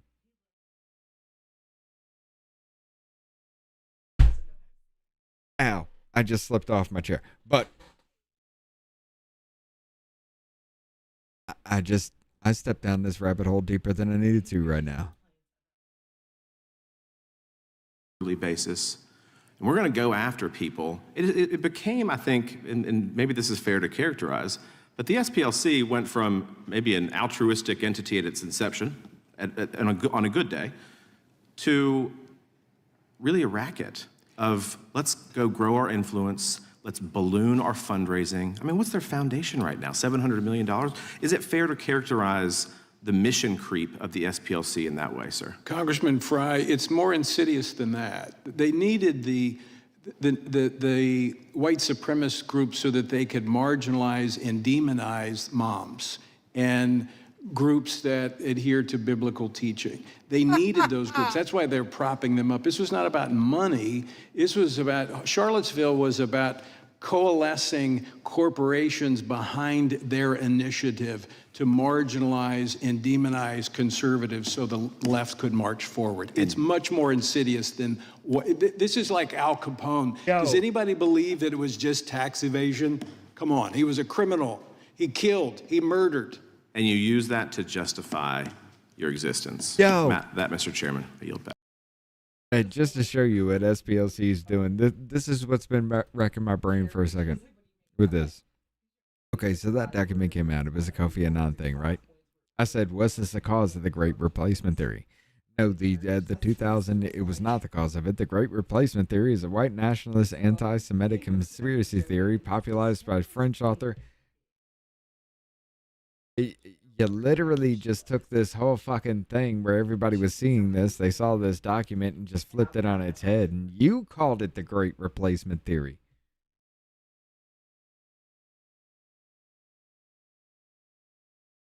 I wondered where that term came from. I never really paid attention to it so much. I was just like, yeah, whatever. Fuck it, you know? So y'all made up the term the Great Replacement Theory because people were actually paying attention to the fucking migration that was happening, saw that document and said, what the fuck? And now it's some kind of, it's racist to sit there and question why the fuck you were bringing in so many goddamn immigrants after telling the population to kill themselves.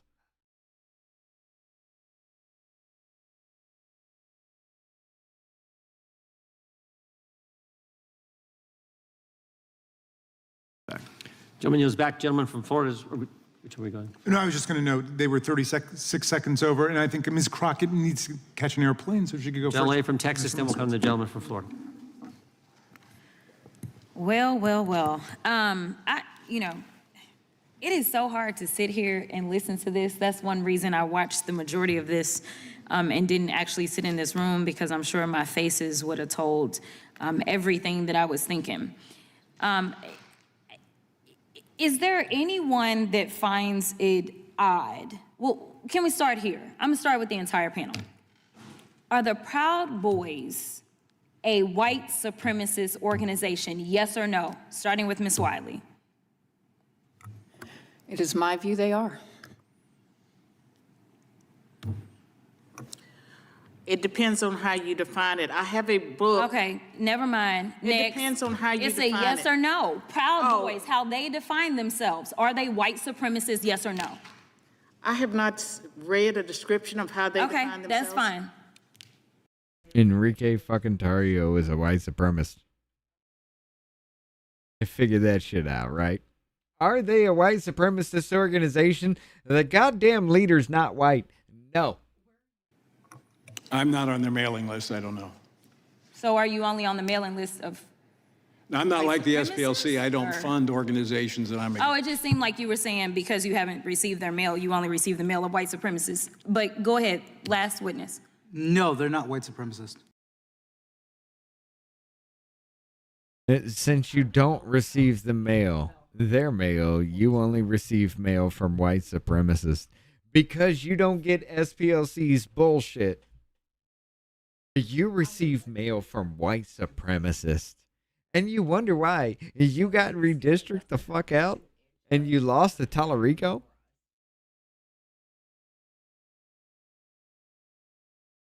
He's the Puerto Rican of white supremacy, right? And you know what? I do believe that y'all believe that. Let's try another one. Neo-Nazis, Miss Wiley. Oh my God. Well, yes. What? Nazis is in their name. Neo-Nazis, Dr. Swain. Is the question still about the Proud Boys, or is it about the neo-Nazis? We have moved on. Do we condemn neo-Nazis? After trying to link the Proud Boys to neo-Nazis, do we condemn neo-Nazis? Moving on. Nazis. Neo-Nazis are hate groups, and I have a book, 2002. Okay, thank you so much. About so we're hate groups that I suggest that you all read. I'm reclaiming my time. I'm reclaiming my time. Neo-Nazis. Are they white supremacists? Neo-Nazis, are they white supremacists? Yes or no? What's that? Yes or no? They're certainly anti-Semitic, which I would join with any member of the Democratic Party. Mr. Nadler earlier was talking about standing up for the Jewish reclaiming people. my time. I'd be happy Next. to do that. Yes, there. You all can't even answer if they're white supremacists after trying to link them to Proud Boys and then, hey, neo-Nazis, are they white supremacists? Hey, are the Proud Boys white supremacists? Neo-Nazis, are they white supremacists? Nobody can answer my question. Oh my God. You dumb bitch. Are we still talking about the Proud Boys? Because I actually have to fucking wonder at this point. White supremacists. Woo, thank God. Jesus Christ, I didn't think we were going to get there. Oh my gosh, let me be clear. Proud Boys are freaking white supremacists. Neo-Nazis are too.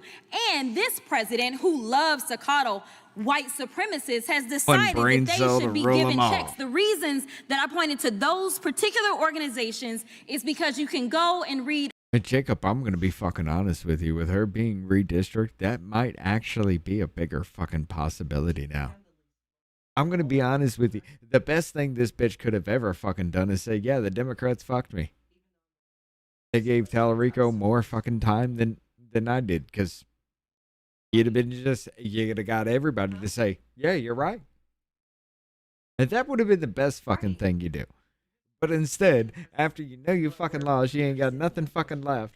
You can't even go state any goddamn more. You do this. And tell me we fucking dodged a bullet without telling me we dodged a bullet, or show this bitch. I don't know how many articles, as Dr. Swain wants people to read up. I'm going to be clear. I've read my fair share of books. I do have my fair share of degrees. It is clear that neo-Nazis as well as Proud Boys joined in on January 6th. Yet this slush fund that they keep talking about is specifically to give them money. So how dare this majority sit here and try to lecture this organization about money. Now, we're not talking about tax-paying dollars as we are in that slush fund. Let's talk about the money that you spent. Wasn't it $73,000 on luxury vacations while you were supposedly fighting for the people of Texas? Why they had their vacation, their 2-week vacation. Wasn't that a thing? Where'd you go? Martha's Vineyard? You ran from your district. You ran from fucking Congress. You went to Martha's Vineyard. Off the taxpayer dime. And then your bodyguard ran up in a children's hospital fucking parking garage and decided to have a shootout with the cops. Yeah, that happened too. By the way, her bodyguard was a wanted felon and a convicted felon at the same time, and somehow, if you ain't clapping cheeks, tell me the fuck how that son of a bitch is a bodyguard. But you're telling me that $2 billion in the same country that I'm sure some of y'all would struggle with whether or not the enslavement of black people was good or bad. I'm not even gonna go there and ask y'all the question because y'all struggle with defining that these people were white supremacists. But this country still hasn't thought that reparations made sense for black folk in this country. But at the same time, they've decided that people that are in organizations that are absolutely white supremacy organizations should get our tax dollars because they decided to tear apart or attempt to tear apart our democracy. They are being rewarded. These are people that went through our criminal justice system. When people on that side of the aisle claim that they love law and order, they went through it. They either entered pleas of guilty or they were found guilty. And this president, on day one, his priority was not around racism. It was around doing things like letting them go and now putting money in their pockets. We haven't had one hearing on white supremacy. Yet when we look at things like the killing of... We ain't ever talked about what I want to talk about. Ahmaud Arbery, George Floyd, Breonna Taylor, the 9 worshipers who were murdered at the Mother Emanuel AME Church, the 23 people murdered in 2019 during the shooting at Walmart in El Paso, the 10 people murdered during the 2022 shooting at a grocery store in Buffalo, New York. All of these were murdered by white supremacists. Bitch, you stupid put. Okay. All right, let's put this into perspective. All right, the whole shooting thing, the gun grab, we've always suspected that was government shit, right? Las Vegas, explain that. Explain it. The official narrative versus what we actually see on video does not fucking line up. Explain it. Oh, you can't, right? Oh, that sounds like some gun grabbing shit because that was gun grabbing right the fuck after it, right? So, if the SPLC is creating racial hate fucking crimes, who's the motherfucker committing fucking mass fucking pew-pews? Who's behind that? For this gun grab shit y'all have going on. Who the fuck is behind that? The way you guys have defended this shit, the way Democrats have defended this, 100% SPLC is guilty. I'm convinced without even seeing shit. I'll be surprised as fuck about the evidence that comes forward in this shit. If it is questionable in any way, I will call it the fuck out. But I'm going to go ahead and guarantee you this is open and fucking shut.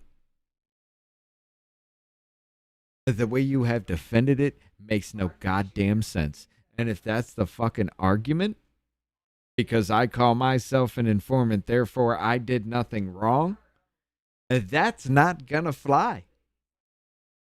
Who are empowered by the Republican Party's racist rhetoric and policies. This is the same party that wants to drag us back to the Jim Crow era. Some say that there aren't poll taxes, and I guess it's because they're not listing the amount of money. But when you tell somebody that they've got to go and pay for something, say, like a passport that costs over $100 in order to be able to vote, that looks like a poll tax to me. Some of y'all need to read up on your history books, the very same ones that the Republicans have decided.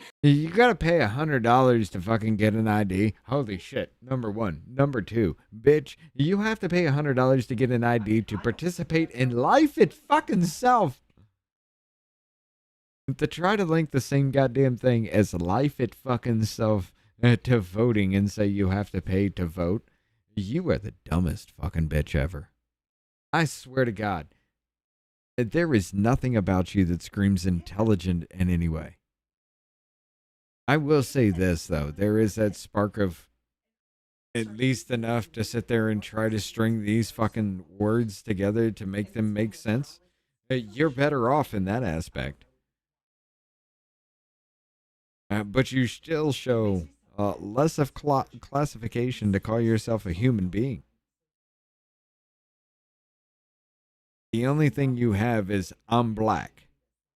That's it. That is your argument. In every fucking thing. And you wonder why you were redistricted the fuck out. Maybe because you were from a black majority district? That was racist as fuck from the very beginning because apparently we have to segregate black people based on voting because they can't have shit? That people should not hear about because you don't want real history taught in our schools because you're afraid that it's going to hurt people's feelings to know that their ancestors were so savage that they would enslave black folk. You don't want them to understand why the 14th Amendment mattered then and it matters today. You don't want them to understand that when they draw these racist lines and tell black folk that they shouldn't have representation in this country, that it is against the Constitution. You want them to be ignorant so that they can sit up here and be your token for your mission. Has expired. Well, you can't yield because you've done run out of time. But it looks like the ranking member wants to make a unanimous consent request. Mr. Chairman, thank you. Walmart gunman attacked El Paso because that's what his president was telling him his defense attorney says.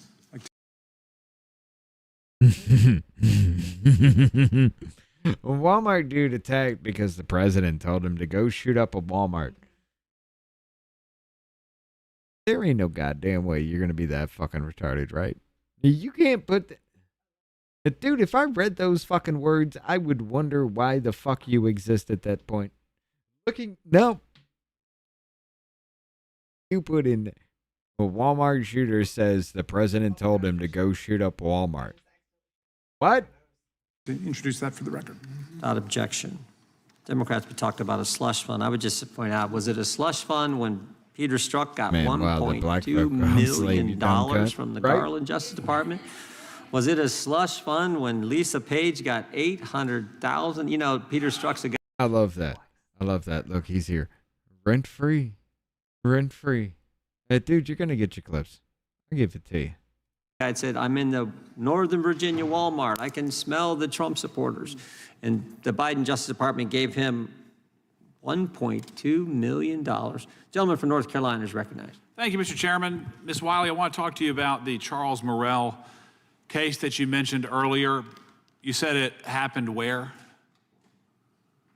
Boston, in Boston? Massachusetts. Yes, sir. And he was attacked by whom? The Patriot Front. The Patriot Front. The SPLC did not give the Patriot Front any money, is that correct? I don't know. You don't know? No. And how was he attacked? And pardon me, I'm just not familiar with this case. The Patriot Front was had a march that they were engaged in without a permit, and he was attacked on the street. Was he killed or just assaulted or?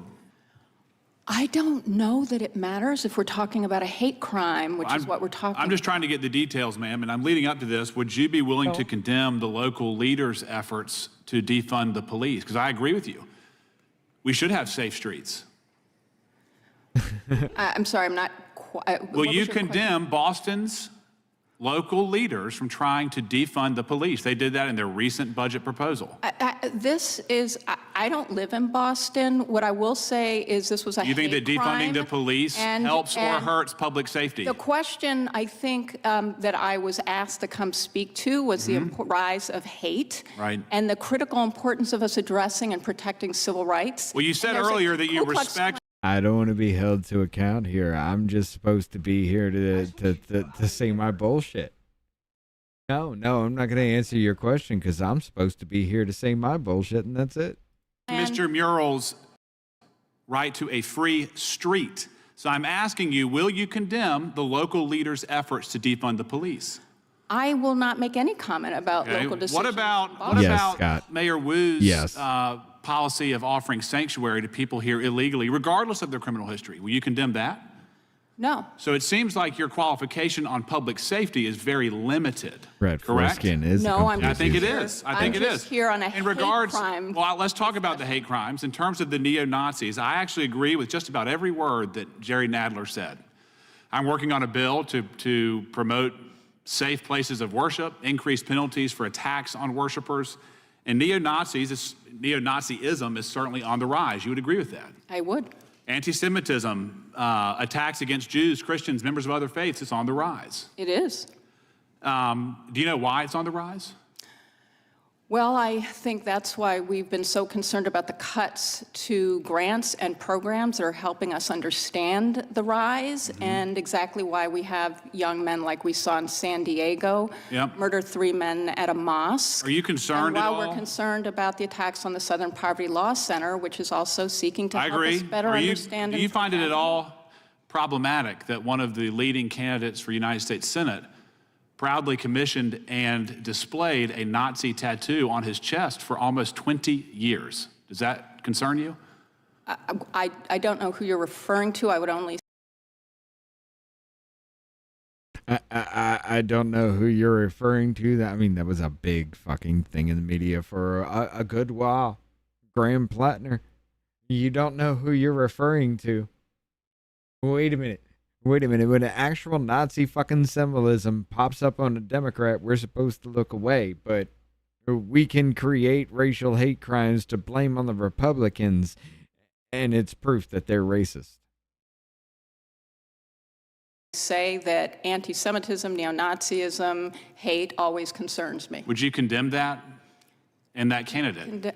He's a United States Senate candidate who proudly wore a Nazi tattoo right on his chest. Well, certainly I don't agree with any support of neo-Nazism. Okay. Now, I'm detecting a little bit of... So you disavow Graham Plattner then? You know who he's fucking talking about. You cannot. You cannot be up SPLC's asshole and be their spokesperson and not know that exists. It seems like viewpoint and partisan bias from the SPLC. Mr. Perkins, I want to talk to you a little bit about this. Do you know why there is such fervent resistance, or I would say fervent hatred for traditional viewpoints, for Christians, for people like yourself? I do, because we have a fixed view of marriage, of human sexuality, and that stands in the way of the left's ideological push to transgender our children and to redefine marriage. And so in order to shut us up, knock us off the media, defund us, they have to label us alongside of these racist groups. Right. Ms. Wiley, do you think that biblical values are extreme? I can't, I been don't here even a understand the long question, time sir. already. Very simple. Do you believe that biblical bed. values are extreme?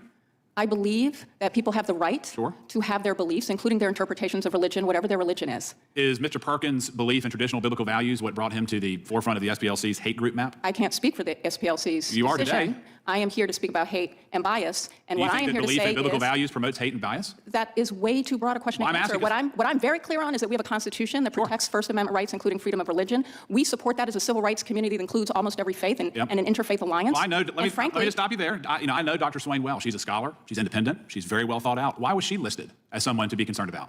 I'm here because we're talking about hate. I do not engage in the Is she a hateful designations. person? I don't know her. You're on behalf of the SPLC. I'm on behalf of civil rights, the leadership conference. Is she anti-civil rights? I don't know her. Well, I'm over my. You're there to kiss SPLC's ass as a representative. And she has been targeted by the SPLC, and you're I don't know. So why the fuck are you there in the first goddamn place? Oh wait, that's Democrat witness, right?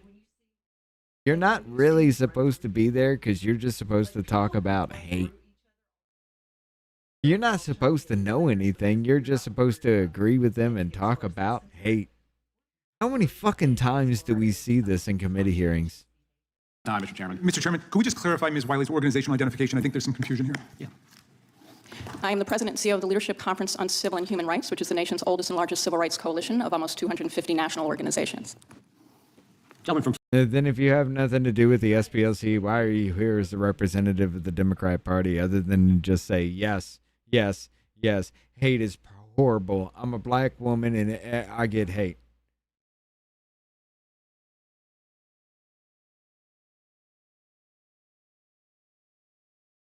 So you're not supposed to talk about anything. You don't know anything that you're talking about, yet you're there as an expert on the things that you're talking about. How the fuck do you expect this to fly? Floor is recognized. Thank you, Mr. Chairman. I want to go back really quick to the questioning by Ms. Crockett, just because I thought it was actually an easy line of questioning, and I want to give everyone an opportunity just to clarify. Ms. Swan, the neo-Nazis are a supremacist group, right? I know you talked about your book, but neo-Nazis are a supremacist group. May I define a white supremacist? Alvin's because in I the house, Cambridge ladies and University gentlemen. Press book, and when I did my research, I know, but Ms. Swan, I gotta be honest, you're doing what the university professors did with Elise Stefanik, talking about, well, what's the definition of this and what's no, I'm giving you a definition because you all don't have one. No, the neo-Nazis are a supremacist group. They believe they're supreme, right? That's why they wanted to put people in camps that they believed were not pure. Neo-Nazis are. And the problem is, we're calling this neo-Nazi shit you, motherfucker. And so you're defining what you are. Like, how the hell are you going to sit here and argue what the definition of what the hell we are trying to say you are is? Supremacist group, right? I mean, this is not a trick question, Ms. Swan. I'm not trying to trip you up in the fact that you're. I would like to define a white supremacist, and when I did my research, it was white people who believed that because of their race, they were superior to other groups. But the left redefined white supremacist so that it could include any white person. Okay, Ms. Swan, that's right. Hold on. That's a wonderful speech and a filibuster. No, it's true. Are neo-Nazis? It's not a wonderful speech. It's not a fucking filibuster. Anybody and everybody was labeled a fucking Nazi no matter what. Anybody and everybody. Up into the face, Larry Elder, the black face of white supremacy, was fucking pelted with eggs by a white woman wearing a gorilla mask, and somehow we were allowed to let that go because he was a black Republican. Okay. Supremacists. It depends on which ones. They're individuals. No, I didn't ask you which ones. Some of them are plain neo-Nazi. Ms. Swan, listen, I'm not reading your book if you literally can't answer this question. Are neo-Nazis supremacists? They're individuals. Some are, and some may be just plain old anti-Semites. No, neo-Nazis are anti-Semites, okay? We're going to agree there. Right, okay. But they're also supremacists, Ms. Swan. Okay, if you agree. No. You don't have to take my word for it, right? Like, they are. That's the whole reason they exist. But you all don't seem The whole reason they exist for you saying, you know what? This whole lot of people, I don't like them. The whole reason they exist is for you to be a fucking supremacist. The whole reason the SPLC has put this together is so you can be a white supremacist. How the fuck am I going to sit here and listen to this and think in any way, shape, or form SPLC is innocent? They are supreme. You all don't seem to understand that a white Who's they all? supremacist I'm not a neo-Nazi. Who's they all? I'm a regular person asking another regular person if we can agree that neo-Nazis are supremacists. I will agree with you. Okay, I don't want you to be forced into it. I would agree with you, but I suggest you all take the time and read. A Jewish white man is berating a black woman about neo-Nazis and white supremacists. Take that into factor. I wish he would say this. Is a Jewish man telling a black woman about neo-Nazis and white supremacists? Are you talking down to me? Are you mansplaining to me what neo-Nazis and white supremacists are? Didn't my race just literally have, 400 years from what they say? 400 years of oppression from you? My Cambridge University Press Yeah, book listen, that was nominated for a Pulitzer Prize. Dr. Swan, I can promise you there's no freaking way I'm buying your book. When it took 2 minutes for you to look at me and had to convince you that neo-Nazis, listen. Because I don't like the talking points. This is not a talking point. This is 100 years of history. Oh, it's a talking point. Mr. Perkins, are neo-Nazis supremacists? They are supremacists. Thank you, sir. Mr. O'Neill? Yes. Okay. Dr. Swan, that wasn't a trick question for them. I wasn't trying to trip them up. I wasn't using DNC talking points. This is part of the problem. And I didn't even want to do this, quite frankly, because I'm not interested in making this stuff political. Right? I got Democratic candidates in Texas coming out yesterday and saying that. So there can be any race thinking they are the best by definition. Yes. The discrimination of a person or persons based on the color of skin with the belief that one's own race is superior. That is the very definition of racism itself. It's not prejudice plus power. Because if that were true, Jasmine fucking Crockett is racist. She's a black woman talking about how I'm evil. She has power, I do not. She is oppressing me.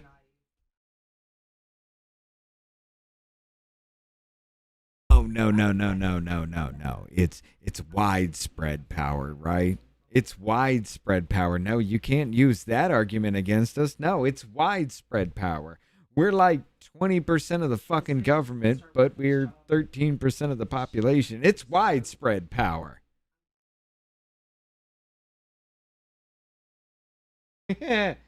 Goddamn. It all falls apart every fucking time. Every time it all falls apart. I'm actually I'm sorry. Literally, I am. I'm sorry I was ever considered myself a fucking Democrat, because goddamn, y'all are the racist motherfuckers I've ever met in my life. This illegal immigration bullshit that we got going on in this country right now is also we can keep the prices fucking low because you don't want to pay them the same amount that America needs to survive.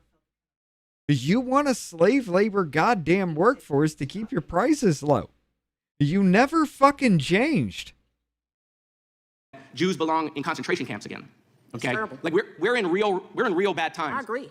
And so if we put these hateful conversations in our political box and we do the whataboutism, this is just going to continue to spread hate. I agree with 100%. We agree. Right. And that's why we got to be able to at least agree to a simple set of facts that neo-Nazis are supremacists. Right? Okay. We moved on. We moved on. You're there. But you all use white supremacists as a broad statement. I didn't say anything other than they're supremacists. Okay. And they are. I apologize to you, sir. Okay. No, you don't apologize to me. I'm a white supremacist. Just because I don't follow your bullshit. I'm a white supremacist.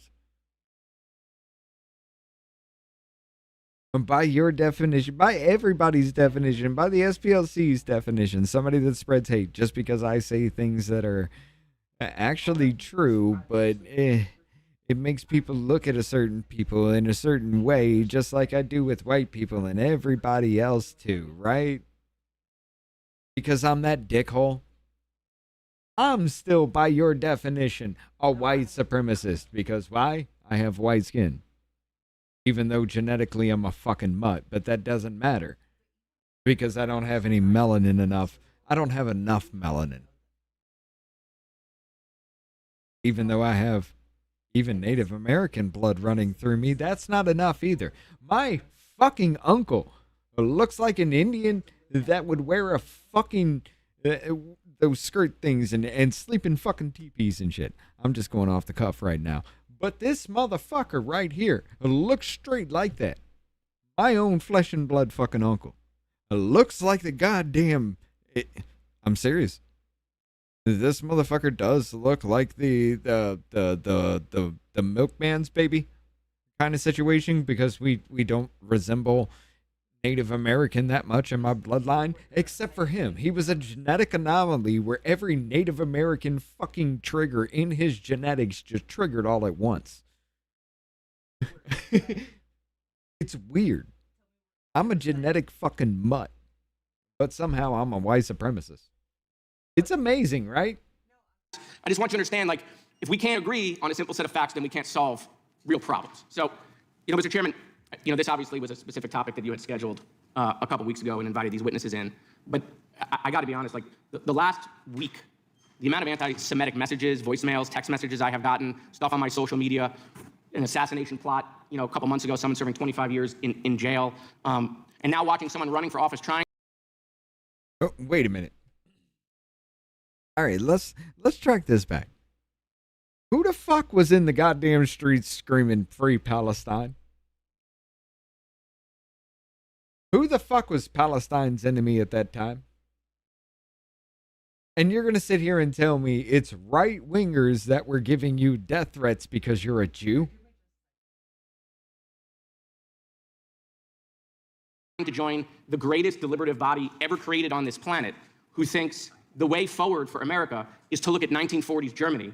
Okay, my grandmother was part of the kinder transport out of Germany. Her parents died in Auschwitz. My kids are not going to an internment camp, I can assure you. And it's becoming so normalized. It is, we've gone from, there's Americans who donate to elected officials, that are AIPAC, and then it's, okay, Netanyahu, and then it's, okay, maybe we shouldn't support foreign money, and then, okay, now we're going to call these people Zionists, and now we're at concentration camps. By the way, we got the concentration camps much faster than I thought we would get, but here we are. Who the fuck was calling them Zionists? I mean, wasn't it Hassan Piker that was saying babies are Zionists? They're colonists too? Just by birthright, they're colonists too? Who the fuck was anybody calling anybody Zionists except for the fucking from the river to the sea people that you fucking unleashed because October 7th? And it's real scary. People are scared. People don't want to show their Jewish stars anymore. They're moving into neighborhoods just to be around other Jews because they're concerned. And you caused that. One of my Republican colleagues, I know I'm over, Mr. Chairman, I'm going to wrap it up. One of my Republican colleagues asked, do we know why it's spreading? Hate, all sorts of hate, not just anti-Semitism.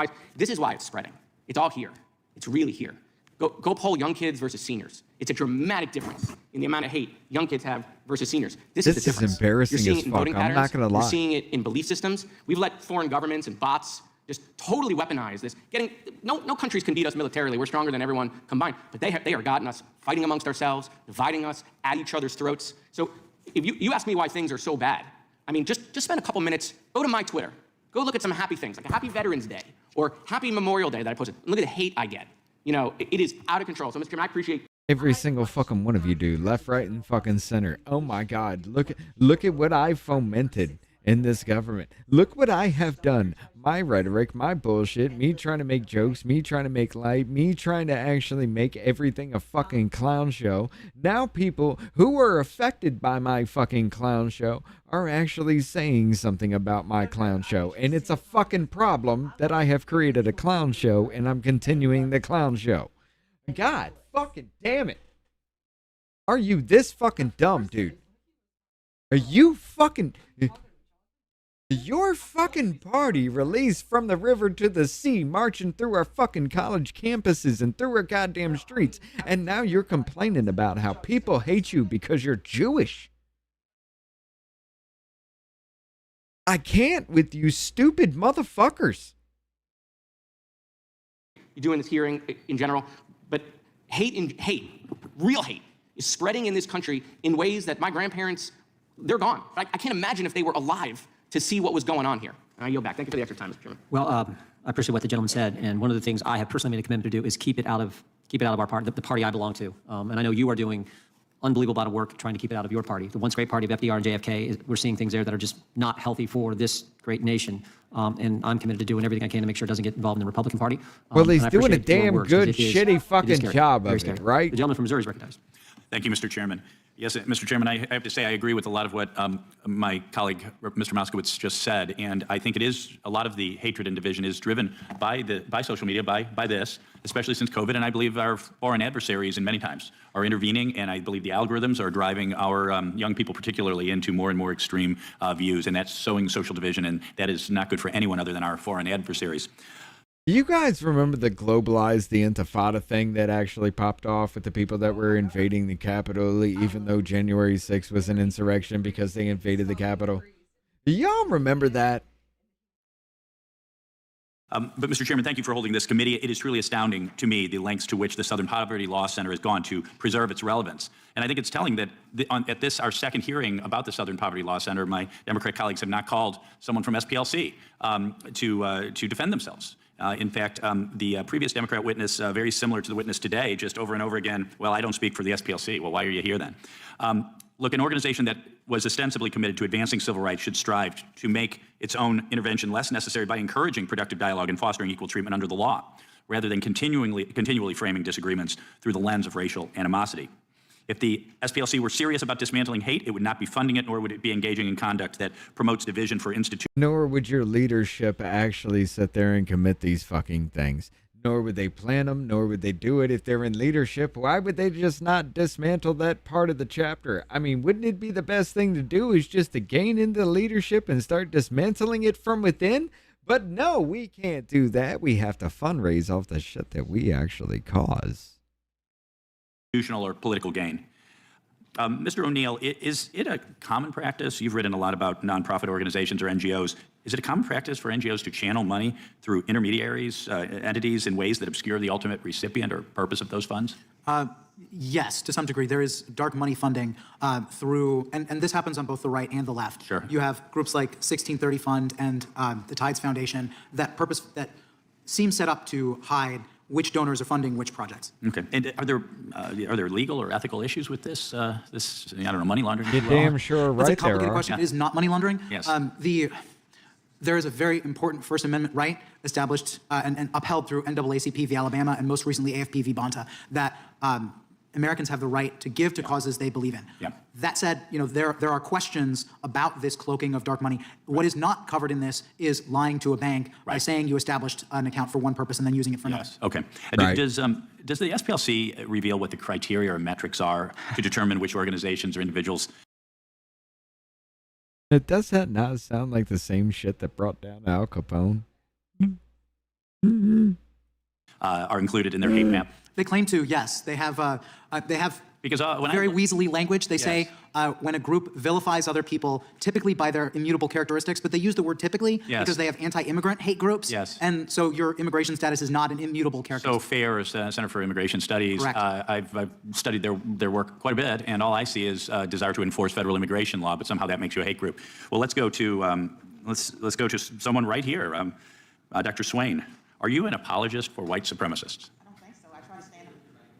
I don't think so. I try to stand up for all Americans. I believe in the Civil Rights Act and the Equal Protection Clause of the 14th Amendment. It applies to all races, and in America, we should not be discriminating for or against any group. So you have a dream that someday your young children would be judged not by the color of their skin, but by the quality of their character? Yes. I don't know. I think if someone says something like that, they would be labeled a hate group by the SPLC, maybe. Probably. Probably. Yeah. And I think you said it very, very well, Dr. Swain, that rather than monitoring hate groups, the Southern Poverty Law Center has become one. And that was 2009. And I had been a Democrat all of my life. And so at that time, I was about ready to make a transition. But so that was 2009. Yes. In the last 17 years, has anything changed your mind about SPLC? I was ahead of my time. Thank you. Thank you, Mr. Chairman. I yield back. Yields back, gentleman I'm not crazy. I'm just ahead of the curve. from New York. Oh, okay, sure. We'll go to the gentleman from Wisconsin. Thank you, Chairman. Mr. O'Neill, I wanted to talk a little bit about this the hate map concept, but isn't it true Southern Poverty Law Center began as a public interest law firm? Correct. Yeah. And actually, as a member of the state legislature, we had some issues in which Southern Poverty Law Center had weighed in on. So I was familiar with the group before this latest set of issues made us kind of more aware of what's going on internally. But when did the organization start to kind of stray from that original mission or that original course? So it's straight from that course in at least two ways and two time periods. The first was in the 1980s when the lawyers all quit because they said that Morris Dees took the organization in a direction of fighting the Klan instead of representing poor people in the South. And then the more recent time was really starting in the late 1990s, but ramping up by 1,000% in 2010 when they had their hate map and they started going after conservative organizations. So let's talk about the hate map. So first of all, can you explain the hate map? Yes, this is a map. The SPLC is best known for suing Klan groups into bankruptcy. And so they had a program called Klan Watch. They expanded it to Hate Watch because they ran out of grand dragons to slay. And not to say that white supremacy doesn't exist anymore in America. There are some isolated groups, but by and large, not enough to justify the sort of money that the SPLC gets. And they have this map that's supposed to, and in their words, they say it reveals the infrastructure upholding white supremacy in America today. And this map now includes social conservative organizations like the Family Research Council, Moms for Liberty. It includes now Turning Point USA, PragerU. It includes Alliance Defending Freedom. It includes the Center for Immigration Studies, the Federation for American Immigration. I mean, I could just go down the list. And it also includes a group of LGBT people who oppose sexualized lessons for children in schools.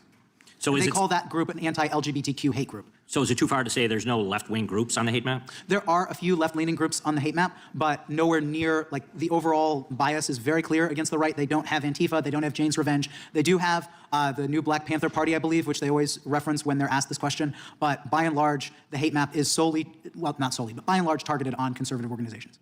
Very good. Thank you. Mr. Perkins, do you think the Southern Poverty Law Center is intentionally trying to draw a distinction between you and these kind of legitimate hate groups? Do you think they're trying to maybe they're trying to conflate them? Yeah. They use those organizations to marginalize and demean legitimate conservative Christian organizations. Do you think they're purposely diverting money from your organization and reducing your operations, or do you think that's a target? That was a part of their broader conspiracy with financial platforms and banks to debank us and other organizations to keep us from being able to get funds from donor-advised funds. Yes, What up, so they're trying to bankrupt conservative groups. Can I ask you further, did they have any success in that adventure? Yes, they did. Okay, okay. The last thing I would say is, you have a relationship with, if there is, with corporate donations. Is there any linkage between kind of what they were doing to suppress further corporate donations to their organization or to you? Either way? I think most of the work was with corporations that had platforms or financial corporations that, like PayPal, that would facilitate funding to conservative groups. Most corporations were not giving to conservative groups directly, so they were intermediates. They were the vehicles through which people would donate to conservative organizations. Yeah, so it wasn't about the ideology of the corporation. It was more about how they facilitated the actual movement of funds. Well, I would say some of them willingly went along. Others were pressured by the SPLC using their government connections. And I think some in the tech world have suggested that there were threats about regulators, like in the banking industry. Yeah. So I think they used threats and bullying tactics. Thank you very much. Chairman, I yield back. Gentleman yields back. The gentleman from Pennsylvania is recognized. Yes, I seek unanimous consent to introduce an article from May 8th, 2026, from The Intercept, which is entitled Big Finance Might Be Dooming the SPLC Even Before Its Day in Court, describing how some of these larger financial institutions have been blocking donor-advised fund donations to the SPLC. To object. Thank you. Gentleman from New York is recognized. Thank you, Mr. Chairman. So the hate map, you don't like it. I get it. Richard King. But the SPLC is not a government organization, and we have the First Amendment. So they're free to put what they want, and all of you are free to speak out against it and to explain why they're wrong, but you're free to put out whatever you want, but you're not free to be the dominant fucking source of hate while you're creating that hate your fucking self. You're literally telling on yourself and funding it. Come the fuck on. And you target anything and everything that's just right wing, but yeah, we'll give them a token left wing once in a while. You just stop. You just fucking stop.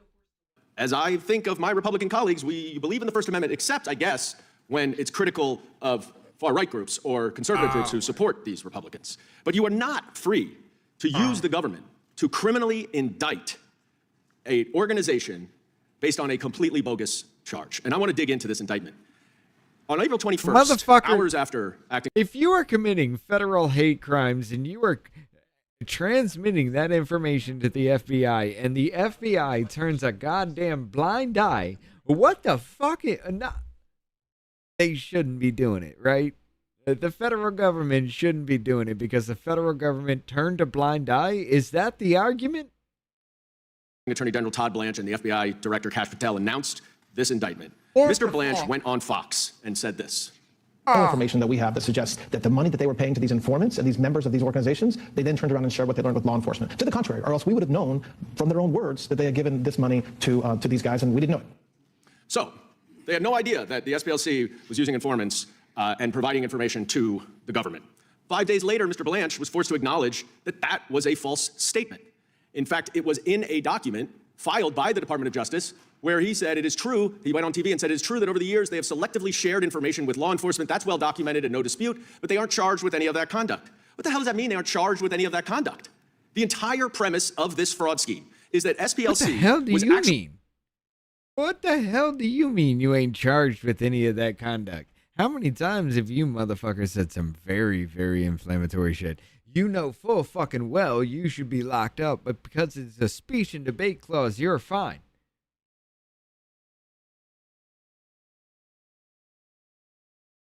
Dude, how the fuck are... I mean, I know you can't pay your fucking rent, but how the fuck are you a lawyer? And this is the same motherfucker that in the House goddamn Homeland Security Committee hearing who fucking told a woman that she was too stupid to know what high crimes and misdemeanors are because she didn't go to college. Saying this stupid shit now. This mother... Y'all wonder why you're fucking losing, right? Using the money given by the donors to support the hate groups, not to dismantle them as they represented. So any knowledge by the government that the SPLC shared information with them to dismantle these groups completely undermines and defeats the fraud claim. But there's plenty of evidence that the FBI knew that the information provided to them by the SPLC to help the FBI dismantle these groups came from informants. In fact, 2 weeks before the indictment, the SPLC presented the U.S. Attorney's Office with evidence that showed that they had been sharing information from informants with the FBI dating back to 2018. And even Blanche's statement that none of the information shared with the FBI was charged in the indictment is false. It doesn't matter because that's not what the fraud claim is, but it is false because the Charlottesville Unite the Right movement is specifically mentioned in the indictment.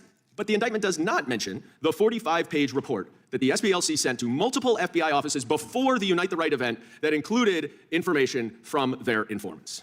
Now, it included information from their informants on the racial fucking crimes they were about to commit. And it's okay because they told the FBI they were going to commit racial fucking hate crimes.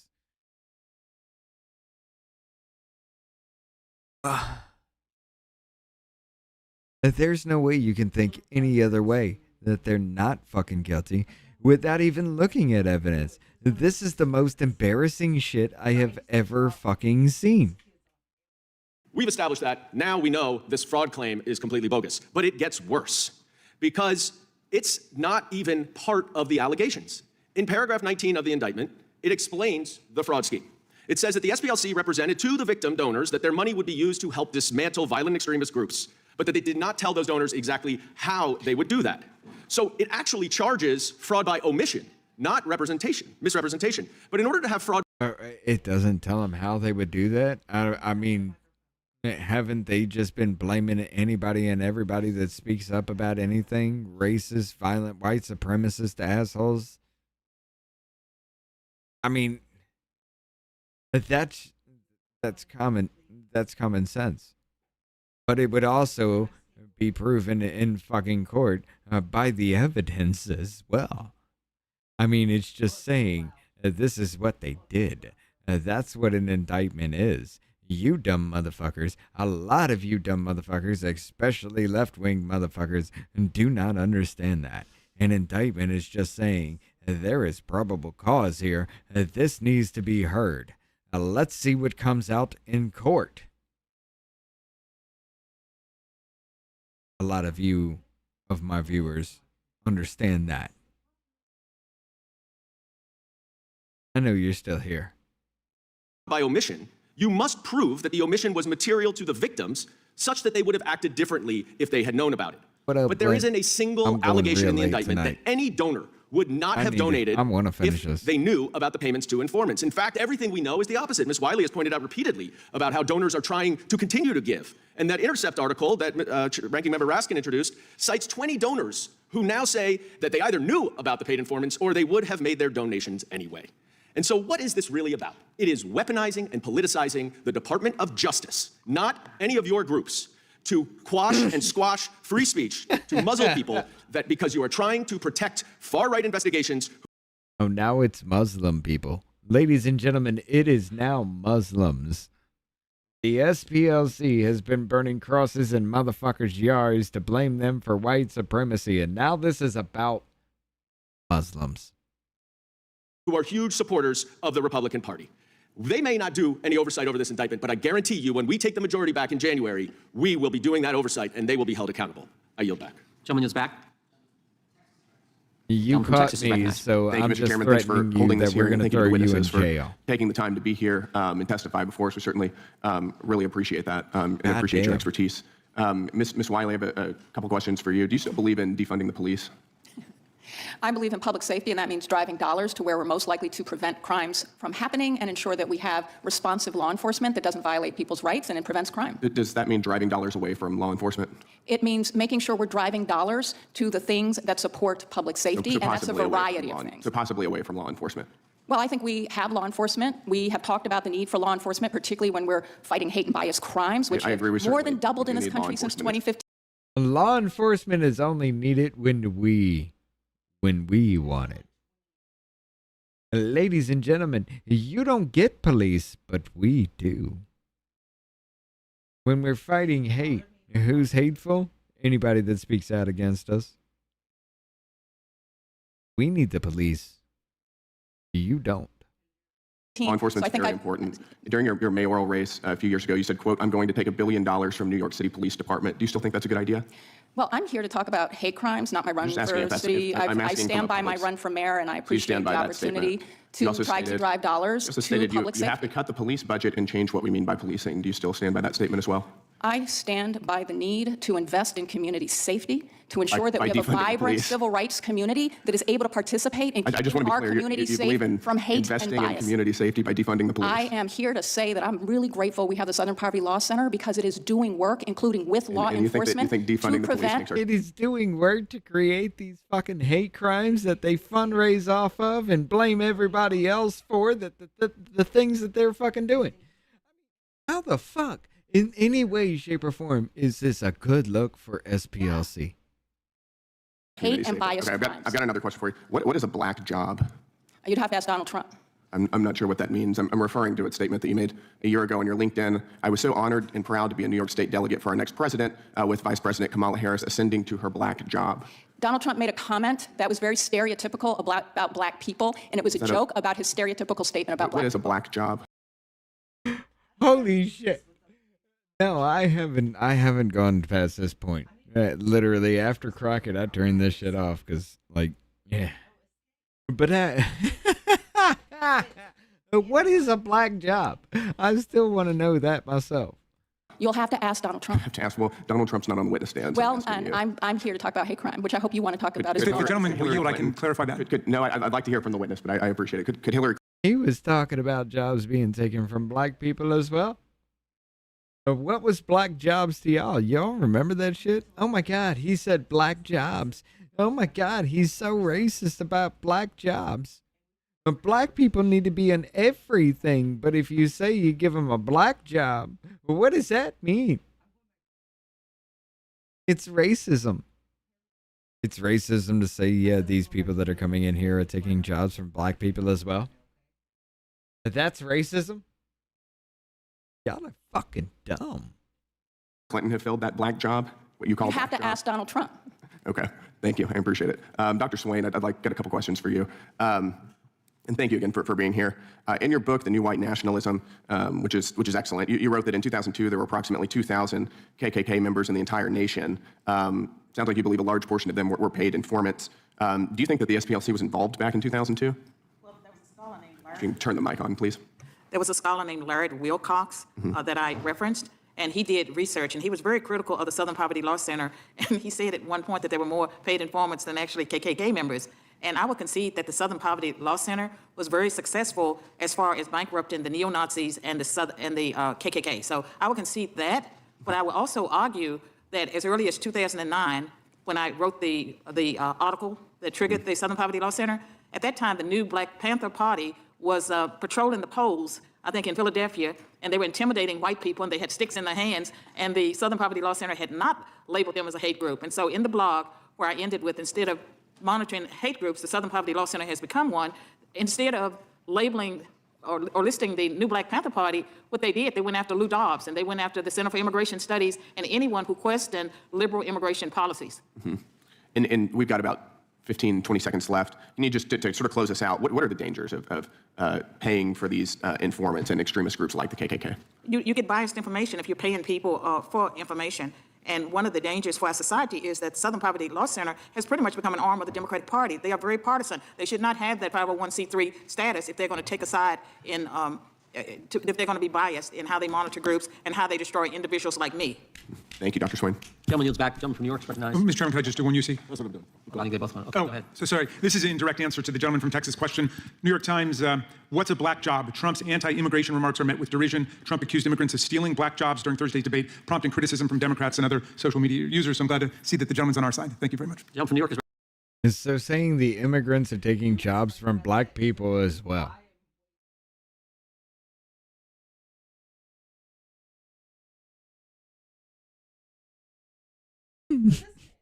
There's no fucking way. Y'all can be this dumb and believe this dumb shit. You have to be mentally fucking retarded to believe this. You know it. Everybody fucking knows it. You have to be mentally goddamn retarded. Recognize. I have another unanimous consent motion to enter into the record an April 17th letter from the attorneys for the SPLC, 4 days before the indictment, where the organization reminded him of his obligation as a federal prosecutor to inform the grand jury of information that negates evidence of wrongdoing by SPLC, of which there is much. Without objection. Chair now recognizes gentleman from Washington. Well, thank you, Mr. Chair, and our distinguished panelists. You know, I don't know what happened to the Southern Poverty Law Center.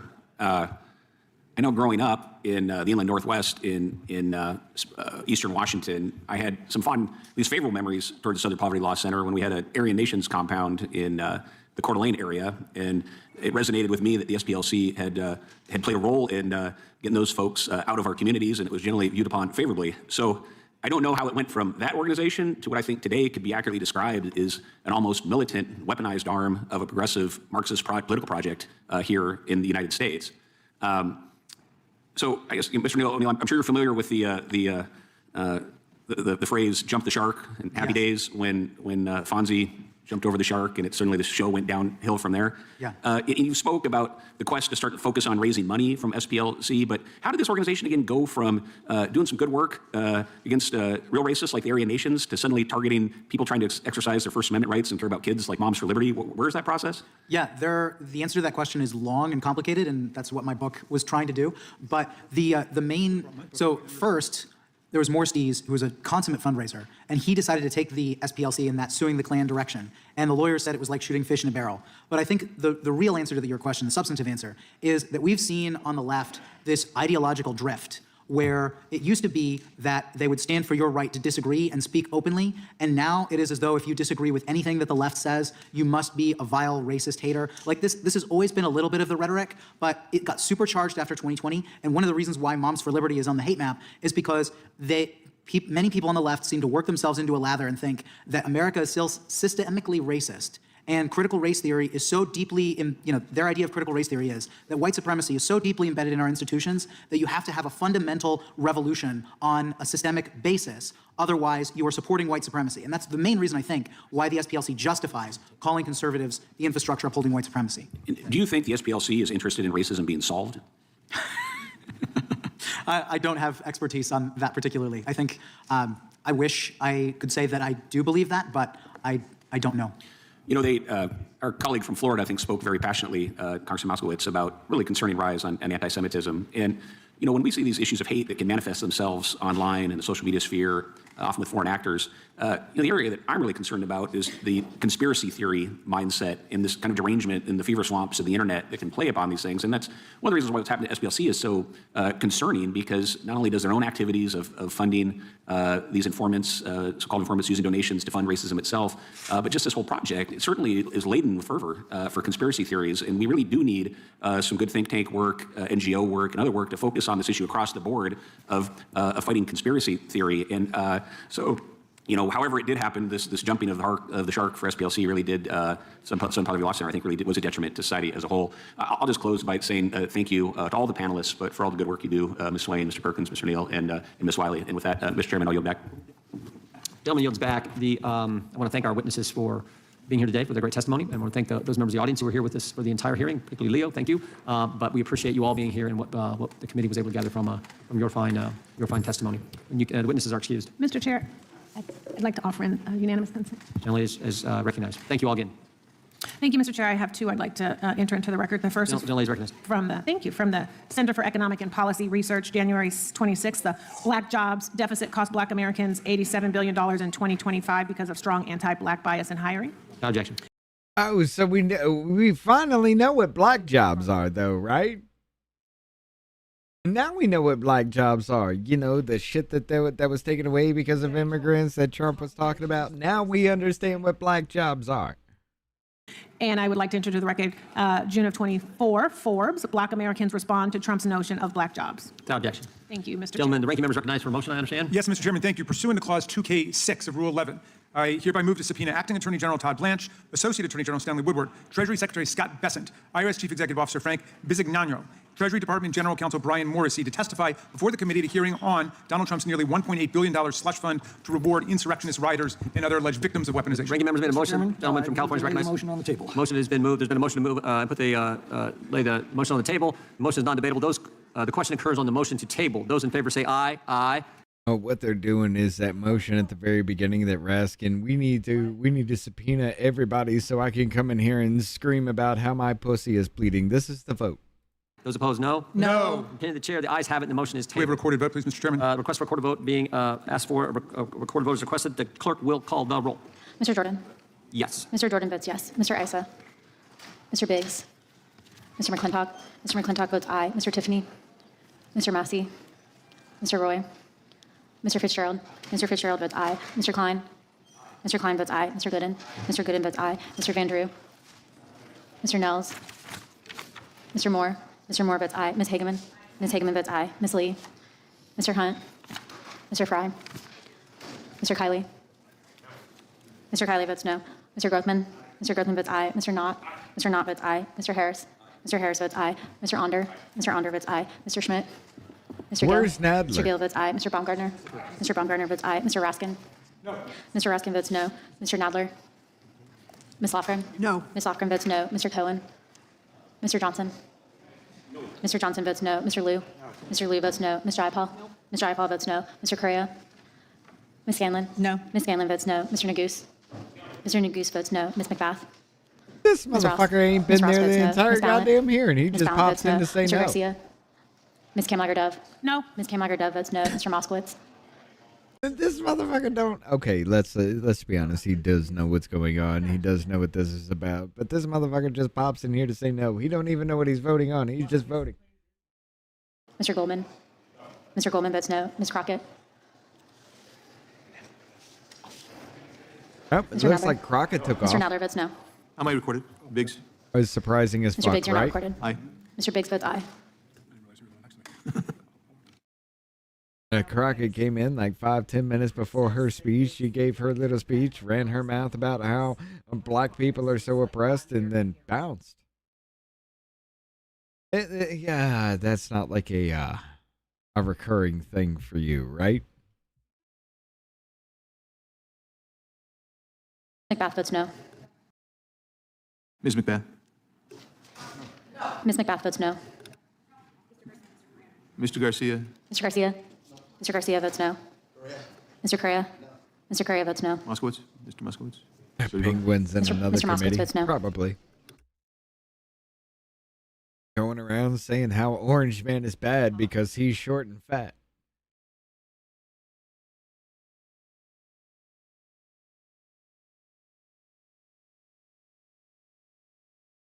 Okay, so this is the end of it. They're all clearing out. Ladies and gentlemen, we are done. There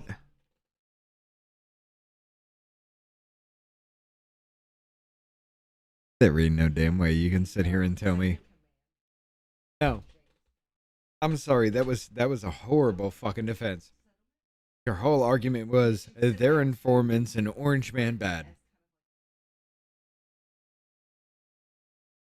I know you're still here. Live rent free, right? Motherfucker, that was their entire argument throughout the entire fucking hearing. But somehow, you live rent free in my head when it didn't even connect to me that you were a thing until somebody had brought it up. You're gonna get your attention. Don't worry about it. It's gonna be fun. But ladies and gentlemen, this is complete bullshit. There ain't no way you can sit here and listen to any of this and think SPLC is innocent in any way. This is the most horrible fucking thing Democrats could have ever fucking done. Like, all right, let's just be honest. This can, and if you hear it, will taint the jury pool. Let's just be honest about that. But I can't sit here and say in any way that I'm not surprised. I've told you about this time. Well, not about this, but I've told you time and time again how Democrats are so fucking racist. So now you're telling me that Democrats are actually employing people that go out there and commit fucking racial hate crimes to blame everybody else? And somehow it's okay because they're informants and they told the FBI about the crimes that they were going to commit, and the FBI turned a blind eye.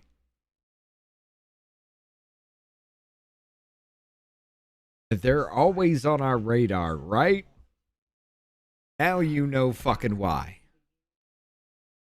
Ladies and gentlemen, we're going to have to do a Rumble Only section tomorrow. Davey should be here with us tomorrow as well. But we're going to have to do the Rumble Only section because I thought it was going to be today. I'm glad it wasn't today.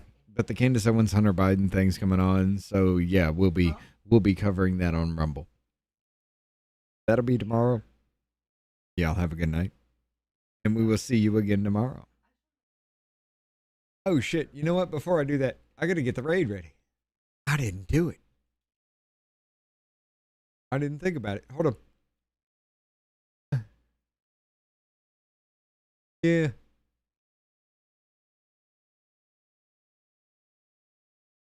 I'll do it.